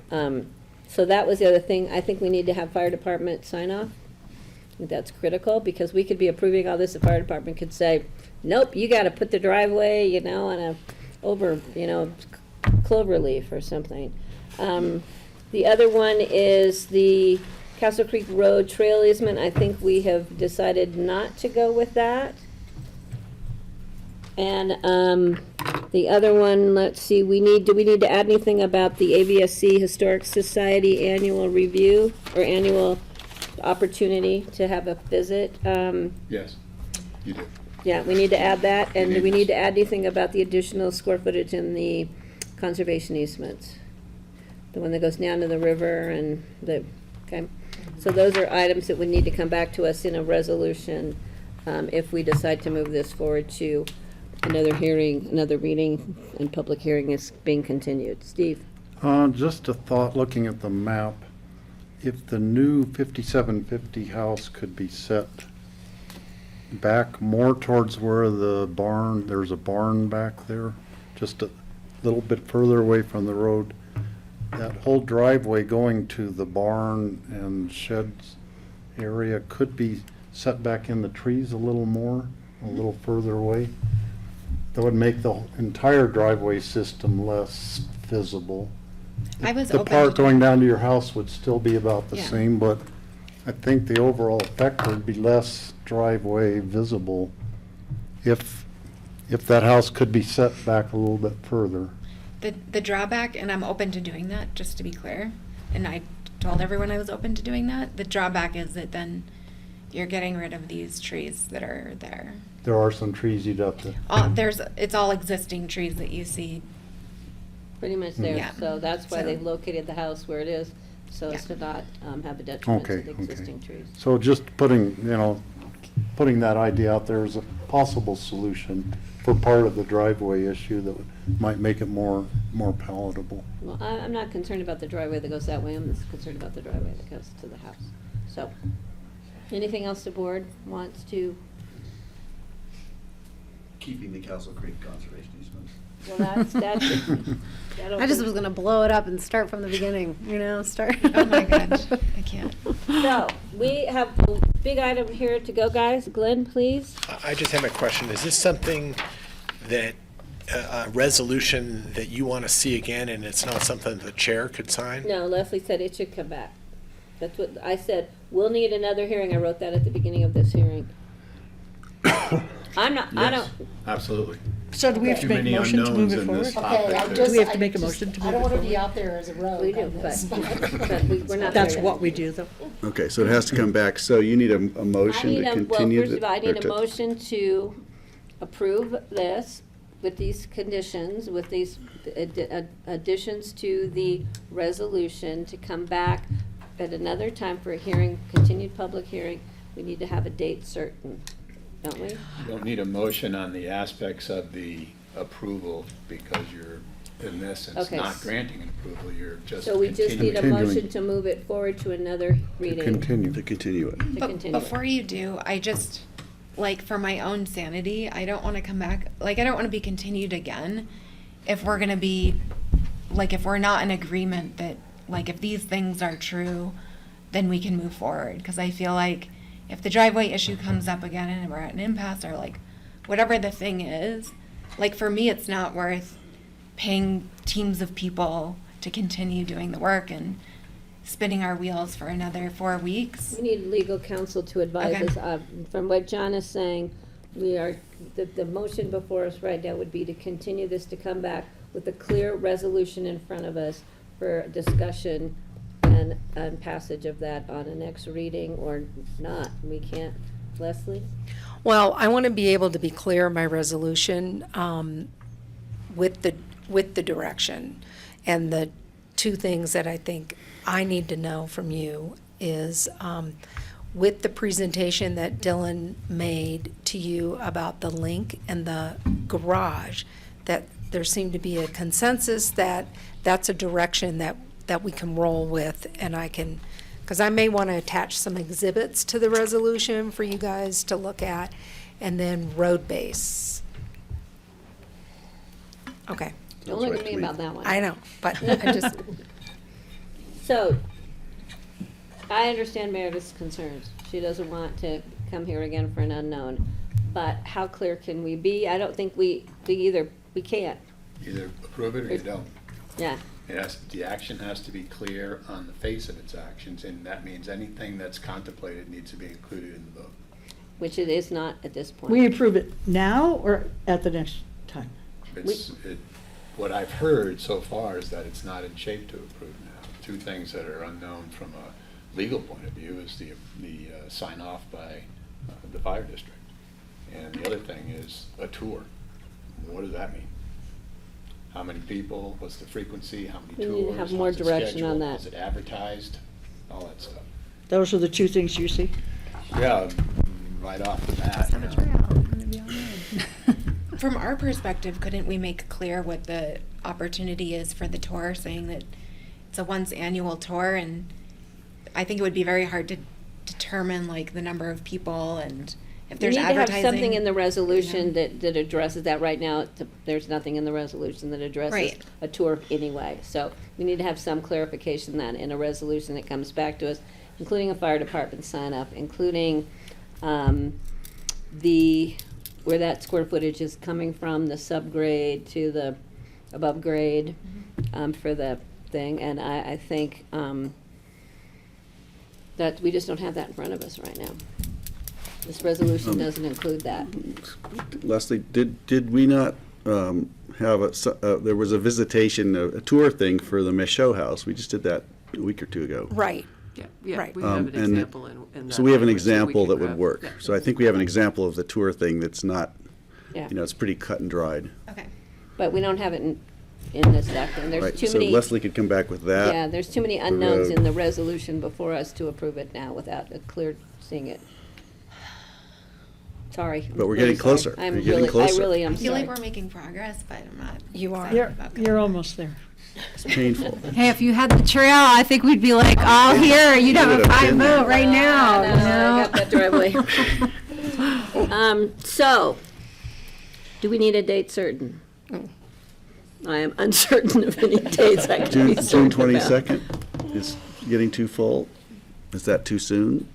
You could probably do the Here, 8th. shaking your head. June 22nd. Isn't that what we had On the for the 8th? next, May 25th doesn't work. You have 3. So we're gonna Going look there. at June 8th. Yeah. Kelly will not be here. I'm not sure my vote, you know. You seem like you have enough of a quorum for the board. Will you be participating remotely? No, she's I'm gonna be on a not camping sure. trip in the wilderness. Yeah, right now I have a Give her a river sat float phone. planned, so it just depends on runoff. Do I need her here? No. What did she say? Do I need her here? That's a good question. We always need her here, but we're gonna give her a day off. Okay. Or more. So, what I need, please, we need a motion to continue this to June 8th, to our regular meeting on June 8th, So moved. with the resolution, with the items that we've identified coming forward in a resolution for us to consider at that time. And I will continue the public hearing to that date also. And I'll second that, as John, long as we've is that got the good? list correct, a list of, All right. Any other comments from the board? You're in trouble if you do. Thank you, Meredith, for your Thank you. patience. All right, I'm Thank going to you. call the question. All Thank those you. in favor, please signify by saying aye. Aye. Do I have time to just go with that? Yes, we're going to take time to transition over, please. Thank you. going, Ruby Horse Thief. oh, great, wonderful. the kids. Did you get a permit?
Welcome back. This is Wednesday, May the 11th, 2022. This is the Board of County Commissioners' regular meeting.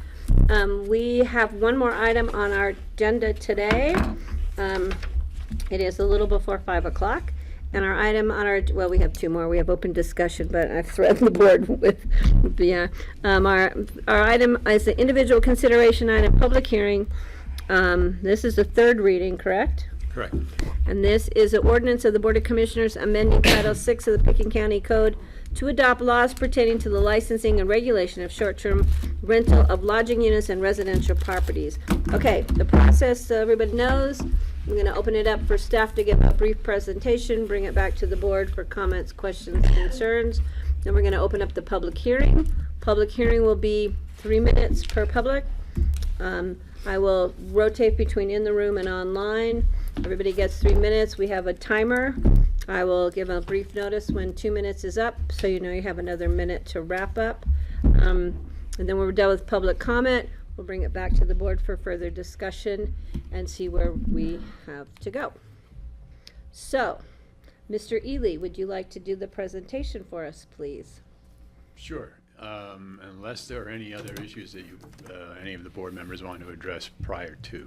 Oh, that's right. I was going to open that up. Is that a cue for us regarding, there was an accusation of conflict of interest, is that correct? Correct. Right. Thank you, John. I forgot to do that. I was just hoping to have your opinion on that, but I have to say, I think someone suggested that Francie has a conflict of interest for some reason, and that I might also, because we've been involved with STRs and rentals of units in the past, or perhaps presently.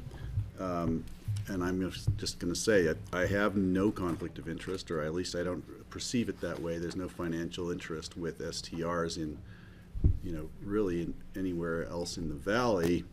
But I don't think that's the issue. The issue is that, I think as a representative and a commissioner in Pitkin County, I've had STRs and we've done rental, as I've said in the past, since the day my family came to Aspen. They've done rentals in various forms over many, many years. But I'm also feel as if I'm a representative of the people who have SDRs in this community. We have thousands of people who have short-term rentals, and why wouldn't they be represented by somebody who could understand their perspective on the board, is the argument I'm making. So I don't believe I have a conflict of interest that would require me to recuse myself, but I'd really like your opinion on that.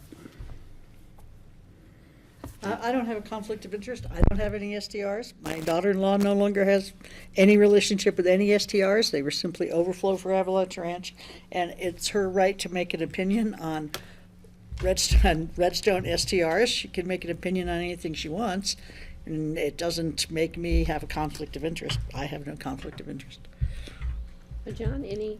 So to get to Greg's request, so when you look at a conflict of interest issue, whether or not a conflict exists, the first place that we turn to is our home rule charter, which is somewhat obvious. So the charter in section 8.6.2 discusses conflicts of interest at length. The pertinent language reads that no county policy maker, and the charter defines a policy maker as any of the elected board, that means the county commission, county manager, county attorney, ComDev director, or open space director. No current policy maker shall vote on or otherwise participate or attempt to influence or communicate directly with any staff or other elected or appointed county official on any pending or proposed matter in which he or she has a personal, a financial, a possessory, an ownership, or beneficial interest other than the common public interest. And then it goes on to describe situations where the county policymaker may or may not be an employee of or a contractor involved in the particular issue. So if you look at that, it generally tracks Colorado law. Courts in Colorado tend to focus their analysis on conflict of interest on three different prongs: a financial interest, a personal interest and an institutional interest. The institutional interest is not developed completely within the language of the Home Rule Charter. It focuses primarily on financial interests, defining when that financial interest is present and when it is not present, not only through the policymaker, but also through the policymaker's extended family. So the issue for a financial interest is usually pretty straightforward. Either there's a potential for a gain or a potential for a loss. That is pecuniary or monetary or something of that nature, or even the prospect of a gain or the prospect of a loss.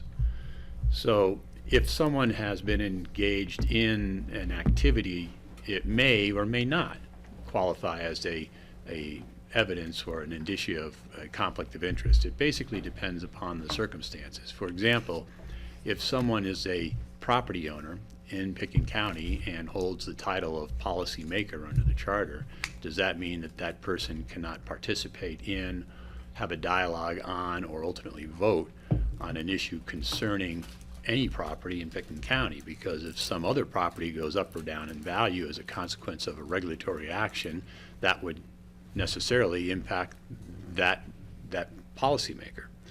So you need to look at it as somewhat of a distinction, and that distinction is talked about in the charter, an interest that's other than the common public interest. If you're sharing a position with a broad class of people in the public, then your position does not necessarily disqualify you from participation. It just means that you are representative of the community that you serve. However, if you're a member of a very select group or a focused group that will benefit or be harmed from a particular action, then that level of conflict tends to rise up in its perceptibility, in that it no longer reflects the general public at large, but reflects a very small subset or class of the public. So you have to look at every instance through that type of a lens. When you talk about institutional conflicts that the court gets involved in, that's typically if you are a member of an institution, a group, a nonprofit that would have a stake in the outcome. It could be any type of nonprofit. So the benefit or the detriment wouldn't necessarily be individual to the county policymaker, but would be to the institution that the policymaker is a member of. The aspect of a personal conflict is a little bit more touchy, and in fact, many times the only person who can adequately judge that is the policymaker themselves, simply because that personal level of conflict might be in the form of either a favoritism towards somebody or animus towards somebody. Either way, it will influence the action that you take.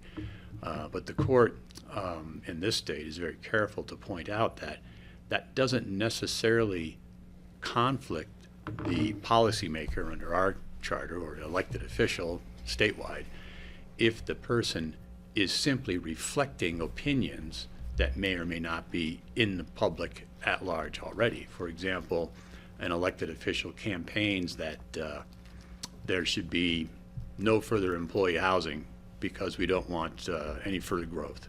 And they say that and they get elected. And then the first thing they do is they vote against employee housing. And there's a complaint that, well, you've obviously have a personal bias or a personal conflict because you said this is what you were going to do. You haven't heard anything new.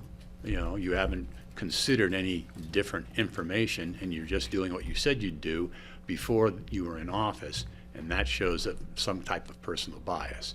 And the courts in this state have been very careful to distinguish that if you, for example, campaign for office on the idea of we want to see affordable housing, and you then start approving affordable housing, you're simply following through on a popular expressed opinion. It does not necessarily reflect a personal conflict or a personal bias one way or the other on an issue. So when you go through all of the prongs of potential conflict description that either contained in the Colorado law as established through court decisions, or you look at our own charter, and the charter itself is more descriptive and encompassing than state statute. For example, there are some pronouncements from the legislature has adopted over the years. You then have to put that into the context of what is being discussed on an individual basis for a given policymaker as described in the charter. Based on the fact that what the two of you have indicated to me is that you've been involved in short-term rentals in the past, but are no I actually have not. Oh, I thought you just said that. Okay. then there's simply, that doesn't rise to the level of preclusion from participation in this particular action or proposed action, this ordinance. Even if you were still doing it now, it might not rise to the level of preclusion. It would depend upon the context. If, for example, the board was considering precluding short-term rental activity in a given neighborhood, you lived in that neighborhood, that would be a different context, because it would be more immediate and more discernible as to a potential gain or a potential detriment based on the board's action, as opposed to the county as a whole. So based on what I've heard from both of you, and you have both talked about it with me on numerous occasions, I do not perceive any conflict that I can recognize or recommend pursuant to my role under the charter that you not participate in the issue. Okay. Thank you. For the record, I'm not doing short-term rentals Any longer. No. Right. Let's, okay, so, thank you, John. Thank you for that. So now, John, can you do a presentation on the item before us, please? So, Patricia, the I'm in trouble again. the matter is, as you indicated, before the board on a third reading. So the history that brought us here, just to recap it a little bit, because it does provide context and where this is can go or might go today. So we, following several work sessions that began about a year ago, the board entertained an ordinance, and the ordinance had attached to it code amendment language back in December of last year. The board entertained that ordinance and accepted it on first reading, and put it over to a public hearing and a second reading in January. In January, the board discussed and debated the issue again, continued it to March, and then continued the second reading again until April of this year. There were many potential code changes or amendments to the original language that was accepted by the board in December, and then on April, the board accepted many of those changes. That was then adopted on second reading, a continued second reading in April last month, and the matter was held over today for a third reading. So today, the board is in position to approve the ordinance as adopted on second reading, or the board can discuss amendments, and based upon the scope of those amendments, we can either move forward today with a final adoption, or what I would anticipate based upon the discussion that the board had in April, that some of those changes may rise to the level of being significantly changing the scope of the proposed code amendment, the regulation, in the substance of the ordinance as accepted originally and then amended on second reading.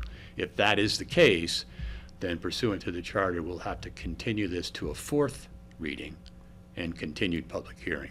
And to get to that point, if we're there, that would mean that the board would take a majority position on what the changes to this second reading, the language, should be. Not necessarily with complete specificity, but enough clarity that I can produce a new draft, probably in a red line, so that the changes from the second reading to the fourth reading are clear and apparent, and then the board would then be in a position to move forward, either to accept those or to change them again. So that's the history. I would,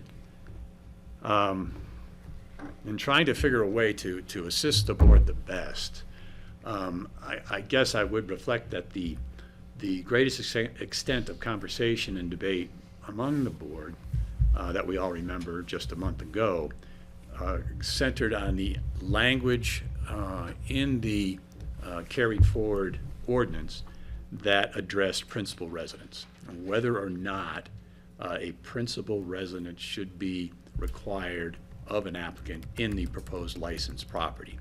And you know, it was clear at that time, which doesn't mean it's clear today, certainly, but it was clear at that time that it didn't seem to be something that was held to be either essential or necessary to the final ordinance, and that needed further discussion.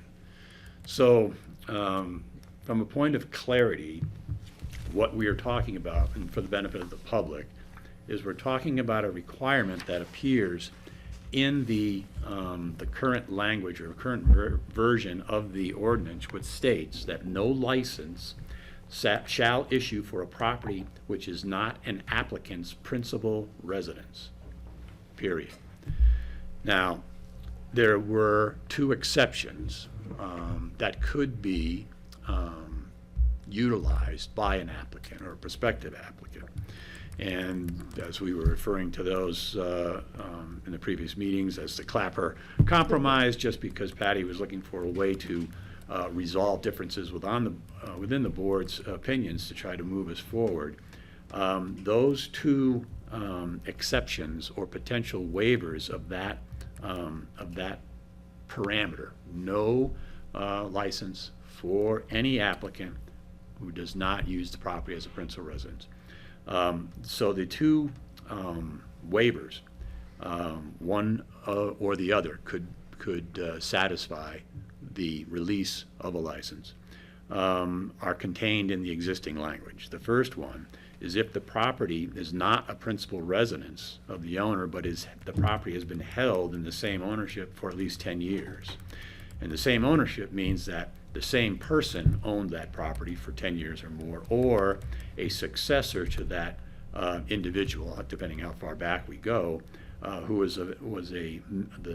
that individual or their successor who was a member of the original owner's family. And family was defined as fairly broad, and that language of the familial relationship was taken out of the Home Rule Charter, dealing with conflicts of all things. And what's salient there is that the succession of the property had to proceed from that individual owner to a member of that individual's owner's family, if that individual is no longer around. But that next owner could convey the property along the same way, which means it doesn't necessarily have to go from grandfather to son to son to son, or granddaughter from an original grandmother. It could flow from outside of that direct family's chain. So by conveying it to a son-in-law, and the son-in-law to somebody else, a brother-in-law in the next succession. So it was fairly broad in its scope as far as identifying what same ownership means. If the property is not held in ownership by a natural person, that exception or waiver is not precluded from an applicant if the applicant can show that the property held in possession of an ownership, as evidenced through the title, through a non-natural entity like an LLC or a trust or any other legal vehicle, as long as that original owner of the LLC or the participants in the LLC or the participants in the trust, the beneficiaries in the trust more appropriately, or in the joint venture or the partnership, et cetera, had a succession out along that same or legal entity's chain of title. So even if the property was held through an LLC, you could still show a succession for the last 10 years through that family line of descent or succession that would satisfy this waiver and allow for a license to issue.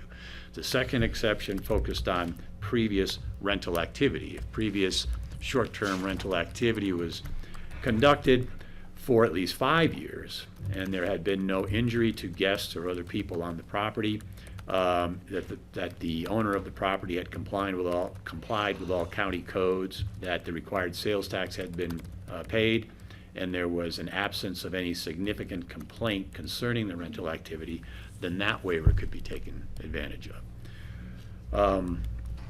So that's the status of the requirement as far as principal residency and the exceptions to that requirement. And those are in the code language today. The discussion back in April did include an expression by several members of the commission that without a principal residency requirement, it would be a logical step to simply restrict the rental activity to a number of days or nights. And with that restriction, you would be accomplishing many of the same goals. Through the principal residency, the primary goal is to reduce the incidence of turnover such that property isn't being used 365 days a year. So you can get at that by describing a property that has to be used as a principal residence by some living, breathing human being. Or you can just flat out limit it to a number of days or any other type of limitation that the board might feel appropriate. And that can reflect a limitation based on density, the number of STR licensed properties in a given neighborhood, as the board might define that neighborhood. You could restrict it to seasonal use, so short-term rental activity in the summer or the winter higher seasons and nothing in the shoulder seasons, or something else to spread out the impact and reduce the impacts to the host neighborhood or community where the STR activity is going on or proposed. You can just limit the number of licenses that are available. And you can limit them as the county as a whole, or you can limit it as to individual neighborhoods or areas of the county. And of course, you can discuss the potential of just exclusion areas within the county, areas where it would not be appropriate. So all of these different types of limitations have been discussed by the board previously, beginning with those early work sessions. But the result was that we ended up with this idea of a principal residency being a limiting requirement enough to move forward. However, I think that this is going to have to it's going to have to depend on a great deal of discussion by the board because recognizing there are other ways to skin the same cat. There are other ways to get at the cumulative impacts of STR activity other than principal residence requirement. Going back in time to when the discussion on STRs first began, we weren't even talking about limitations. We were just talking about a program where we would license applicants and try to develop information of our own to see just how extensive the activity is, how extensive it is in one neighborhood versus another, what's the frequency of rentals, is it year-round activity or is it focused?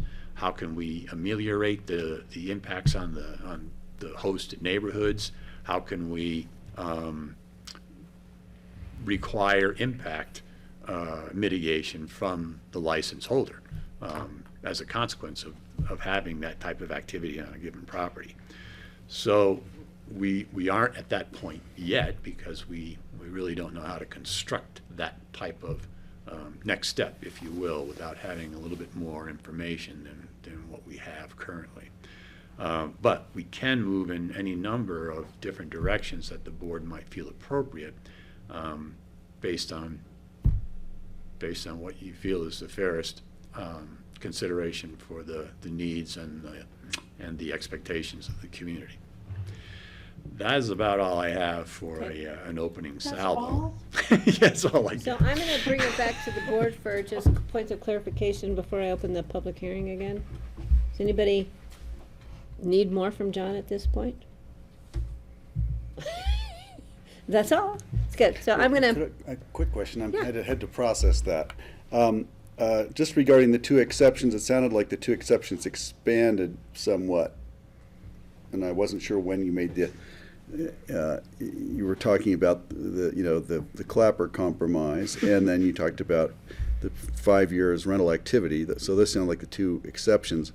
But then you kind of segued right into whether it's number of days, number of properties, seasonal use, those options. So those are other those issues discussed at our last These are meeting. additional issues to be discussed. To Right. be discussed. Got it, okay. I just want to make sure that wasn't categorized Sort of in the exceptions rule. I guess, I don't know how Section. I describe that, almost like a menu of options. At least, Right. I mean, the options are really limited only by what you can determine is reasonable in the circumstance to provide for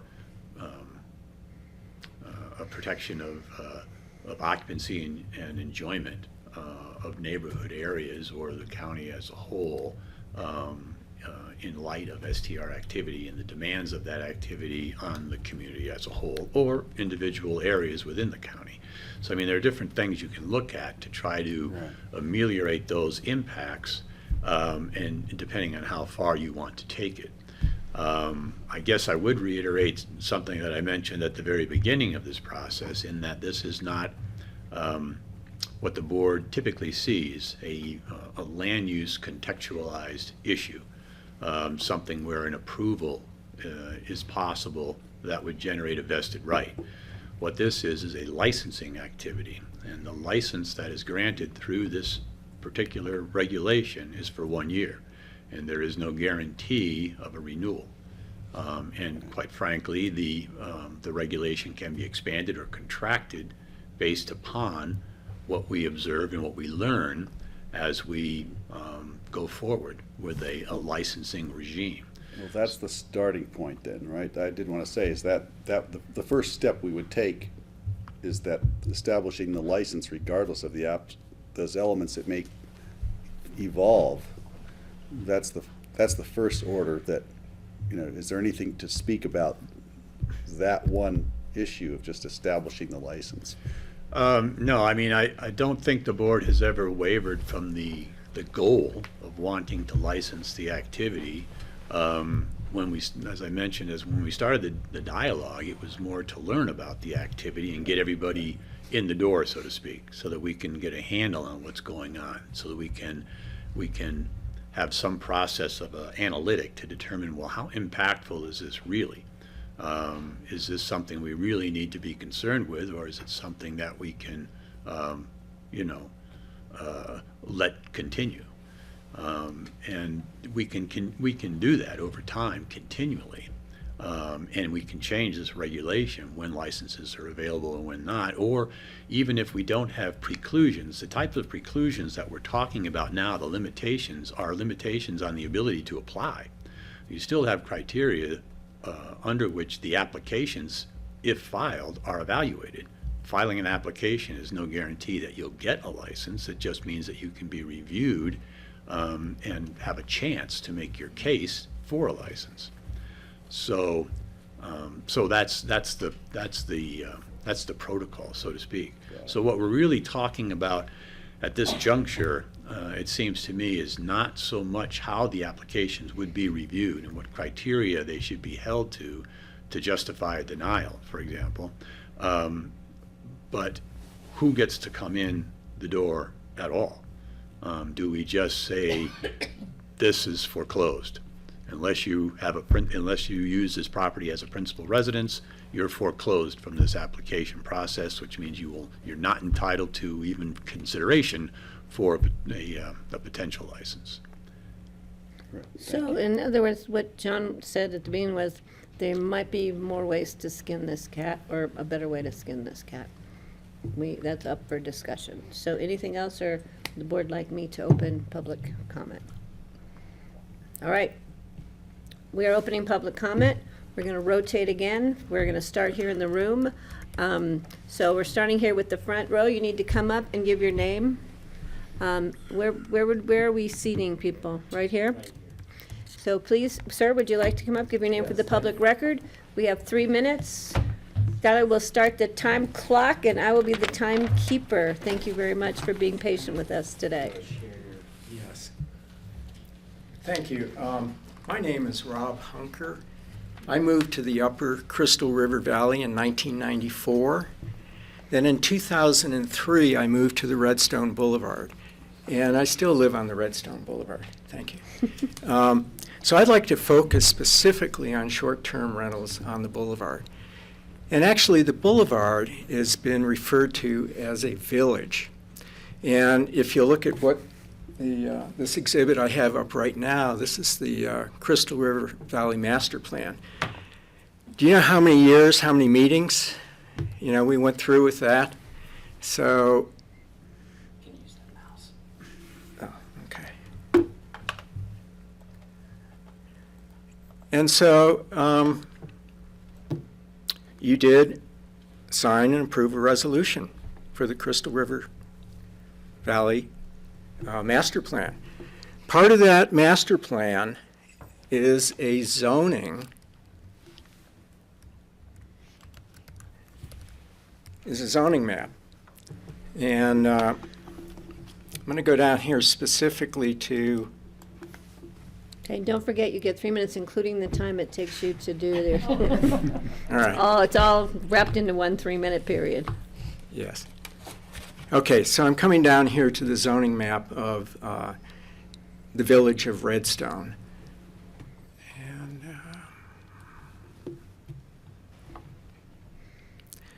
And, so this was all discussed and, like I said, for so many meetings. And, okay. So here we have zoning for the village of Redstone. And it's broken into village commercial, you'll see the VC, and village residential. And so short-term rentals are a commercial product. So I would suggest... You're at 1 minute.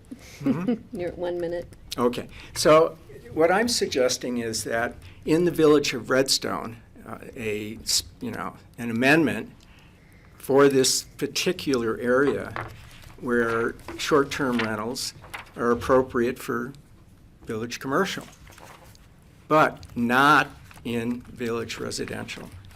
And so this zoning was created, like I said, through many, many years of discussion. And this is what you came up with. And so that's my proposal, is that you consider an amendment for short-term rentals in village commercial and not in village residential. Perfect. Thank you. You have 10 seconds left. Oh, I'm good. Thank you. Thank you. Thank you. Thank you very much, sir. Very All right, concise. I'm going to go to the next person in the front row. Please come forward and give your name for the public record.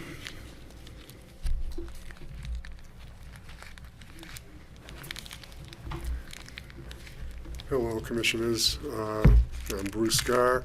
I have very little to say today. I've said it at 2 other meetings, including the sort of thing that Mr. Hunker just talked about, that certainly the commercial activity should not be taking place in village residential unless some sort of variance or special permit kind of activity is called on. I just wanted to say one thing about the conflict of interest thing. I've heard both commissioners who are at issue say they have no interest in STRs at this point. And I just want to say that I did look back, and it took a while to find it, but I looked at your work session from June 22nd, 2021, and I'm quoting here. Commissioner Jacoba said, "I've looked at the issue because we have a VRBO." And I don't know who "we" is. She used the pronoun "we." That's my son. Okay, I'm not even asking you to answer for it. I just want to point out that words to the contrary of what was said today were articulated. And I have no idea if somebody, whoever the "we" is, has disposed of those interests. And if they have, maybe there is no conflict. But based on the record of this board's working session, and I invite you to look at it, it's at 5 hours, 18 minutes, and 4 seconds into that hearing, the words come out. And that's all I have to say today. Thank you. Thank you, appreciate it. I'm gonna go ahead and just let the people here in the room go ahead and finish, so, you wanna come forward, please? Good evening. After listening to 5 hours of professional expert testimony here, I've changed my approach, and I've decided to raise 3 issues pertaining. Please give your name for the Oh, public sorry, I'm record. Andrea Gar, 433 Redstone Boulevard. You don't have to give, your name is plenty for us. And I would like to actually state that when I talk about Redstone, in this case, I'm talking about Redstone Boulevard, because we don't even know what Redstone is geographically. We have a whole debate going on in Redstone, but my interest is in Redstone Boulevard. I know the HOA across the road has their own regulation, a 30-day minimum for short-term rentals. So this applies to Redstone Boulevard. And what I'd like to say is what I heard from the previous submissions was about preserving historic integrity, the best interests of the community, and special and important properties. And I would like to say that every one of those applies to historic Redstone Boulevard. As Rob mentioned, we have our own special, unique zoning, nowhere else in Pitkin, I believe nowhere else in Colorado. It was designed to protect the residents of Redstone Boulevard. It specifically refers to the residents and not the tourists. Okay, so as far as the historic character, we know about that. Special best interest of the community. So the woman before us was talking about, cars driving by. I'm here because I care, because I live on Redstone Boulevard, and I'm concerned about the traffic and the trash and the commotion. And there was a fire this week. We have no way of knowing about it. There's no communication. We have no services. We have no police, and that's quality of life for me. Redstone Boulevard. I haven't heard any of you rave about Redstone Boulevard because I don't think you're as familiar with it as you are some of the previous properties that were discussed today. You have warm and fuzzy stories about these properties, and maybe we should have a site visit for Redstone Boulevard so all of you can become a little more familiar with what it is like to be on Redstone Boulevard. It's very close, it's very tight, and the historic character of the neighborhood is not going to be preserved once it is further diluted. The other thing I want to talk about is and we welcome groups from everywhere. You were talking about the special groups coming in and tours. We have a historic society. We have all kinds of events open to the public. We welcome everybody there. We do it with private funding. You know all of this. Okay. The other thing I want to talk about is the code definitions. We operate a hotel, Redstone Cliffs Lodge. You're getting down to it, And isn't it? the definition of hotel is not included in your definitions. It's unclear how you differentiate between a hotel and a short-term rental. Principal place of residence is another one. Missing from your description is an occupancy requirement. The IRS requires 6 months. You have no mention of an occupancy requirement in your definition. We're at 3. We're Am I at all 3. You done? just exceeded your time. Yep. Okay, well, thank you for your Thank you. time. I appreciate what you're doing, and I Thank hope I you. don't have to come back again. Well, no guarantees on that one. We might invite you back just to see what goes on in downtown Aspen, Colorado. All right, next, please. Please.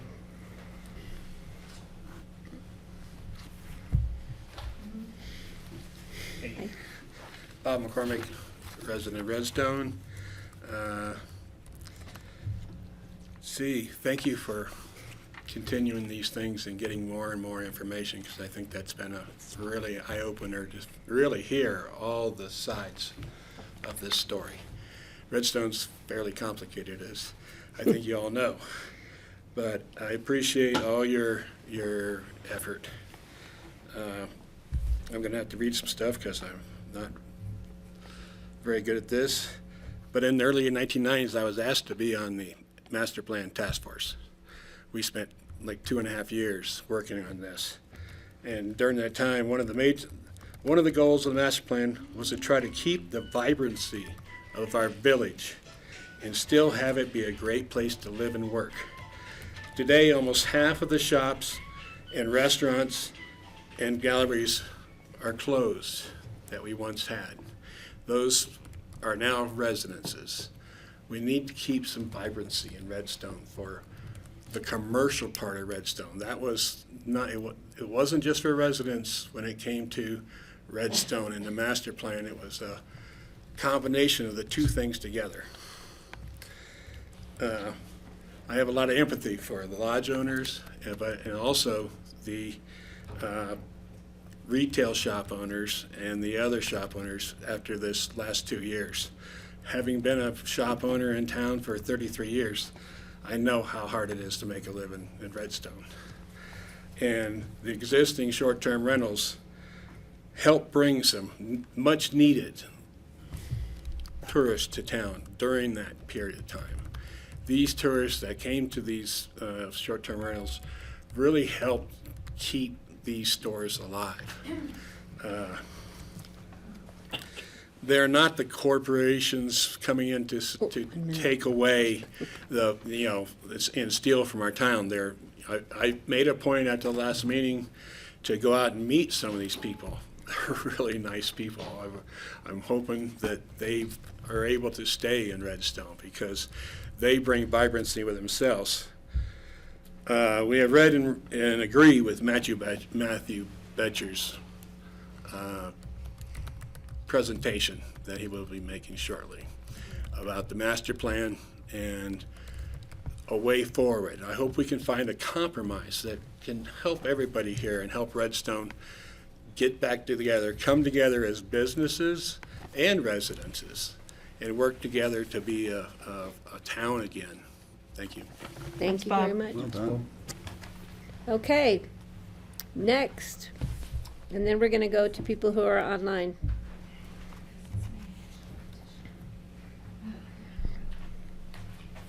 Hello Hi. again. Lisa Wagner. I live on the Boulevard, have a business, bed and breakfast. I wanted to read, Kay Bell is a resident on Redstone Boulevard. It's my neighbor down the way.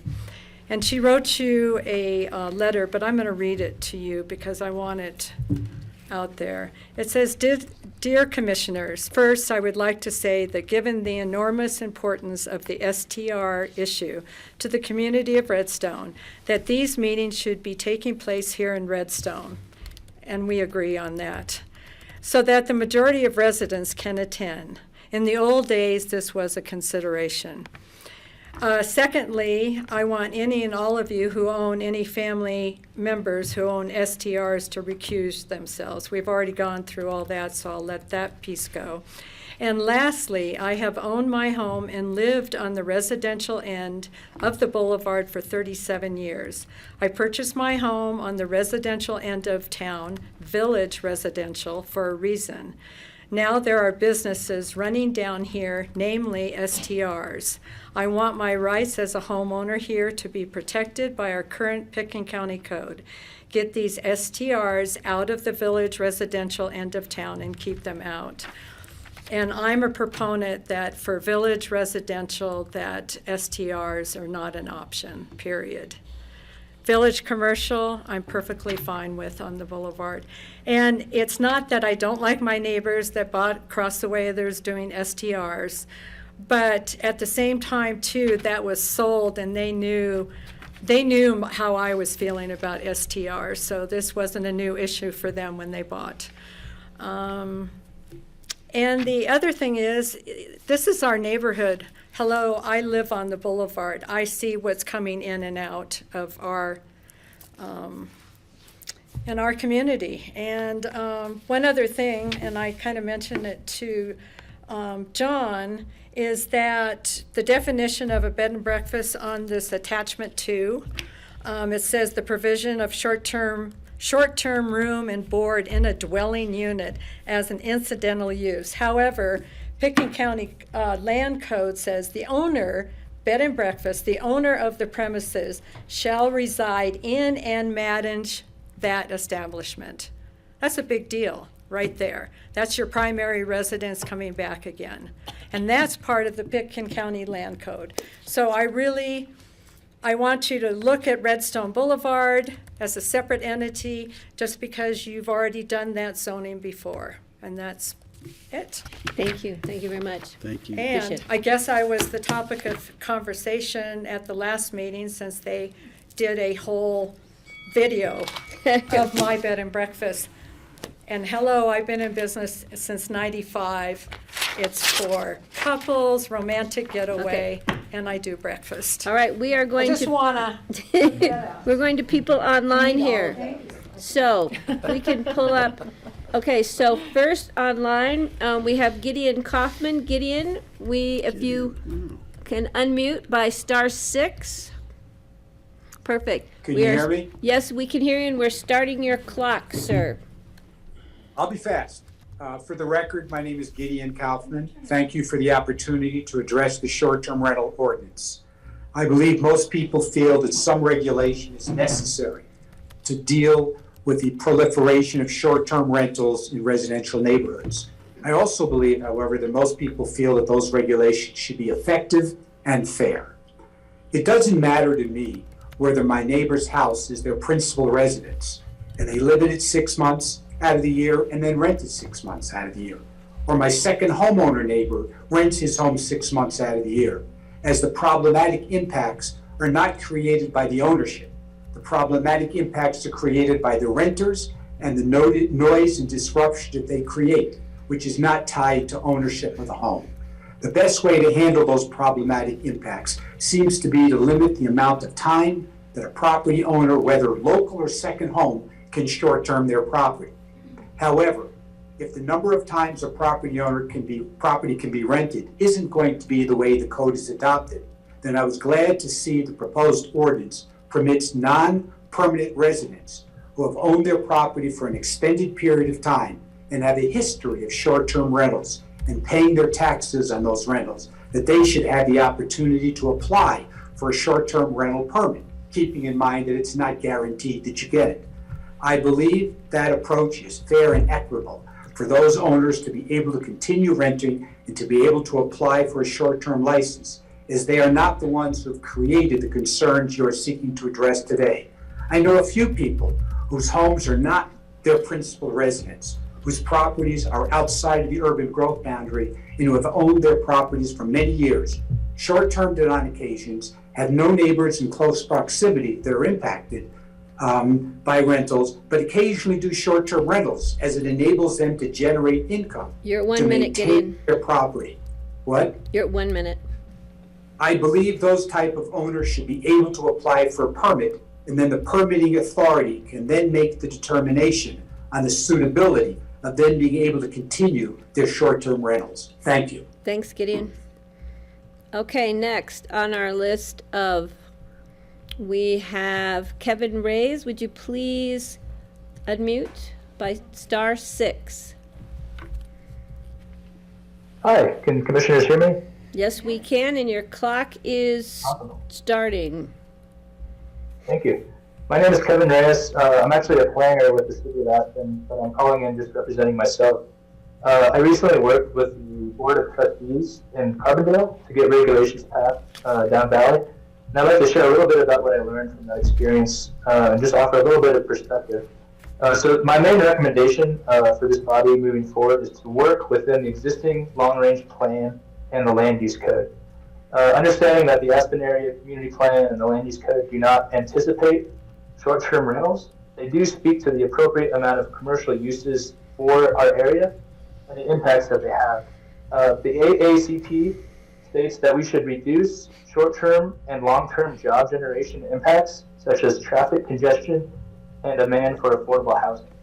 It also states that we should ensure new development mitigates all reasonable directly related impacts. So it's difficult to find a path to allow non-owner occupied short-term rentals without contradicting the AACP or the land use code. And part of the problem is that commercial uses mitigate for affordable housing at a much higher rate than residential uses. And many of these short-term rentals are considered residential uses. Also, in Colorado, commercial uses pay a property tax at a rate of 29%, while residential uses pay just 7%. So allowing non-owner occupied short-term rentals to persist means the community is actually going to continue subsidizing these uses. They're paying way less in property taxes than other commercial uses.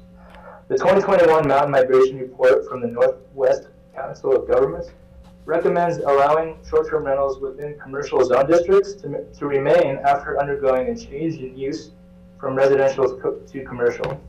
Going this route would actually allow several short-term rentals to remain in Redstone, as some other people have alluded to, as much of the town allows for commercial uses. The report also recommends allowing short-term rentals as Kevin, an you're at accessory 1 minute, please. Yeah, thank you. Wait. Lastly, I just want to address this topic from a broader context and acknowledge the duality of what we're talking about here. According to the Mountain Migration Report, rent in mountain towns has gone up 40% in 1 year. There are obviously a lot of reasons for this, but STRs are certainly a contributing factor. I've heard a lot of talk about a balanced approach on this topic, but I'm not sure what a balanced approach means when the superintendent of the school district is driving school buses because there's not enough workers, and RAPTA is getting ready to cut service for the same reason. I'm currently taking unpaid time off to care for my 5-month-old son because there's not enough daycare in the valley. To me, a balanced approach is working within the guardrails of the AACP and the land use code. Thanks for your time. Great, thank you very much. Congratulations on the new baby. All right, next on our list is Matthew. Please give your name. Is it Matthew next? Matthew, please give your name for the public record when you come on. *6 to unmute, please. And just so you know, Matthew sent in a presentation in advance. And do you mind if I promote him to panelist so he can share? No, as long as he gets his 3 minutes and wherever he can. And the clock starts when.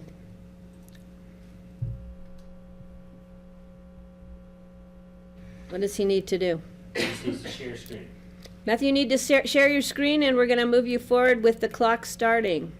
If he has too much trouble, he did send a copy to me that I can share as well. Matthew, we see you, and your clock needs to start because we have many more to go here tonight. We can hear you.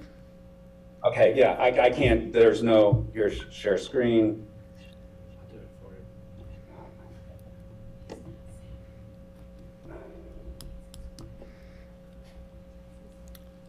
you. Is that, no, that's, You're on. all right. Forget the share screen. I wanted to talk about the Redstone Master Plan. The main goal of the previously developed master plan for Redstone was to preserve the village by disallowing future commercial development while simultaneously maintaining tourist lodging for the long-term health of the village.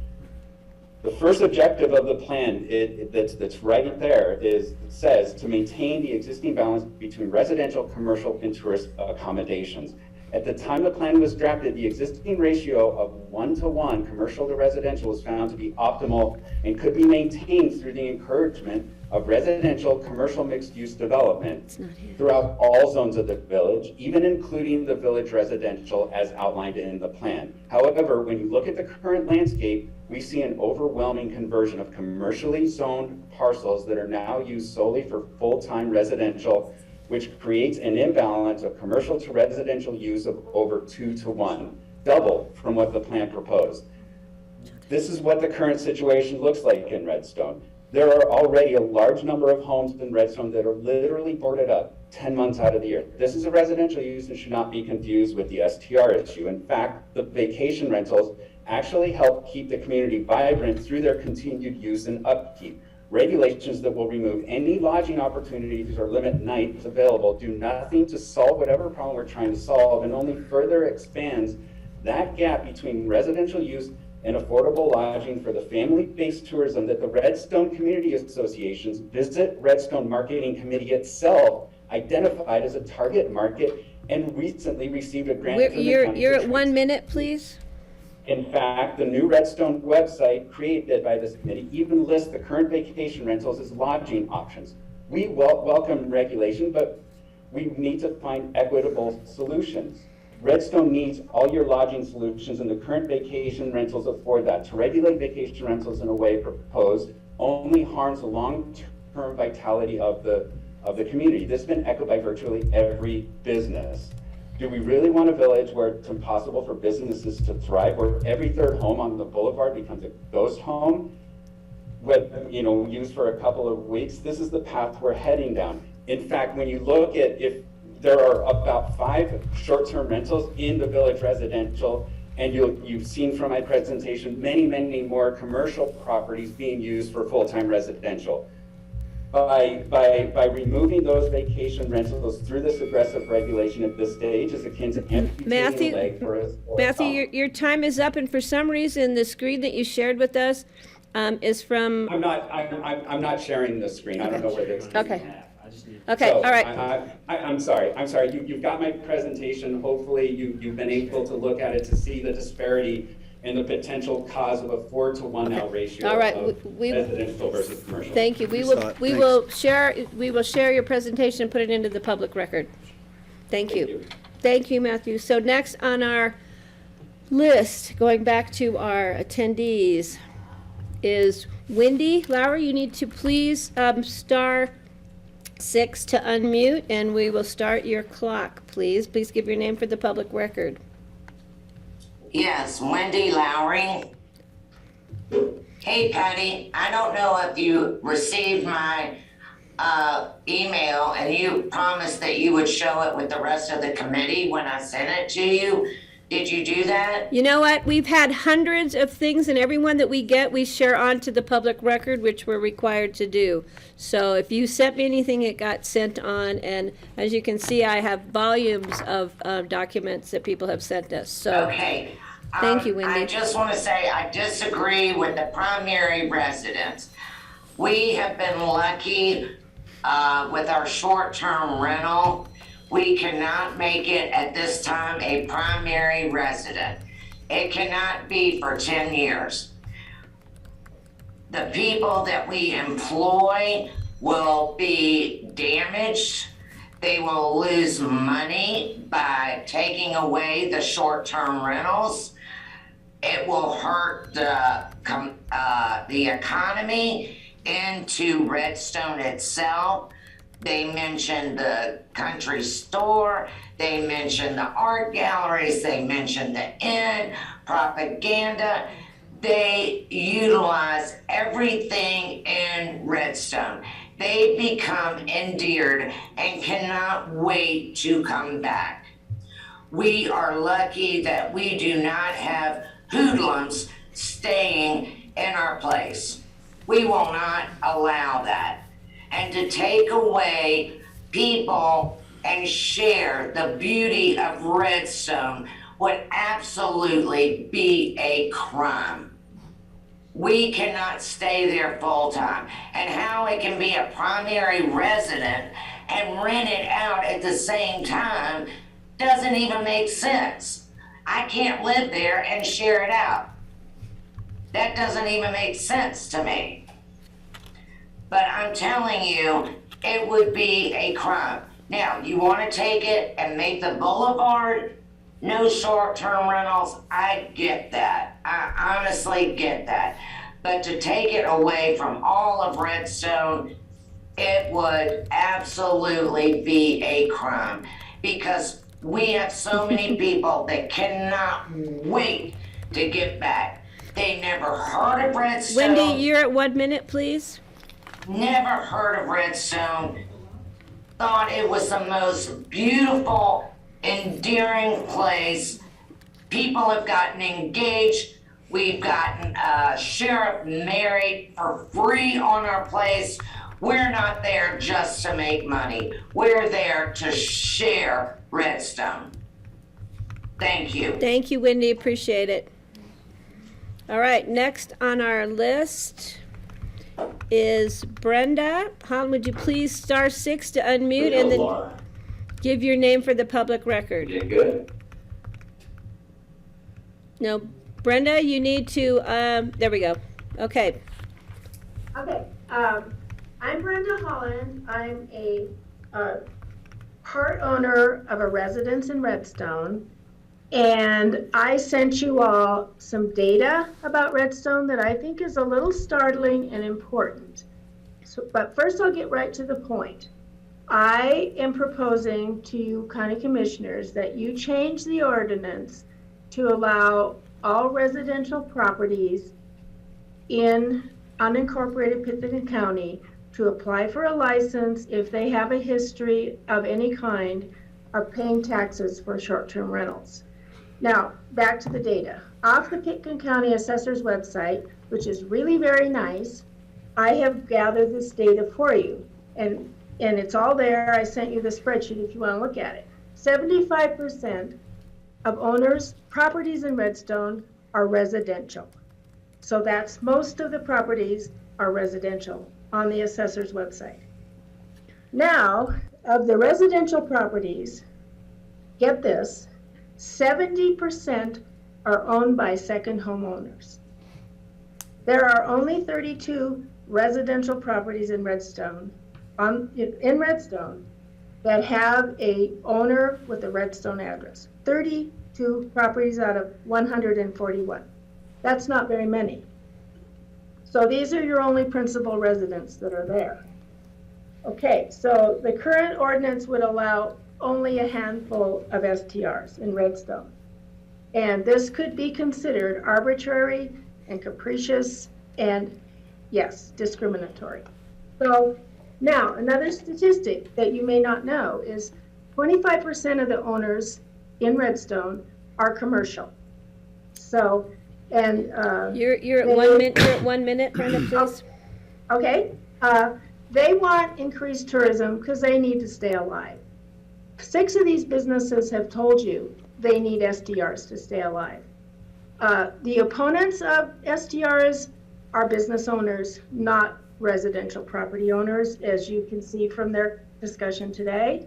And one more point is, if you have an SDR in Redstone, you can only rent it 4 months of the year steadily. So corporations are not going to buy here, businesses are not going to buy here. You cannot make a profit SDR in Redstone because the season is very short. So again, I ask you, please put in the ordinance that all residences can apply, as long as they have had a history and they have paid their taxes. So anyway, please consider these statistics because they're off your website and they're absolutely accurate. Thank you. Thank you very much, Brenda, appreciate it. Okay, next is Alyssa. Would you please unmute *6 and we'll start the clock. There we go. Thank you. You're good. Hi, everyone. Just before I start, I want to note that the slides Matthew has put together are actually quite important because he's done a portion of the study that you would have hired a consultant to do. So he's put together some maps for you, which actually show what the Redstone Master Plan envisioned and how that goes in line with what vacation rentals do today and where the disbalance is. So it is important that the board reviews the slide deck that Matthew submitted to you, and it is important that the slide deck is made available on public record.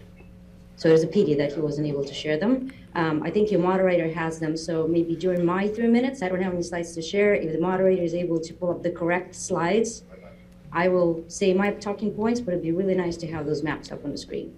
We did see the slides, but we thought they were supposed to be Matthew's slides, not yours. So they are in the public record now. Correct.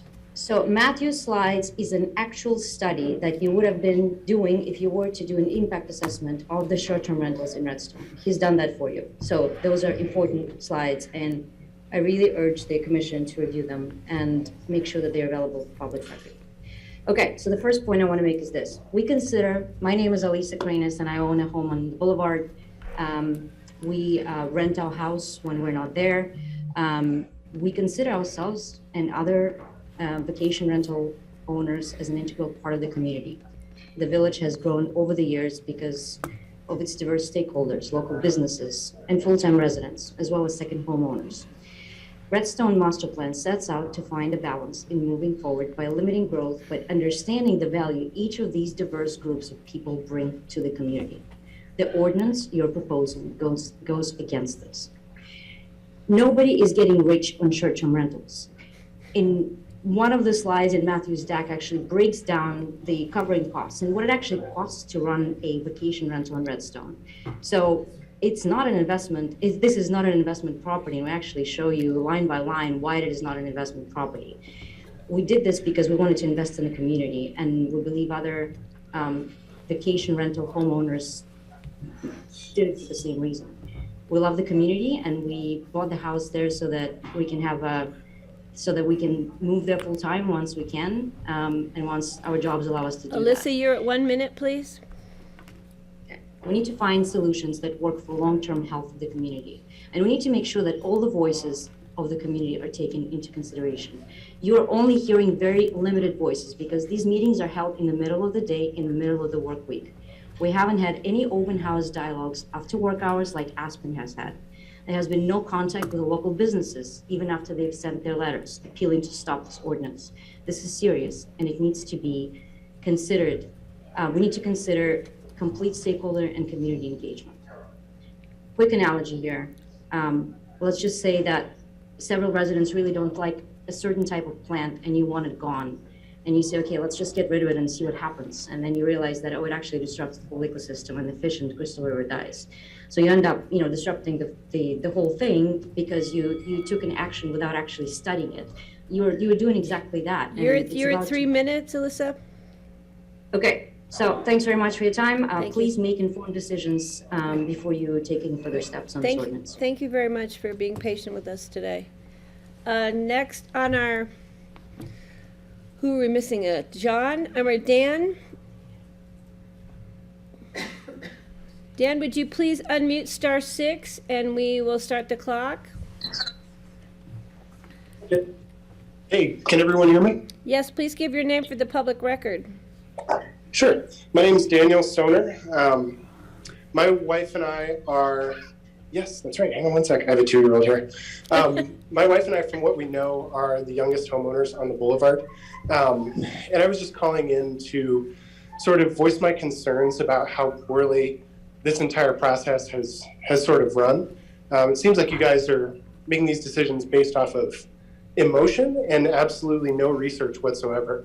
I, like everyone else, have sent in numerous emails that have gone unanswered, and it's a clear lack of respect for what the people are actually asking for, and it's a clear lack of effort, I believe, on your part for what has become an extremely heated topic.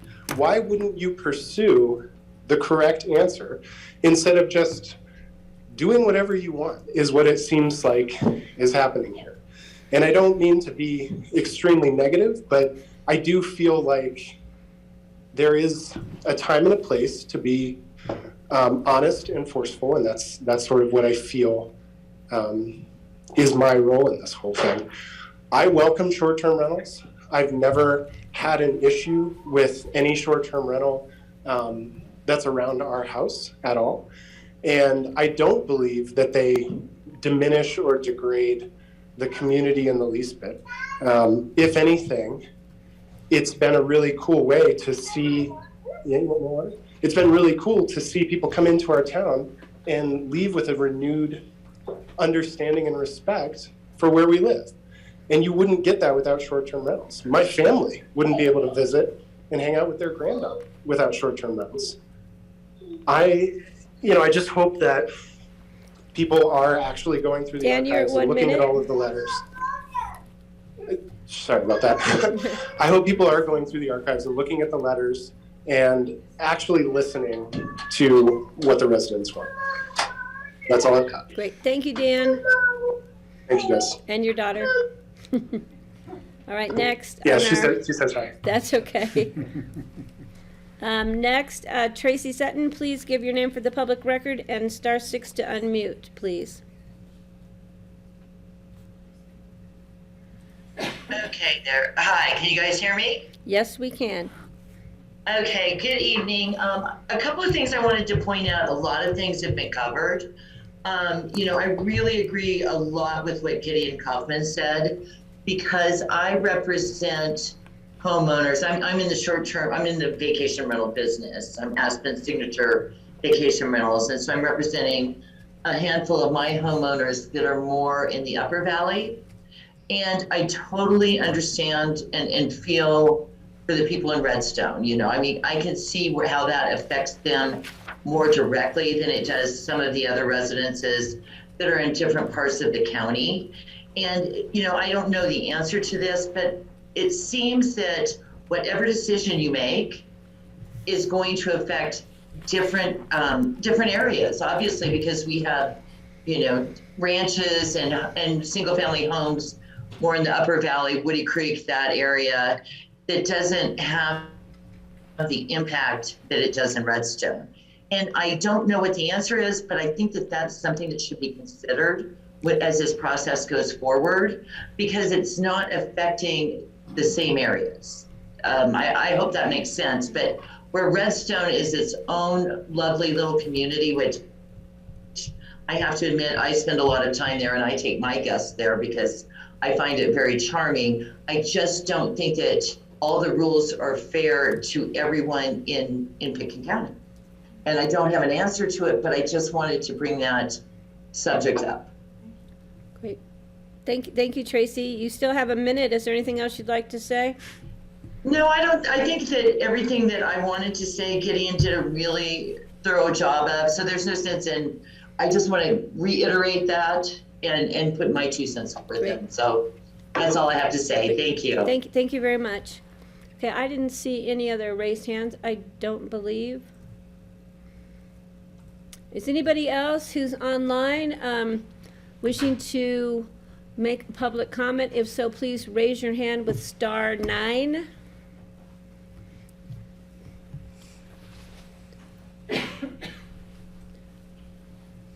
Okay, do we have any, oh, is that Heather? Heather, would you please *6 to unmute, and we'll get you on, and your 3 minutes will start. Please give your name for the public record. My name, sorry. My name is Heather Marine. I live on the Boulevard in Redstone.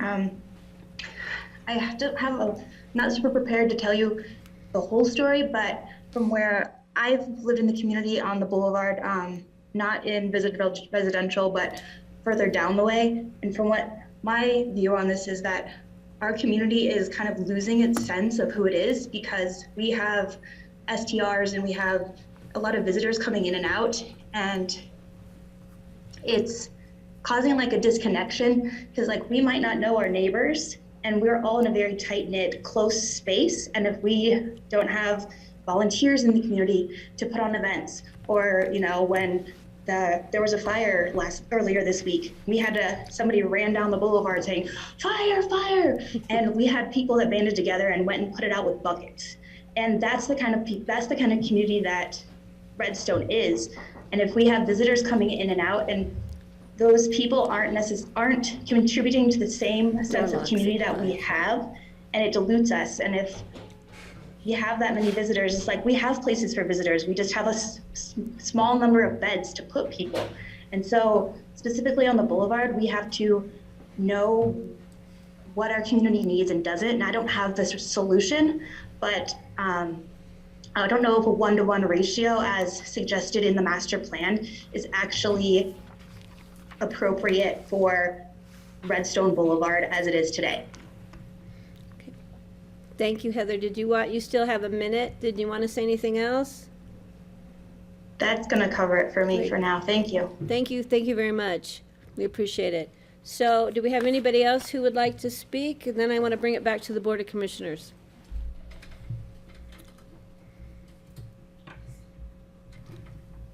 All right, I'm bringing it back to the board for now, and we're going to have the board discussion. So where does the board want to start on this? We've had great public comment. We appreciate it from everybody. I want people to know that if we didn't respond to all couple of hundred contacts we got, we apologize. They are read by the board and put into the public record for further review if the board chooses to, but it's also kind of a requirement that we record things in the public record. I'm looking at John Ely, the county attorney, like he wants to say something. Okay, so I'm going to bring it to the board. Steve, please. Well, first of all, before we heard public comment today, I was thinking that we needed to have Redstone be considered as a separate regulation that might be different from the rest of unincorporated Pitkin County. just based on everything we've heard in the past from people. So after hearing today's comments, I doubly believe that we need to carve out at least Redstone Village part from the rest of the regulations. I really like the idea to do a site visit there. Why haven't we done that? And at the same time, we could hold a public meeting there. I think all but one person who phoned in today was from Redstone. Now, some of them, I think, own the buildings, but they're not actually living there because they're renting them out short term. But to me, that makes sense to spend more time in Redstone. I know we've had discussions in the past, and there's the issue that we aren't set up to have the grassroots recording there, and so we haven't tended to do that. But I think in this case, we should make an effort to do it. I don't think we should base who gets to do a short-term rental on who is a resident in the home. Everybody should have an equal opportunity to apply. In our criteria for which applications get approved, we could take into account things like previous short-term rentals, whether they paid their taxes on it, comments from the neighbors, how dense of a neighborhood they live in, how many short-term rentals are in their neighborhood. All those things should be taken into account when we are looking at which applications get approved. And I firmly believe that we should have a limit on the number of days or weeks per year that a residence could be rented out as a short-term rental. The town of Snowmass Village, in the residential parts of the village, have let anybody do a short-term rental. They only get 2 weeks a year that's their limit. In the commercial part of Snowmass Village, sort of the hotel condo area, they have different rules there. It's kind of designed for short-term rentals, time sharing kind of thing, or those sorts of different options. I think they have a different rule in that part, but I think that would greatly simplify our whole process if we don't have to try to determine whether someone is a permanent resident in a place. That would be, I think, a nightmare for our staff to try to be determining that. Keeping track of how many weeks someone has done short-term rentals, I think, would be an easier way to track it, but I think the people who get the licenses should be required to report periodically during the year if they've rented it out for 2 weeks. I don't know if they would do a monthly report or a quarterly report or something just to keep track. Of course, if we find out someone is cheating on the system and renting it out closer to full time than a few weeks out of the year, they would not get their license renewed the following year, would be the penalty for that. At our retreat, I had an idea pop into my head, and I asked John if I should bring it up at our retreat, or if I should save it for this discussion. He said to save it for now. So the idea that popped into my head was in relation to the fact that we've lost a lot of our long-term rentals for employees to live in. That's part of our housing shortage for workers. And my thought was, how about if someone rents their house out for 6 months of the year, long-term, to an employee in Pitkin County? So they could do it seasonally. Maybe it's the winter season, maybe it's the summer season. Maybe it's not 6 months, but maybe it's for the entirety of the summer or the winter season, or something for workers who are here for just that one season and then leave. So if that person rents out part of the year long-term rental, then they could get perhaps more time to rent out short-term, or they would be given consideration to do short-term rentals during part of the rest of the year. So someone might say, maybe they're a part-time resident, they come about 3 months of the year. They could rent it out short-term for 3 months of the year, and they could rent it out long-term 6 months of the year. Kind of a concept without, I'm just picking numbers out of the air to make it easy, the concept easy to understand. I think this could stimulate the amount of long-term rentals for employees to rent and live in, at the same time as allowing people some access to doing short-term rentals where they can make more money during some parts of the year. So I think those are my ideas right now. Thank you. Kelly, please. Yeah, thanks, Steve. I always appreciate you and your creative approaches. I would say one of my takeaways from all of this is that, we are building quite a database of contacts who are interacting in this rental space that we could probably survey to understand, what would incentivize somebody to do a long-term rental or something like that. So I think that for me would be a step in the future with all of this. I guess I'm more focused on the immediate, like what we want to do with the regulation of the licenses, and then I would be like super willing to have that next part of the conversation once we've created our program. So I would support that, but I do want us to get somewhere on this. And I think, another question I would have is, if you looked at the report that Matthew had sent, the data that he drew from summarized an average of 200 rental nights and the amount of income that was generated there and how that balanced, the need and of expenses and stuff.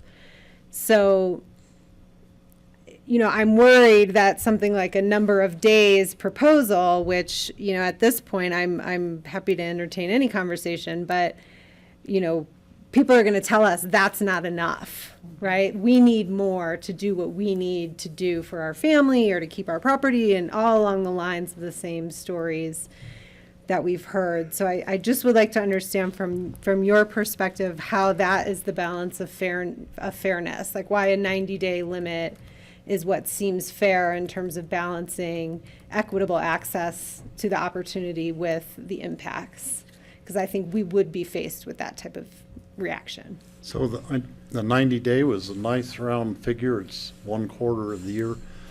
The issue in some neighborhoods is that people are renting, they become mini hotels. They'll rent them out 365 days a year if they're allowed to. And it's really impacting the neighborhoods. And we've heard that in Woody Creek and I think in Mountain Valley east of Aspen also. So limiting the total number of weeks or days a year helps get rid of the mini hotel syndrome. It gears it more towards people who, like the traditional people who have rented their home out for a few weeks a year during the high season where they can make a whole bunch of money. They go on vacation somewhere else during that time and can make some money to help pay their mortgage or their property tax or pay for their vacation or whatever. But that's kind of more along the lines of the traditional way that people in Aspen were using short-term rentals. We don't want hotel businesses all scattered around unincorporated Pickens County in residentially zoned areas, that kind of thing could be appropriate in a commercial zone, but I don't think in a residential zone. So that's why I picked 90 days as a quarter. That's 1/4 of the year. People also always have the option to rent out a place long-term. 30 days or more, right? 30 They don't days. make as much per month, but many of their headaches would disappear overnight if they didn't have to try to always be managing. In a place where more than one, a lot of people want to rent their house out for the 90 days a year, there might be the need to kind of coordinate when people have their house available for rent to a family. And this might work in Redstone, that you don't get 12 months of the year. If you only get 4 months of the year, or whatever the people in Redstone would decide, I think would be a good way to go.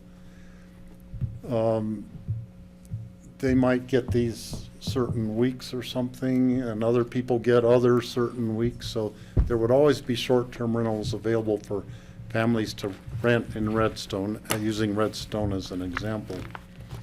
But one family couldn't just rent it out as much as they want during the course of the year. Because we've heard from both sides of the issue, the permanent residents, like, please help us. These short-term rentals are taking over our neighborhood, and it's changing the neighborhood and changing the atmosphere of where they live. And we've heard from the young families who bought a house, but they can't afford to live there yet at this time, and they need to get the income to hold on to the place until they can move there. There's both sides of the issue, and we need to try to balance that. And I think in the case of Redstone, by us going there, we could set up the regulation for the whole rest of the county and put into effect at the same time that we're still trying to figure it out for the Redstone Boulevard. Okay, can I bring it to open up so we can get some other board comments here? Kelly, do you still, because you've got the floor right now? Oh, I guess I would just I continue to feel like we're not progressing through this conversation, with as much urgency as I feel like the momentum of the problem is building in. So meanwhile, people are buying homes speculatively to pursue this opportunity, or people are making vacation plans, or, and we've been talking about this for 2 years. I really would like to understand if we're at a place to get somewhere, to put a regime into place, a licensing plan into place. And I would hope to leave with some more of that clarity today from our board. Well, I have 4 suggestions. I have been thinking about this for quite some time, trying to keep the board directed and move forward. So I'm just going to throw this out here for board discussion. We can just do a licensing an application process, so people can come in and apply, and then we can determine if they've had previous history, if they've had issues of noncompliance or complaints, etc. We can set it up so we're collecting the appropriate sales tax, and they get the license for 1 year. That's just a review process. It's not a multiple thing. That's one option. We can just start a program like that, collect our data. The other one is to what our the current status of the ordinance before us, which includes the primary ownership. Then we can do an ordinance without the primary ownership that has a limitation of days or time frame. And the other one is, I think with Redstone, we could either leave Redstone out from the beginning or include Redstone in whatever process, but I think Redstone does need to come back. As far as meeting in Redstone, I don't need to do a site visit because I spend too much money in Redstone when I do that. But I think that if we can have a meeting up there, the people in Redstone need to remember that this is about the whole county, unincorporated Pitkin County. And so we have people that can watch us here and, on Grassroots TV, or they can zoom in. We have a lot of people that we know are watching us. So we have to keep that in mind. But if we have a conversation specific to the concerns, specific to the commercial, residential, or the different zonings on Redstone Boulevard, we could have a discussion specific to and in Redstone at any time during this process. One of the goals of establishing a program was to collect data, find out where we're having these uses, what issues we're seeing in the uses. And if we don't get a program on the books, we're never going to get that data. So we can either just start off with that, just a very simple licensing program. You come in, and not everybody's going to get their license because they may prove that they've had issues, or they have too many they try and rent it out to too many people. I think we need to have some baseline requirements so we're not overloading our septic system and our water uses because it's unincorporated Pitkin County. So I think those are items I think the board can discuss, and depends on where we go with that discussion, what we can do today, because if we decide to tweak the ordinance, chances are we're going to put enough significant issues into tweaking that we'll have no choice but to bring it back for another reading, because we need to have a clean document in front of us to discuss and move forward on or not. So I'm bringing that to the board to see where the board would like to go on that, to try and keep us maybe a little more focused. Francie, please. Okay, I think that we still have disparate views about what's the right approach, and that's obvious, and that we do need to go forward. And so I would like to recommend, I'm not doing a motion right now, but I will when you nod at me.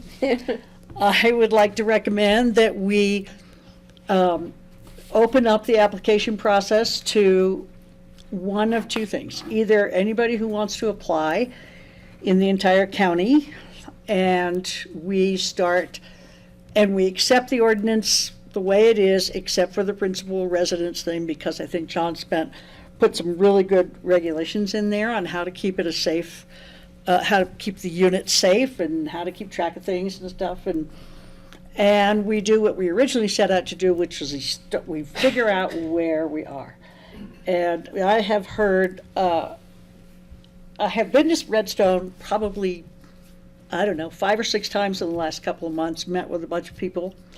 And it's my impression that we have a few people in Redstone who would really like to restrict the licensing, and we heard from 2 people in Woody Creek who came in one day and spoke to us. I think they've come twice actually, but most of the people I've heard from want to be able to continue to do STRs and feel like their investments and their livelihoods will be severely impacted if we get too draconian in our approach. So I'd like to suggest that we consider taking a step. We set it up. These are the things you have to do. This is how you apply for a license. This is what it costs. This is what your house has to do. I think we should inspect the houses over a reasonable period of time according to how much staff we have. But if we're going to hire 2 people to do this, maybe one person for 2 months just goes out and inspects the houses. I do think that we have to inspect the houses. I mean, can I ask? And anyway, and then maybe go from there. Yes. Can I ask real quick? As part of that, opening up the process, application process, taking out the primary residency, would you consider doing a 90-day or some level of time? I wouldn't at this point, because I'm not sure we're all going to come to agreement on that. And I think Kelly's right. It's going to open a can of worms that so one person's going to say I need 120 days, another person's going to say, I wonder if the board did come to terms with a certain time frame. I'd rather not at this point, but I was going to say one thing we could do rather than taking an application from anybody is taking applications for people who have already done STRs and already have their property and set up, so that we're basically imposing a cap on it until we see where we're going, and that's what Aspen is basically doing by having a cap on STRs and then sunsetting them when the properties turn over until they get to the point where they want to be, which is less than what they have now by a considerable amount. But we don't have very many in the county compared to what the city has, so it's a really different But, you know, situation. I think your suggestion is one that I think I can consider, but I think I would like to see some kind of a time frame, because I think the biggest issue is people feeling that their neighborhoods are being taken over by commercial use with all these impacts year-round. And I think that that would help me feel more comfortable moving forward if we could come to some idea. It doesn't mean that in a year or 2 years, we say 90 days is too much, and 120 days is way too much. And so we want to, you know, I think, again, and I've said this throughout this whole process, everybody needs to know that this is a living document. This is a first blush, and that we're going to be learning from it. That's the goal, to gather information, to gather experiences, to see what works, what doesn't work, and what we think might work better, and it'll be coming back to us.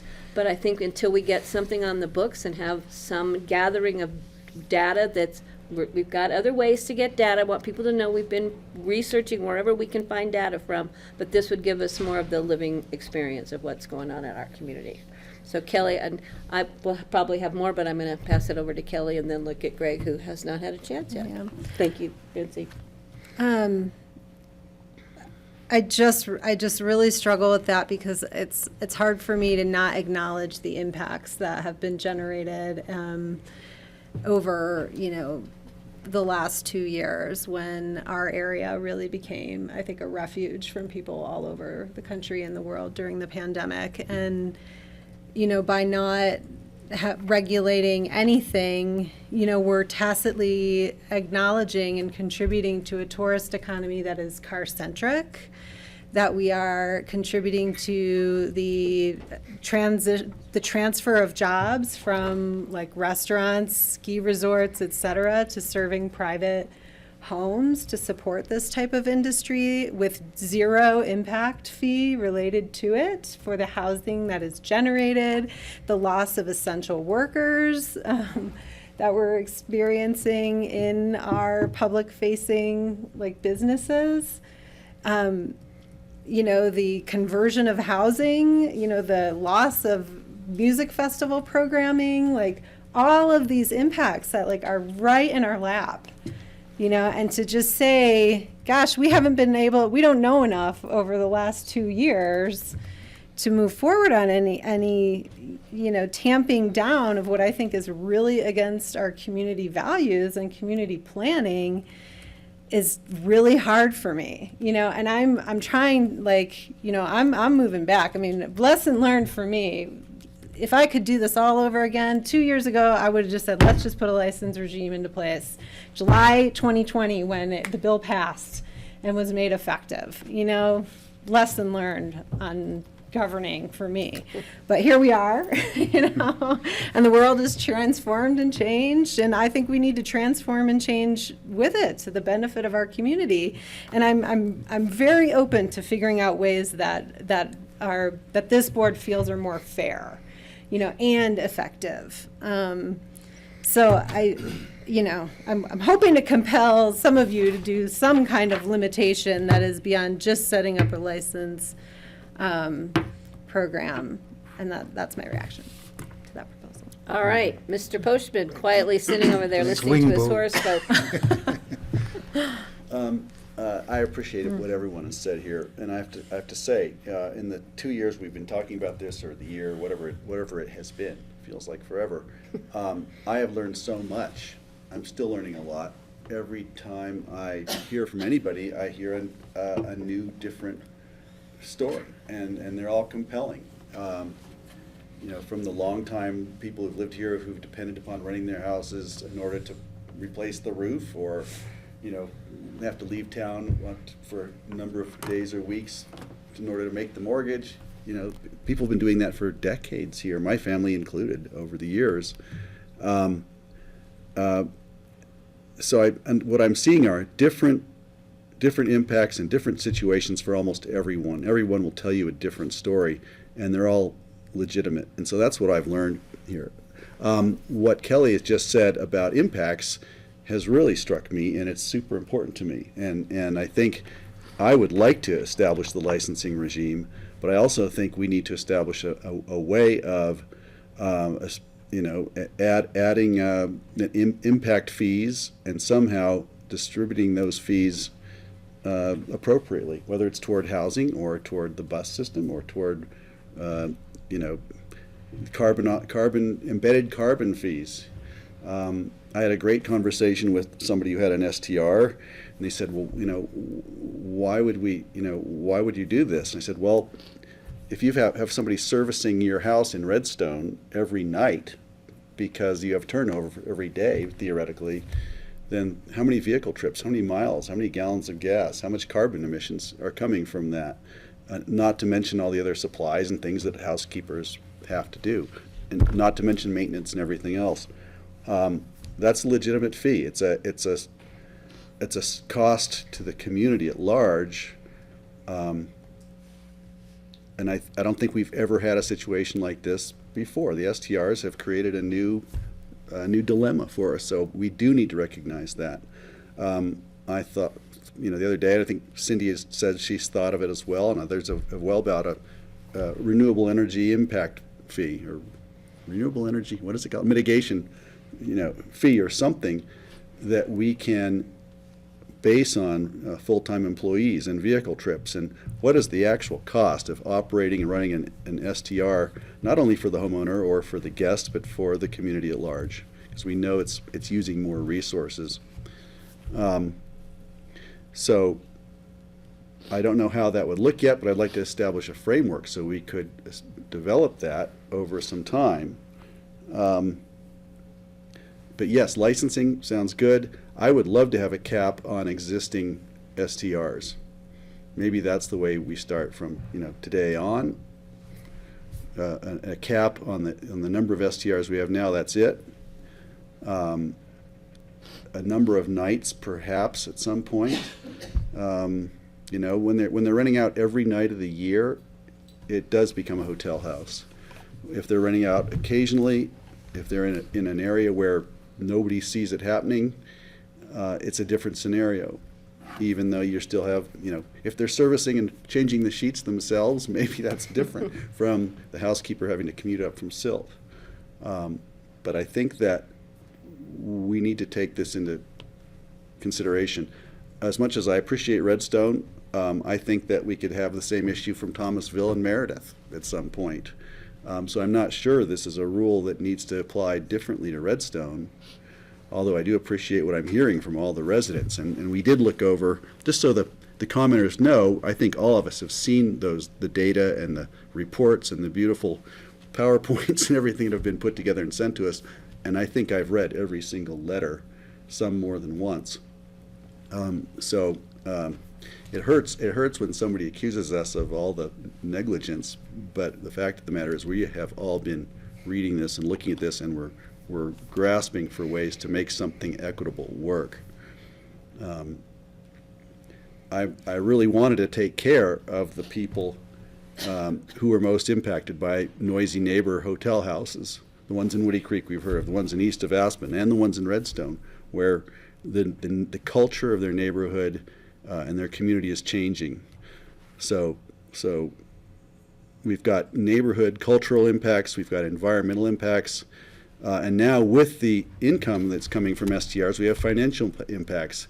You're taking away something that they've just gained, and it's something that has to be considered. So I appreciate what everyone is saying, and I can't apologize for how long this has taken. I think it's going to get better as a result of us understanding the situation. So I would come back to, yes, with the licensing.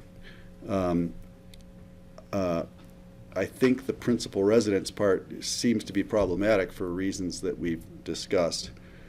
But capping existing number of nights,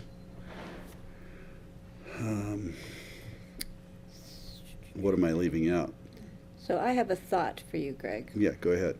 I think Greg's idea about looking at carbon footprint and use, et cetera, is something we can gain with our data collection. And I think it's something we need to be looking at the future, because I think it might be a great opportunity for us to mitigate the carbon footprint impacts that we know are going on, but we don't know exactly the numbers and how we might be But able we'd to. have to gather that, but there are Yeah. also employee impacts as well. But I'm just as saying, I Kelly think that's, points out. that's a good, but the other thing is, Greg, with the, and the capping of numbers, do we have any, I mean, how would we, did the city, because the city capped it, but they already had people that had licenses, so we don't even have technically that yet. John? Yeah, that's true. Well, Help? that would be my question to you. One way of looking at it is to That was my question to you, is how?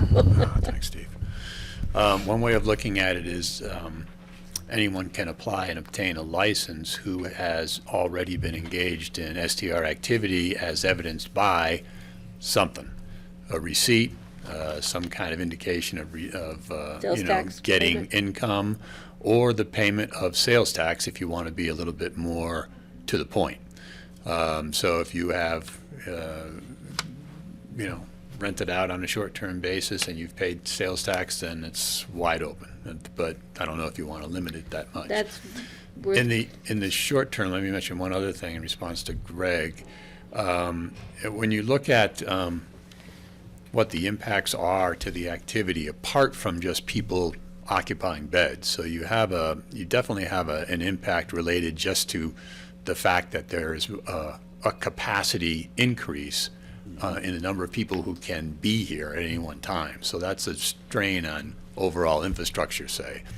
But from the service point of view, which you mentioned, I think the service impacts are the fact that you have rapid turnover, short-term versus a long-term rental. And that every time there is a turnover, there's going to be some kind of crew, and that crew will vary in size and intensity depending on how nice the property is, or how big the property is that needs to be serviced. And then, of course, as you draw on those people driving up and down or in and out, they're attending to that particular demand as opposed to other demands for employees that are going unfulfilled, like Kelly mentioned, any number of places that are having a hard time finding folks to, staff their businesses. One approach is to limit not so much from a number of nights available, but the length of stay. Minimum stays a week. The turnover then becomes only once a week on any given house. That limits the number of incidences of rental to, say, maximum of 52, and it might affect the price on what you're going to charge if you can't turn it over more frequently, say for long weekend type stays. I can't imagine there's too much of a single night stay, and that probably the predominant use for a short-term rental is a long weekend, say 3 nights to 14 nights for some group or family or association of folks to spend time here in one place. So if you limit the duration, not from a point of being short, but from a point of being at least this long, you limit the number of times you turn the property over, that will definitely have some kind of effect on traffic trips, on employee demand, et cetera. That's an interesting idea. Yeah, so I'm gonna bring it back to, just throw it out there, that we move forward with a licensing application process that would also include the sales tax issue. So we have that data. And then, I'm unclear on what that is. what, I'm unclear on what As that to- is. Yeah, what sales tax? What do you mean? well, so sales tax, so we have, because a system we can set up, Cindy, right? Isn't that part of it? So we make sure that people are paying their sales taxes? That's in the regulation now. Right, yeah, so that's where I'm going. Yeah. Set up the licensing application process. And then we look at limitation of days, be it length of stay, which is something new I hadn't thought about. But see, if we did a 90, just for example, if we did a 90-day, you get 90 days for the year, you can rent it however you want. People are still allowed that 30-day plus rental opportunity. It's not that they'd be totally limited to just 90 days, correct? So, and then, but I think we need to have some limitations you know, and if we wanted to do it by capping the number, but I think we still need, I think the impacts are coming from these properties that flip constantly throughout the year, and what that does to our services, to our infrastructure, to all that, to the quality of a neighborhood and how you're living and how you're, so I think we need to do a combination, possibly, looking at capping the number to people. I'm just throwing this out here for conversation, capping the number of licenses based on history, what they've been doing in the past, and then looking at a limitation of days or restricting. I think, you know, you can only rent for, I mean, the minimum you can do is 4 nights or days. I mean, that's, you know. I think you were Avalanche thinking- has 2 right now, or 3. Yeah, but something, 2 or 3, yeah, 2, yeah, Avalanche is 2, I think, yeah. But something like that, so that we're. They're set up like a lodge. What? Avalanche is set up like a lodge. No, but I'm Just saying. for but they have that example, she's thing, just you saying can't that they go do, for you just have to one do it for night. 2 nights when you go there. You can't go, yeah. You can't just have go to for one a night. minimum of 2 nights. But so some kind of program like that we can move forward on, and then obviously we'll be generating a lot of data, and who knows, we may have great stuff in a year, it may take us longer than that to bring it back and look at what we're seeing and look at what the issues might be and the tweaks we might want to make, but I think that allows us to move forward without just free reign and just saying everybody can come in, everybody gets to do as much as they want, but have some kind of limitation when we're opening this up. So I like the idea of having it initially just for those who have a record of short-term rentals. But we don't have any records, that's the problem. Well, No, they can, I bet we can find records. they have been supposed to be paying sales tax? Yes. And if they haven't been paying sales tax, then they wouldn't be eligible to be in the Then they've been first very round. bad. Okay. That'd be a lesson learned for her if someone was going under the radar. Mhm. Those who have been playing by the rules so far, they are the ones who would be eligible for the initial round. That would have the benefit of we wouldn't be overwhelming the staff members doing the processing of the applications. That's a start, and then would you do a limitation on 90 days a year? Whenever you want that 90 days a year? We can also track that, it's my understanding. So, Are you asking all of us? yeah, I'm not. I like John's idea of, I don't think, maybe not a week, but maybe, you know, a minimum stay of 3 or 4 days or something like that. I mean, So that could mean every week they'd have 3 or 4 days throughout the whole year? what? I didn't get So that means that you could rent, I can rent my place Monday, Tuesday, Wednesday of every week throughout the year. Right. Yes, I think that's too much. but we could see. I mean, you know, I think we need to have data. We don't have any data. Like trying to prove that you've had an STR when we don't have any STR rules is, I mean, you know. But Sydney says there's it's- a way that we can look at that. So that's why we have staff. So I'm trying to get us to move something along that we can all live with. Could for- it include a combination, minimum number of nights and maximum number of days in a year? What do you The want? I thing don't is, know they'll if bunch- that they bunch solves of- the problem of the Well, you're peak spreading it out. season and all of that. And You're trying to spread it out. yeah, so that, It might. Yeah, but Francie, you don't want to tamp it down at all, so why is that a concern? it's not that I don't want to tamp it down. I want to gather information and figure out what serves the most people. But we The can do best this way. and do The that. best way. But if everybody rents it, they're 90 days, all at the same time, then the rest of the year is free. So that's a bonus. And you got it all done at one time and you can move on with your life. So, I mean, that's not gonna happen, but we can't say, you only get yours at 4th of July, and you only get yours at Christmas, and you get yours at Easter, you know? I mean, that, I don't know, that, we can't do that. I mean, I don't know how we would do that. So I think that if we do a 90-day, throughout the year, we'll see when people, if they all do it at one time, or if they spread it out, and if 90 days is enough, I'm just picking a number, 90 days, but if that's enough, and it works, then great. We bring it back, you know, if in a year, we're finding that 90 days is too much, or 90 days is not enough, we can reconsider.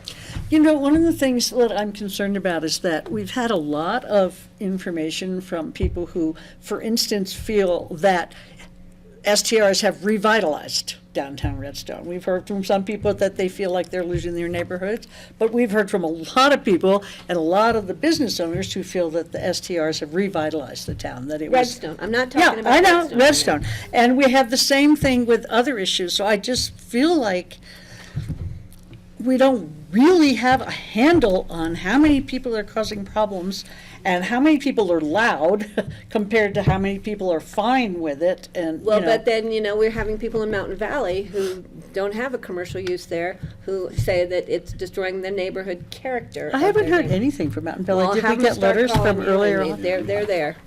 Greg and I have been hearing from them. We ask them to come and write letters, but, these are mostly people who are working. Yeah, well, up I the haven't heard street, from yeah. them, so. So, it's not, for me, it's not a matter of the loudest voices.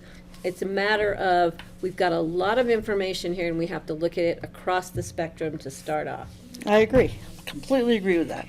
So, I'm trying to get us to a point that we can get something on the books so we can start a program, and then it'll be a lesson learned as we move along. But if we don't go anywhere, we're not gonna get anywhere. And we need to get somewhere to get this, because we could, and while we're doing this, people are being impacted in a positive way or a negative way, but still there's an impact from short-term rentals. What has to be changed in the ordinance, if we take out the principal residence and then we add, you can't rent for just one night, or you have to rent for 3 days, or whatever else, what else would need to be changed in the ordinance? There's a For lot us of to get there's to a a- lot of references to It primary. depends where consensus lies. I mean, right now I'm hearing several things, but I mean, it's not, it different. You need a mic, John. Just give him a mic so we don't have to. You got another one. Oh, this one work, okay. I want my own mic. Yeah, I had one, I didn't know. So, Francie, it just basically revolves around where the consensus lies, that's all. The change is, so you add something, you take something out. Because most of the ordinance is great the way it is, it's just a Yeah, couple well, of the paragraphs. bulk of the ink is basically just establishing a licensing regulatory scheme, and that is the one thing everybody has consensus around. So we pretty much have 5 votes on that aspect. The question then becomes, what type of limitation do we layer on top of it? The limitation, to me, seems that it will not be based upon a principal residence, given the tenor of the conversation now. I think that a majority is, you'll have to tell me all, but there's a majority behind some type of a cap on the number of licenses based upon previous STR activity, wherever you are. And then the question is, are we going to layer on top of that a limitation as to a number of nights available during the course of the year, or do we have a minimum number of nights per stay, per transaction, per stay, or not? And let's see, what else? I mean, that's kind of where we are, it seems to me. Well, then, how about Redstone with the village zoning in Redstone is different than any other place in the county. That's true. And I think that needs to be taken into account with the village commercial. Do they get allowed like if they're a hotel? So Bob, I think Bob has the one place that's in the commercial. But somehow we need to deal with, I think, Redstone separately because of their zoning is a different thing than anywhere else. That'll be a future discussion when we Yes, can go I to agree. Redstone For and future. take Redstone out. I'm not saying we shouldn't look at Redstone differently, and we may find that issues that we're looking at Redstone differently may apply to Thomasville or what? Just the curtains, sorry. Oh. What's that? What? She needs the curtains lowered, that's all. Oh.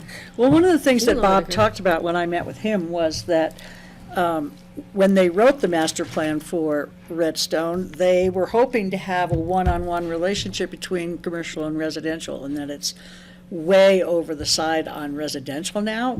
And so I don't know if Redstone has Cindy can tell you- one. Cindy's got an answer to that. Yeah, but what I'm saying is that Redstone may not need a different one, just like you're saying. I don't think we should tie ourselves down with zoning in Redstone right now. I mean, we're just trying to get somewhere, like. And we will look at that. We will Yeah. look at that. Cindy, please, were you gonna correct So- something? Please come up and join us. Because you've been so patiently sitting in the back of the room, we're not gonna let you off the hook. Thank you. We've just heard a number of references to the Redstone Master Plan, and you can tell by what we've heard that it can be interpreted several different ways. So I would appreciate if we could bring that issue back to staff and have staff Clarification. interpretation of that later for you. Thank you. Great, thanks, Cindy. All right, so, Okay, we're back. Where were we? we are back. So, yeah. I would propose a 90-day limit, a 4-day minimum stay. And who can Get apply? rid of the, Cap existing. yeah, you have to prove sales tax receipts for 1 year of activity, or have Why don't we just say- 1 year's sales tax receipts how about worth, or just I'm a something. little Something. concerned about the 4-day. I want to have something like that, but one of the things that Michael Miracle wrote about is that as we do this, we're probably going to affect the people who need STRs in order to be able to visit our area because they can't afford the hotels. And he talked about people who, like, I don't know who, skiers and young people and stuff, bikers and stuff who want to come here. So they want to get an SDR because it's $200 a night instead of $500 or whatever. So then if we're forcing them to pay $800, it's not affordable to them Because they're anymore. staying 4 nights? So what if it's just about the STR owner, that the people don't have to pay for 4 nights, but they can't rent it until 4 days have passed? Like, somebody could stay just for 2 nights, but then they couldn't rent it again until another 2 days had passed. You know what I'm saying? To That- take the onus off of the people paying for it. That's essentially what it is, because the charge for the stay can be whatever. If somebody wants to negotiate with the owner to say, well, I only want to stay 2 nights, and there's a 4-night minimum, well, I will charge you whatever I'm going to charge you to get your business, or however they're motivated, but there is a foreclosure against any further rental Okay. beyond Okay, that good. interval of time. Right. So, so the person who's coming wouldn't necessarily have to pay super high 4-day fee. That's Okay. the value of the amount of compensation for the rental is completely up to the owner and the prospective guest. Nor would they be obligated to stay all 4 nights. Like that one place we heard about over by the ice garden. The $35 million home? I don't know, in my vacation planning, it's cheaper to stay in a hotel these days than an Airbnb.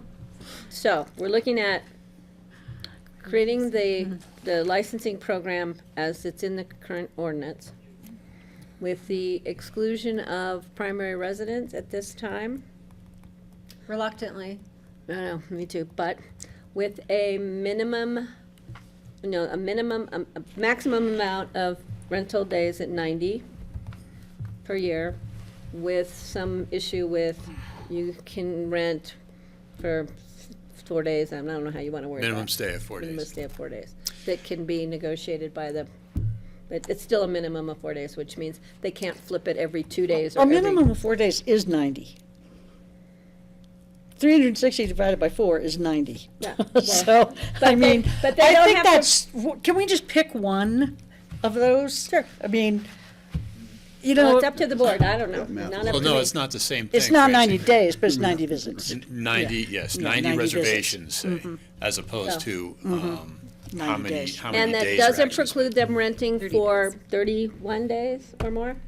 30. 30 days or more? Doesn't Well- preclude that. We don't control that. The county doesn't have the purview of that. Correct? Correct. I want to just make that Well, correct.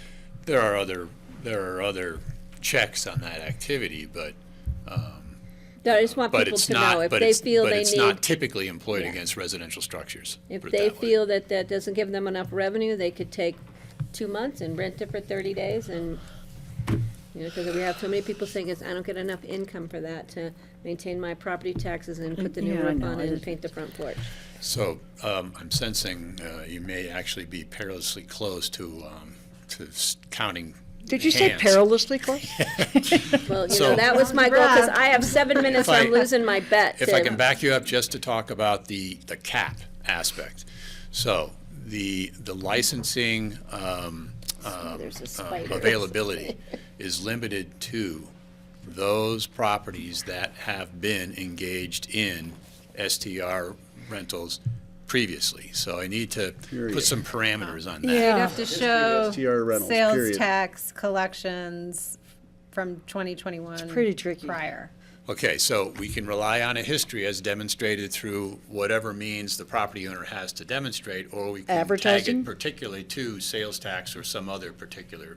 There's probably a lot of ways, Nancy. Yeah, I'm just wondering, I mean. We'll have staff come back to us, because we're gonna have to have it come back to us, so everybody knows. But We're making I know, substantial but this- changes. He this needs to is- write it in, I need so- to have something to move onto a Right. fourth reading. Right, and I'm That- so saying I that need- we want to look at what documentation they You're have to gonna do. see it again anyway. I know. But I need a vote that calls something out particularly. Can you just say proof that they've been doing STRs in the past? Non-specified. Previous rental. Yeah, not specify. Yep, because then Thank you, the Francie. vehicle for demonstration of previous rental activity is up to the owner and whatever they might have. Or the committee that's And if they reviewing haven't them. paid sales tax, it doesn't necessarily preclude them from Right. a license. Although you Except they're can gonna go the start other paying way and sales say, tax well, if you you're know, on that. skated, whatever, and so this is what you need to demonstrate. Payment of sales tax, period. I think there might be a lot of people who did STRs who didn't know the mechanism for paying sales tax on it, but they might have paid income tax on it, or, so I think unspecified Or is, they have receipts for yeah, receipts for their clear So just advertising, or, proof they were on of VRBO. history of renting a short-term rental for 12 months prior. Okay, well, let's check this for a second, hang on. That's about as specific as you're gonna get. So how much of a timeline prior to the application would you want to see STR activity? For just the preceding 12, preceding 24? What kind of history Who said 12? are you talking about? Any, Oh, I was just saying that they'd have to show any, a period of time before 2021, the end of 2021, when you would have filed your taxes. But, just whether any it's time like before. 5 years, The next question is, how many nights do you have to demonstrate? I rented it out once, short-term rental back in 1995. Is that enough to get a license now? No, Well, then what why is? not? Yeah, why not? because what have you been doing since 1995 to pay your mortgage that you're telling me you can't pay now?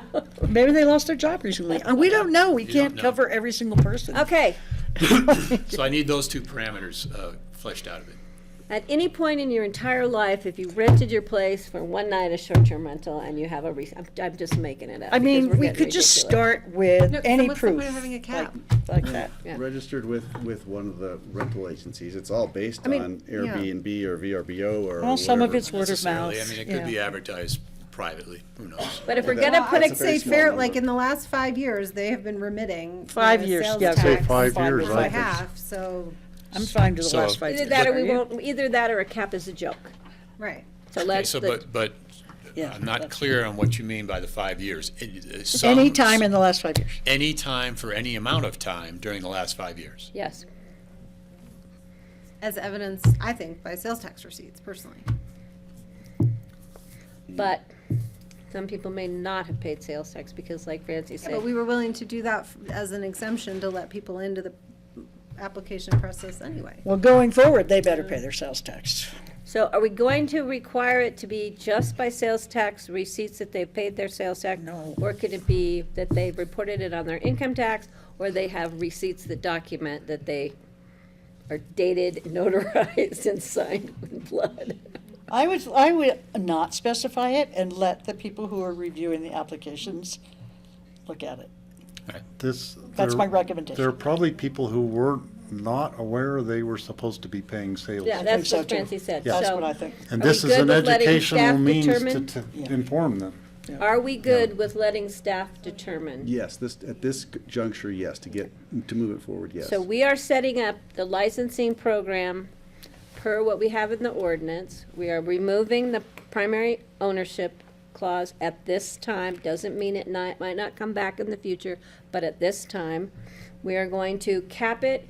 People have to prove within the last 5 years, as determined by staff who's reviewing the applications, that they have Some kind of proof. participated in short-term rental, right?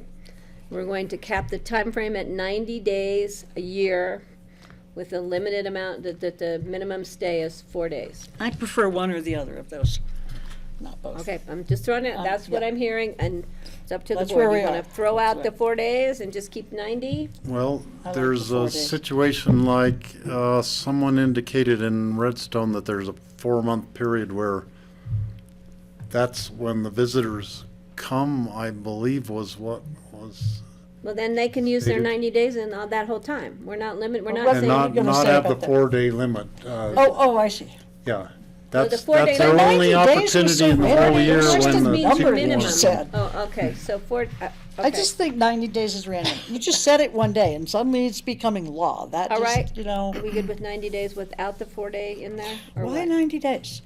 I'm asking the other members of the board here. That's you two, I'm asking. Coach it. I have 1 minute left or I'm losing my bet, and I think I'm losing my bet. Not, you have 8 seconds left. Oh, The shoot. purpose of a minimum duration is to, Keep it from flipping every night. Yeah. exactly. And Yeah. just the constant, Yeah. hotel feeling of a house next door and service, Yeah. impacts of the service I think required to do that. I think it accomplishes more than So- the 90 days. I agree. But- Keeps the cleaning people from coming every day and all of But that. I'm concerned about allowing them 365 days out of the year. Yeah, They I'm can't- not okay with that either. So I'm saying They we do can't do- both. oh. 90 days, Yeah. 4 day minimum. Well, let's have, I think let's just put in 4-day minimum stay or 3-day minimum stay. Maybe that's a long weekend, 3 days. But then And we're saying now and 90 then days, see where we're we saying go. they can short-term rental for, And 90 days maximum per year. that's what I'm saying. I just both. wonder Both, how both. many of these. And John puts it we in have. our next reading, and then we're gonna hear from people Oh, yeah, coming I out of the think we're woodwork to comment on that. So this is like a Yeah, trial we'll balloon. have some feedback. We put it Yeah. out there, we see how the Okay. public Can I- reacts can to I add that. Something No. about I don't want to, that's not, we need to do this. reporting requirements. What No, sort we're of, leaving it to staff to determine what people have to file to show that they've had short-term rentals there's within the last that. 5 years. right? What are you talking about? I'm talking about, it's not a requirement, but what is the mechanism if somebody's a bad apple and the neighbors want to complain? It's How are in they there. going to get through to us? That's part of Will the- that be- There is an It's in there. enforcement Okay, provision still in there that So we haven't allows for thrown a that out. variety of different remedies depending upon the circumstances. I think that the enforcement provisions, actually, the way they're drafted, will work fine. And that's, I would love to have a reporting requirement from the There is- renter. Let me, Sorry. so there is a reporting requirement in the regulation already, which reads like this. Licensees shall maintain records of rental activity to be shared with the licensing authority, consistent with the requirements of the licensing authority. In other words, those reporting requirements and the contents thereof can change every day, depending on what the licensing authority is seeing. Oh, I want to know this, I want to know that. And but they will be comprised of, at a minimum, the number and dates of the nights rented, the number of guests for each rental night, the frequency of maid or concierge services, the number of service people retained to maintain the rental residence, and their vehicle trips to the residence, payment of sales tax and rental rates, and other general records needed for the licensing authority to determine the intensity of rental activity and the impacts associated with the activity. That is so that's great. That's the way it is now. and what size We're shoe gonna you learn wear so and much. what brand of socks. But we will learn so much after a year of gathering that data. All right. I really don't want to do the 90 But days. Like Kelly- so Steve's comment bothers me a little bit. Which one? So his most recent one. Which I can make some more and bother you some more. What was it? What comment was that? I think I'm. Okay, what we're doing is instead of limiting impact by restricting who can apply, we are now limiting impact by restricting how long the activity can occur. So we are also going to get a lot of feedback on that. You know? As to who can apply. No, as The number to of- How many whether days? that limitation is fair or effective, Pays or their all of these mortgage. other questions we've been wrestling Right. based on the who limitation. Now we So have I the just time, yeah. hope that this board is nonetheless ready to move this forward, despite anticipating that we are likely going to get the same Between now quality and of June 22nd. feedback. One more thought. And I would also like to say, I would like for us this summer to like do a specific Redstone engagement to figure out the Redstone thing. Like, for me, it seems like, okay, fine. Like, commercial is commercial, residential is residential. Seems like a clean split. It's aligned with planning, but I'm think we should vet More that complicated. further. And I think we should do in the that with community. somebody that we bring in to help moderate and mediate that meeting. Yeah, Anyway. good idea.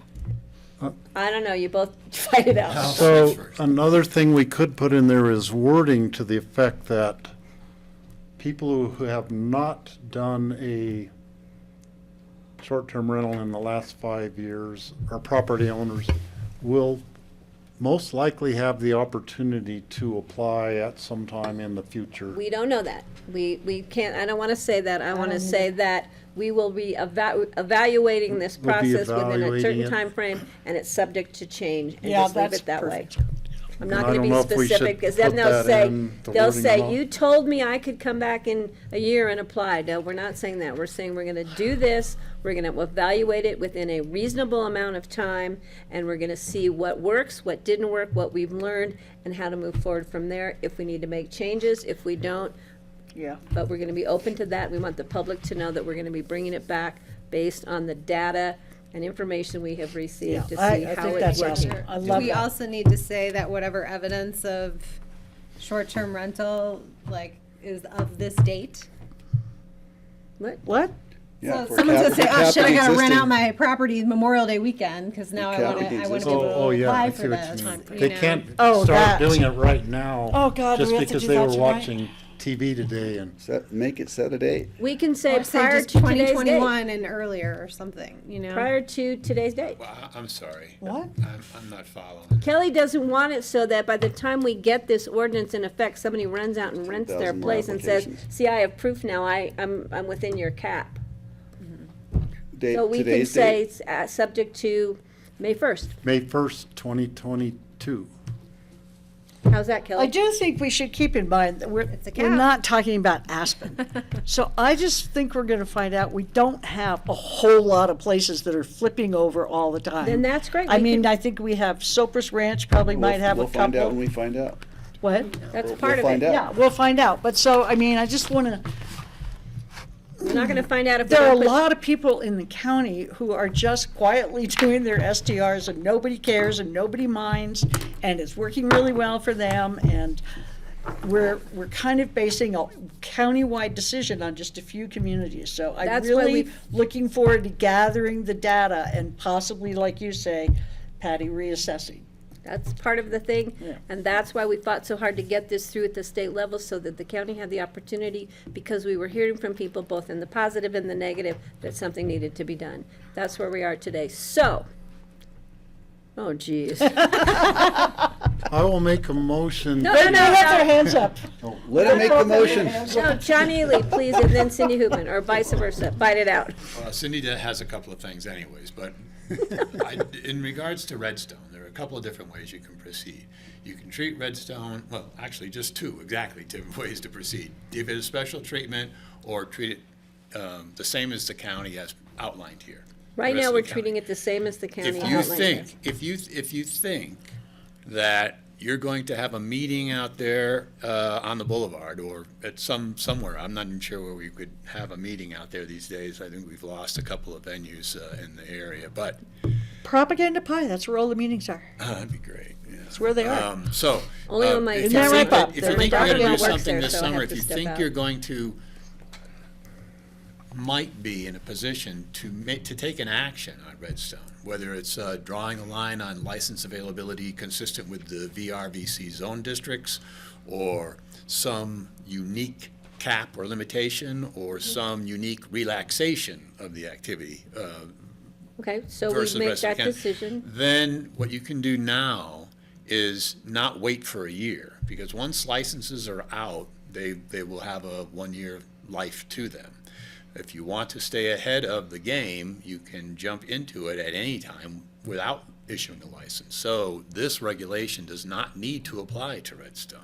Redstone can just be, open territory with the idea that a regulation will be forthcoming Oh my sometime gosh. in the middle of the summer or something like that. But once something is in place and licenses are issued and you want to, say, roll it back, nothing in the VR zone district, say, you won't be able to do that for a year. Well, it might take us a year to do that anyway, John. That's true. I'm just throwing that out there as a possibility. I'm not You gonna can- leave you that, can- I'm not gonna, that cat's gonna get skinned today. Yeah, No. this whole thing started with Redstone, and that's what's been driving this train.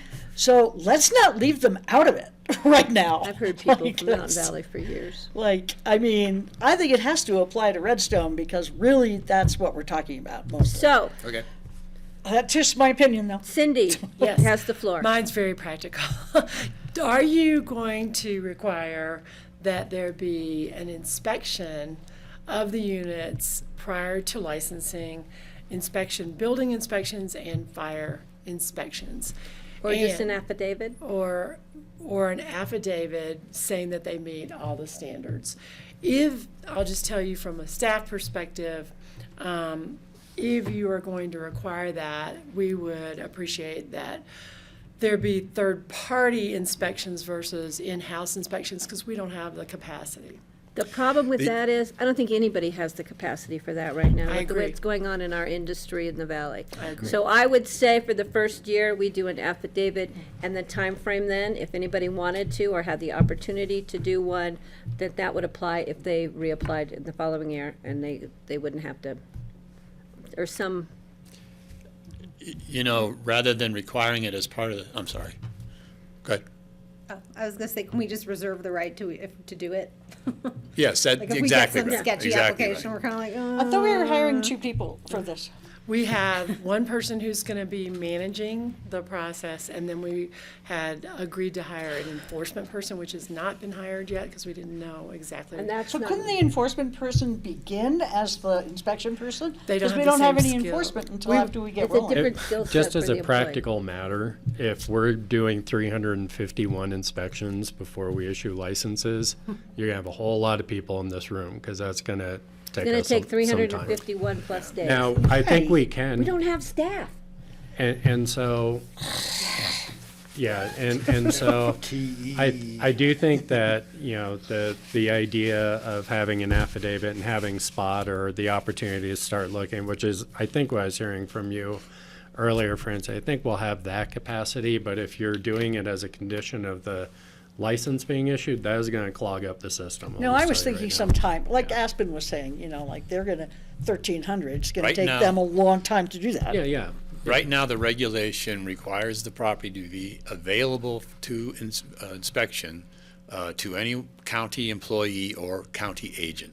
Perfect. So that covers us, and we can do it That's randomly. We can focus on somebody who may have been the subject of a complaint. We can do any number of We're things, here. but to hold up the application is going to, just like John said, it will create chaos. We won't be able to turn applications Right. around and issue licenses quick enough without shutting down people in the activity, altogether. So now do we need days when this is gonna start and when it's gonna become effective? Well, Do we need that tonight? You can leave it the way it is now and reconsider it. What is in it now? 90 days after the vote. Oh, 90 days after the vote? Oh, so now, we need to move this to a fourth reading. With We're- public First hearing. we Part need- of a fourth reading. First, we need to motion the amendments that you've already then I'm referenced, gonna- Patty. yeah, And then so- vote on that, and as part of that motion, to set a fourth reading. So I need a motion to include in this ordinance the licensing program, application program, the limitation of days to 90 days a year with a 4-day stay. Did we agree on that minimum? What else do I need to add The to that? removal John? of the principal residency requirement Principal resident requirement will be removed at this time. and a cap on the issuance of license limited Cap of to the issuance of license is properties limited that to have been in- properties that can prove, with staff's approval, with staff can, I don't know how you want to word it, that they have been active in the short-term rental process for the past 5 years, and that date has to be prior to May 1st of 2022. Within the last 5 years. Within the last 5 Within the years, last 5 with years. no limitation on the number of nights. Right, right. Do we have to do the 90 days? Yes. Is that a given from everybody? Given up primary residence, it's a trade-off here. I know, just asking. Are you feeling that way, Greg? I'm definitely think that we should have a limited number of days. We'll start with 90. I'm fine with So starting John, with am I 90. missing anything? Okay. So I need a motion to approve those changes to the ordinance that we will, can I wrap in the continuation of that? Yes, you With the have to. continuation date of June 22nd for a Definitely not fourth going camping. reading, public hearing. Right? Fourth reading, public hearing. Yes. So moved. I'll second the Steve Child compromise. Patty right, we'll Clapper's have the compromise just got child thrown out the compromise. window. All right, I have a motion. I have a second. I'm not going to ask, is there any further comment from the board? Thank you. Thank you all. That's my comment. Thank you so much. I'm calling the Patty, question. You did a really good job. All those in favor, please signify by saying aye. Aye. Aye. Aye. It's been a rough day. You did a good job. Okay. Open discussion. None from staff. On Saturday, my birthday at noon in Redstone. I What do think you it's want in for the cake? Redstone at the Propaganda Pie. They're having a meeting yeah, about I'm going. wildfire in preparation in Redstone. Is anyone else? No. We need to notice that. I put it on my calendar. I was I will be thinking, at Dandelion Days at the Wild and Scenic River booth. If anyone I may be Okay, you joining do her. that, I'll do Either that, wildfire. or I've got to finish writing my mother's eulogy because I'm going to California next week for her service, so. Not, so actually And two that of us will- could go without noticing Yeah, it. we And can I was both go. thinking of Yeah, going. let's go. So And I know it was represented as an emergency meeting. It's actually a meeting that was previously planned by Carbondale Fire. They will be well represented. We're working on having a representative from the Sheriff's Department there also. And of Cabot will course- probably be there, I would guess. and you know what, you're a brave soul for going to Redstone on And Saturday. then, and then obviously if any board members are there, but. Okay. They Any specifically other? asked Happy for board birthday. members to okay, be that's there. all I wanted to see if we had to notice it was. Any one other open discussion? Can't think. I'm of going to it. ask for a motion to adjourn. So moved. Seconded. I have a motion in 4 seconds. All those in favor, please signify by saying aye. Aye. Aye. Thank you all. Thank you, Skylar. Thank you, John. Thank you, Thank you, John and Grassroots, John and John. Skylar, and Amy, thank you. Here's a pertinent piece of news.